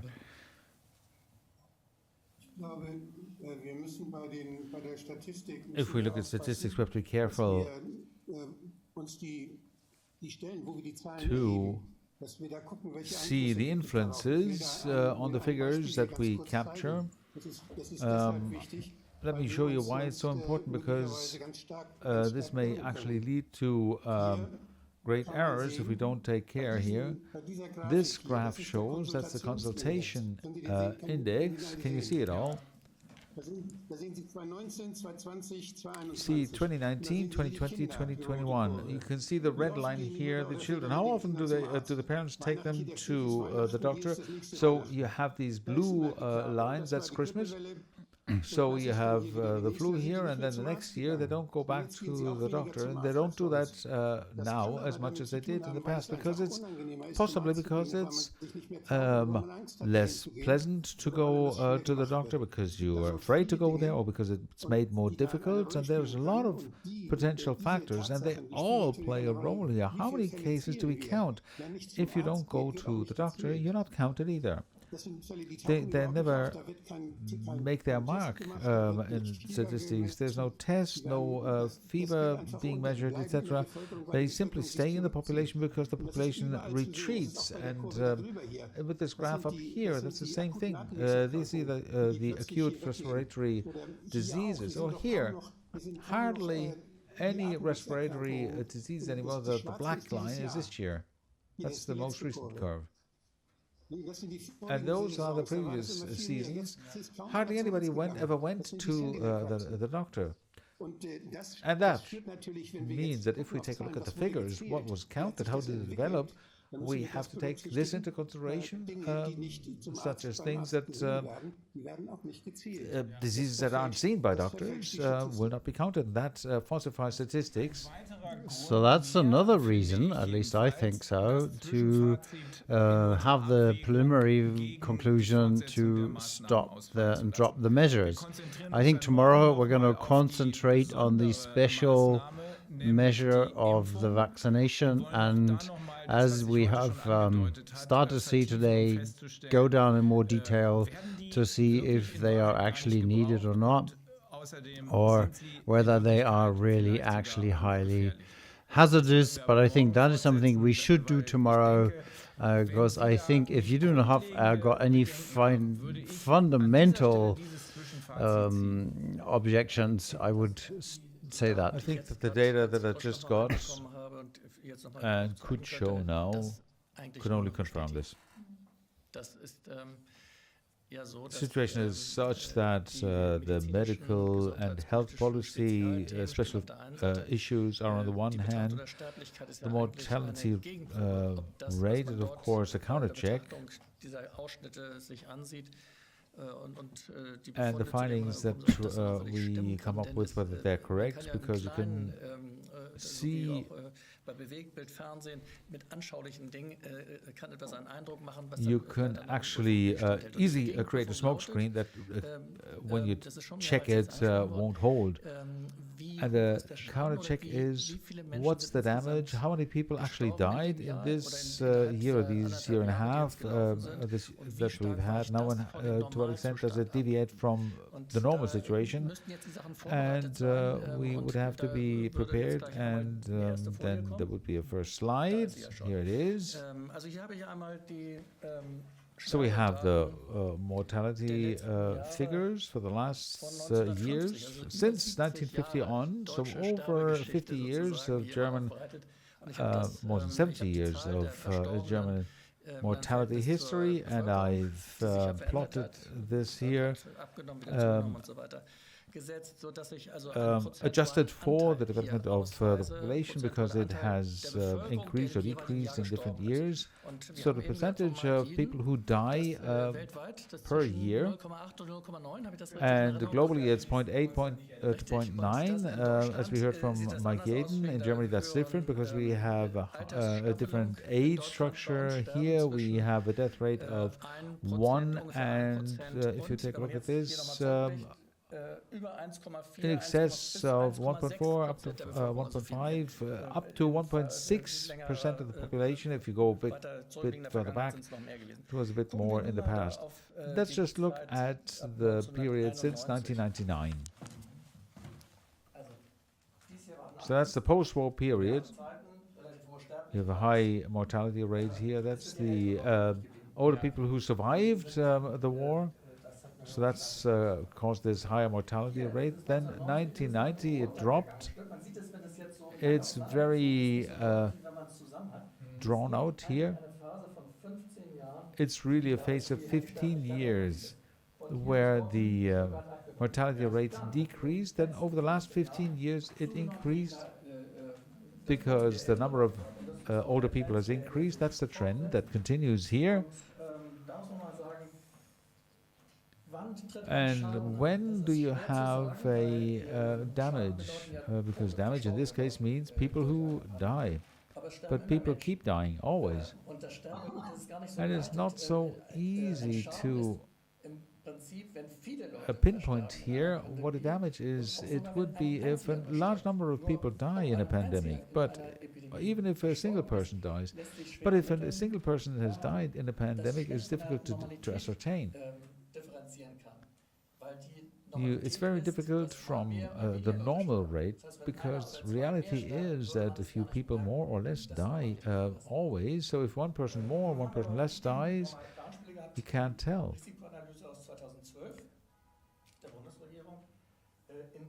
So there is, however, a simulation from 2012 where a severe pandemic was simulated where 7.5 million people die over 3 years.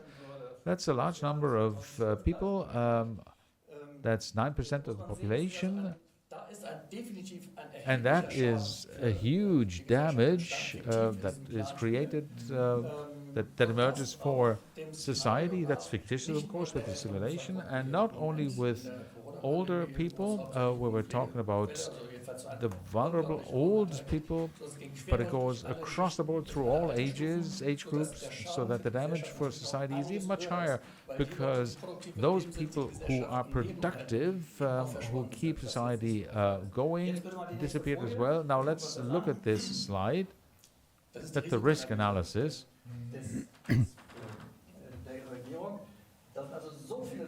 So that so many people, an extreme number of people died in this simulation, and in the entire situation, no lockdown, no masks, no significant restriction of fundamental rights were imposed here in the simulation.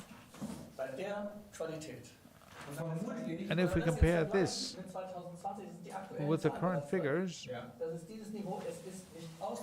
we can't see any deviation from normalcy. So this is a crash match here.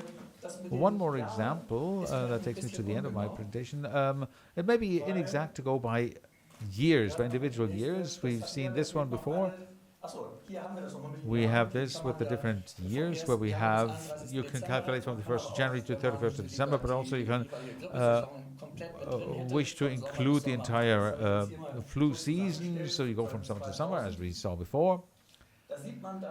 And you can see that the number of those deceased is actually in figures here rather than percentages. You can see that in 2021, it's a few more people, and the question arises, is that statistically relevant? And then you have to take a look at the months, to break it down into months, and we'll go to the next slide now. So between 2000 and 2021. So last month available, if we look at the individual months, you can see that it goes up and down. But if 10 or 100 or 5,000 people more die, so then we're in this range where you can't tell. Now, let's look at 2020, starts in January, then April comes along. So this is where the Corona pandemic started. That was around the beginning of the year. There's a bigger spike here, and then went down. And in July, of the 259 months that we look at, this is the month with the lowest number of deaths in Germany. That's our Corona pandemic. So let me point out one thing, that if we assume that the people die the same way when they are getting older, we'll get a straight line, a slowly increasing graph. according to the demographic situation of the population. But if we have an event like we have since October 2020 until December 2020, where we massively bring elderly people to intensive care in the hospitals, and people in the elderly homes die more, much more than before, then these people are missing. So we have an increase, and then they are not there anymore. So how can this be? So automatically, if they die, all of a sudden there is a drop in mortality, obviously, after that, because everybody who could die has already died. And this has to be clear. So we have to ask what happened in October, and we have discussed this.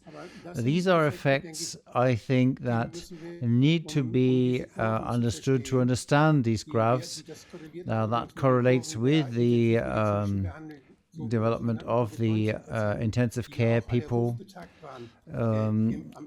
which play a role here. So that's an effect that is easy to see and that is plausible. But over the year, if you look at the whole year, there is no over mortality. So just some months have been taken away from these elderly people, and that's what this graph shows. Can we just go 2 charts back, please? So this one here, it's not realistic, because as Dr. Vodok just said, if it goes up this way, I just put this 9% here on these 3 years, as was said in the simulation, it's more realistic that it goes up and then not carries on the same level, but goes down. That's exactly what Dr. Vodok just said. Then there should be a clear dent in the graph. So this is something that shows that the pandemic is over. And going back to the next chart,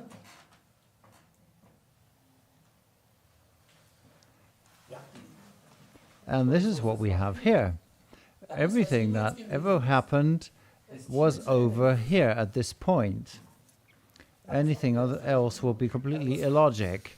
So the spike was there. If it was worse, it would go up. But over the past, what is it? October, from October is over half a year that it's going down. So it's over, and one would say pandemic is having a break. Or somebody's manipulating something. Yeah. This is something in contrast to the observation, as in Bavaria, recently, that there is a higher mortality, especially in July, with the elderly people after the vaccination. So I can't really interpret these figures at this point. That's something that one should have to look at. But what's important here, which is definitely something that needs to be discussed at the government level and with the population, we all gonna die. It's not a drama. And when you're old, you're allowed to die. I think it's horrible if we hear it's horrible if people die of whatever. Everybody's gonna die at some point, and we just have to get back to the point that we say we have to accept a general risk to life. And exactly, because we know that that is the end, we have to pick up the people to have an end of their life in dignity, and not as what we see apparently, allegedly, to save them. That is pure ridiculous, that's ludicrous, and I think this is something where basically, fundamentally, we have to talk about the ethical level that we are looking at here in the new government. Well, can I make a contribution to this? I've been watching this here because I'm responsible here now. What responsibilities we have? We have responsibilities for monitoring social determinants, health reporting, and all of this needs to be reinforced here, and then we'll have to see, maybe we have to reduce some things and at other stages, because that seems to be the challenge today. Because the damage created are people who die, but there is a normalcy of death. Never did ever anybody claim in Germany that we lost old people again and there was a huge damage. No, people were born, others died. The question is, on the one hand, can we actually call this a sort of damage if something is normal? So far, we never spoke about this, so today we'll do something differently. Why would we do this? And the second thing is proportionality. And we have to say, if we have a pandemic, as in the simulation from 2012, where you have a strong peak, so that would be a stronger pandemic, then the toolbox available would allow us to respond to this. So I have numerous tools, and I would like to use them generously, but if the damage is not so obvious, then I can only use very few tools. I don't know if you can recommend more than wash your hands. But that is exactly what Mike Eden pointed out. Globally, uniform, we have pandemic preparedness plans, which oriented along the WHO recommendations. And in this simulation that you have just shown us, there, as you just said, there were no lockdowns, there were no masks, there was nothing. So the old toolbox must have been enough. It's only now, as Dr. Mike Eden now said, only now in this so-called pandemic, which I can't see as a pandemic anymore, we have these ridiculous actions. Not even in the simulation at the time, where they expected 9% of mortality. Even there, they didn't take measures. We have to say that this simulation there was one scenario that was defined deliberately. That's one of many options. There are hundreds, thousands, hundreds of thousands of potential developments of pandemics. We had 9% mortality rate over 3 years across all ages, etc., etc. Every pandemic, however, is different, and the one that we have here now. Well, we should see what a pandemic is and when we last time saw one. As well, concerning the definition, but it's getting me nervous. I lost track here now. A pandemic, in people's understanding, or my understanding, that it's a very dangerous thing. It goes around the world with a lot of people who die, a lot of misery, etc. The WHO changed this some time ago in 2011 or 2009, whatever. Since then, pandemic, according to the WHO definition, is just a pathogen going across the world. And then if we take a look at who last saw one, well, we see it permanently. Since 2009, there was a constant pandemic, according to this definition. I'm serious. When did we have a real pandemic with many deaths and many severe conditions? When was the last one?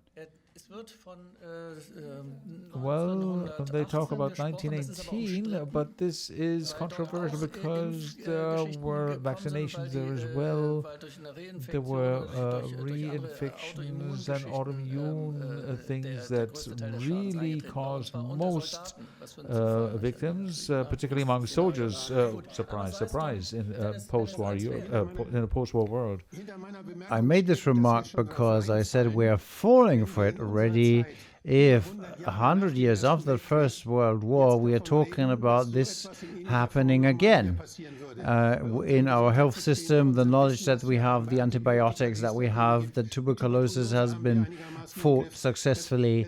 That is something at the time when traffic did work, but no antibiotics were available. That would have been possible for a short period of time, but people starved to death. There were poor social conditions at this time.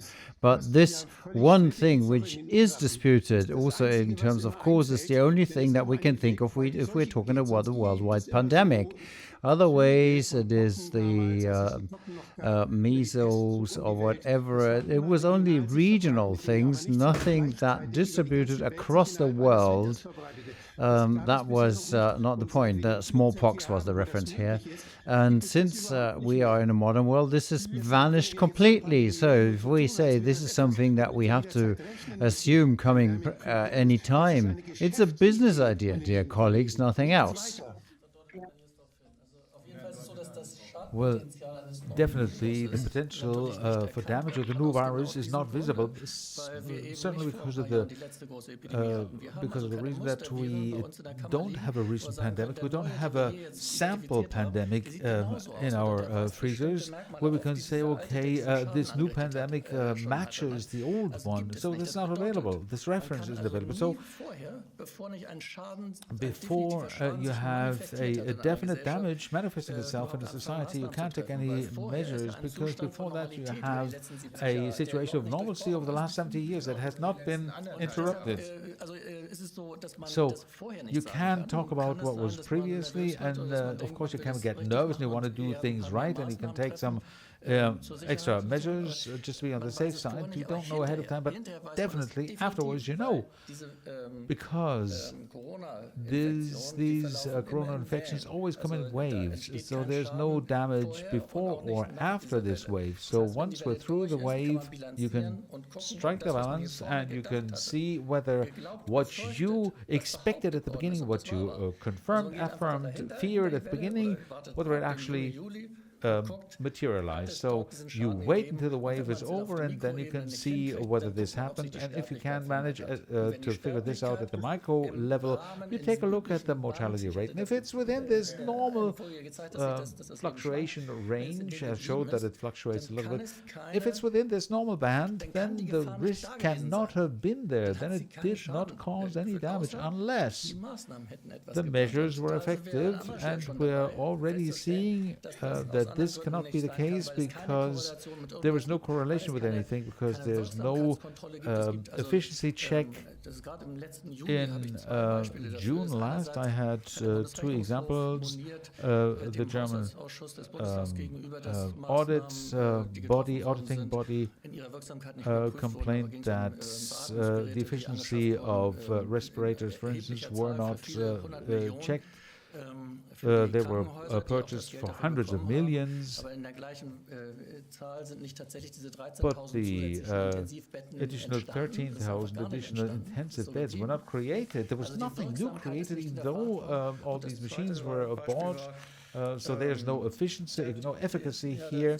But there are numerous other examples. Back in June, the federal government admitted to an inquiry by the Free Democratic Party that there was no efficacy verification in the course of this pandemic. The problem is, if you don't check for efficacy, then you cannot determine the proportionality, because you don't know what happened. If you can check proportionality, then can meet the requirements that need to be placed to restrict constitutional and fundamental rights. So the government itself admitted that they do not perform an efficacy check, and that means that all the measures are pure and simple unconstitutional. Can I just drop in here from the legal view and my area of competency? We know that the public health emergency of international concern has been proclaimed by the WHO only on the basis that were delivered as from the magic hat by the PCR test. So this was done end of January, last year, and now over 1.5 years have passed. We know that this PCR test has proven that in most of the European countries, but not only there, and including in Germany, there's only a few exceptions. They are evaluation cycles far beyond the gold standards, also including other major errors, which lead up to 97% false positives. So from my point of view, in the view of that this declaration of the emergency of public health of international concern, 𝗏𝗃, as the abbreviation goes, is obviously been taken by the individual countries in the EU as the basis to declare a pandemic situation of national concern without any proof. From my point of view, it is necessary that we, as the government, now hold the WHO accountable for that, because if they want to dictate the international health policy, and I think this is something that needs to be discussed in general, but then after all, you apply the gold standard with respective criteria, which must be clear throughout the board. And so also the maximum evaluation cycles in PCR cycles and the genes, the indication of the genes. Of course, the health minister knows this better than I do, but as we have to all address this major topic now, and we have been doing so for over a year, even I, as a legal person, know what these PCR tests are about. And for me, it is absolutely not acceptable that Germany, as the other EU member countries, which are still members of this World Health Organization, do not request clarity from the WHO. It can't be the case that we, as the member state, are dependent on international figures or influenced by international figures which come about by a World Health Organization doing a fast approach with a PCR test as publishing it and publishing the protocols as it was done with the so-called Drosten test, the PCR test on the Berlin Charité, and does not take care in due time that this technique is, if so, only applied to the scientific standards and requirements, and that includes that only positive results are counted, because here we simply have counting statistics which are used in order to proclaim lockdowns, to reason lockdowns, which are only counted if, amongst other, a chemical comparison of the symptoms is done, and that would also exclude all asymptomatic cases. So from the juridical point of view, as we always have to assume the basis, we have to look at the root cause of the situation. This declaration of the public health emergency of international concern, which is still held up, from my point of view, the WHO has to be requested to clarify this data and explain why they have not fitted the application of the PCR test with clear criteria, evaluation cycles, and so on. because it can't be the case that only individual countries, I am referring to Sweden, for example, here, who have taken the PCR test as a whole. Our colleagues in Sweden have explicitly, as far as I know, on the website of the health ministry not taken it as the only adequate means to find a COVID-19 infection. And all of a sudden in Sweden, we do not have these precautions as we have in Germany and other countries of the EU. But it can't be the case that this is only individual countries, as we are always in an international convolution. And as long as we are part of an organization, we have the right to insist that this organization, according to the facts, stands up with the official declarations. Otherwise, and here I take the role of the Minister of Justice again, we have to clearly address that here we are facing an official delict, which is the malpractice of a major function by an organization, or rather the declaration of a so-called pandemic situation in order to alarm the population, to give a false alarm to the government and the publication with drastic, unrecuperable consequences. So here, again, we have urgent need to take action. Just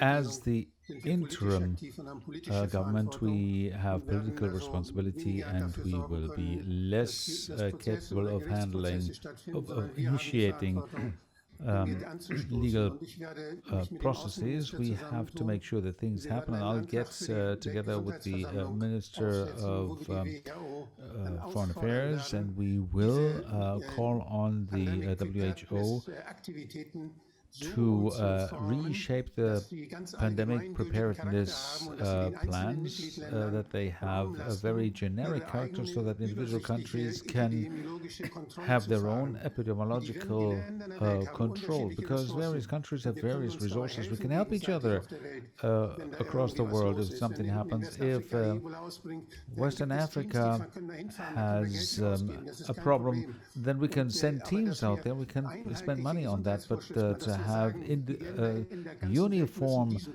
health requirements for the whole world, that we say certain countries have to do certain tests, I think that's unrealistic. It should be in the sovereignty of individual countries of determining how to protect their populations, and if they need help, they should ask for it, and then we can help them speedily. That is something that WHO should handle, but the regulations for international travel, such as vaccination certifications and yellow fever hotspots, etc., that is something that WHO might be responsible for, but for WHO to determine for the world what to do in certain conditions, that must end. We've seen 3 times how they abuse this power. We've seen it with bird flu, the swine flu, and now extremely in this context. The US has left the WHO twice before. For the first time, I think, when the manufacturer of artificial milk were promoted by the WHO, and then under Trump when they left. You don't have to be a member of WHO, you don't have to be a member, and if WHO is abused, then you have to put your finger on it, and you have to make sure that it stops it. We're responsible for this. The foreign minister or the ambassador to Geneva is is among the delegation that has a say here, and I will try to get the largest number of foreign ministers together, and our foreign minister will support this to make sure that this nonsense stops, because huge resources are wasted here in the health system and elsewhere that would be so important for good health care, for supporting the weak and needy. What is done here is just a diversion of capacities for reasons where WHO really prostitutes itself and has handed itself over to the pharmaceutical industry. Mr. Minister of Health, tomorrow we will go more into detail with the vaccination programs. I think, as you've just said, is not a necessary consequence. It's a possible consequence of the apparent malpractice, as I see here. Instead of taking effect on the WHO, it would be more simple to leave it. We see that many of the supernatural national organizations have gone too far. Brexit was step one. Now Hungary is discussing leaving the EU. I think it more precious and crucial to wonder whether we want to be part of these supranational institutions, and the question is, do we want to leave the power to them, which they have taken? The power is not given to them by our population. Do we still want to leave that power to them? But I think for today, we can have the preliminary conclusion that according to everything that we know, there is no condition for a pandemic of national extent, but there is a lot of harm and to it, and the medium and long-term consequences are not even foreseen yet, and the economy is definitely being destructed, and we have an over-mortality here which is only being hidden by the insolvency procedures in place at the moment. So I think we could leave it at that if we don't have any other objections at this moment, that end of the measures would be okay, or does anybody else think that we have enough evidence to carry on with them? I completely agree. I agree completely. But also, when I look at our neighboring countries, if I look at Poland, France, Italy, the UK, where people take to the streets what's happening there, I think we're not alone. If we demand action by WHO, we will find partners across the world. We should keep that in mind. Yes, we'll do that. So I thank you for today. I think for this first session of the first day of the new cabinet, we took a great step forward and made many things clear to find out whether there is a basis for all of that, what we have to bear with at the moment. So let's see what the news are going to tell us, and we'll meet again tomorrow. By way of conclusion, it's really madness to do the same thing over again and expect the result to be different. Thank you.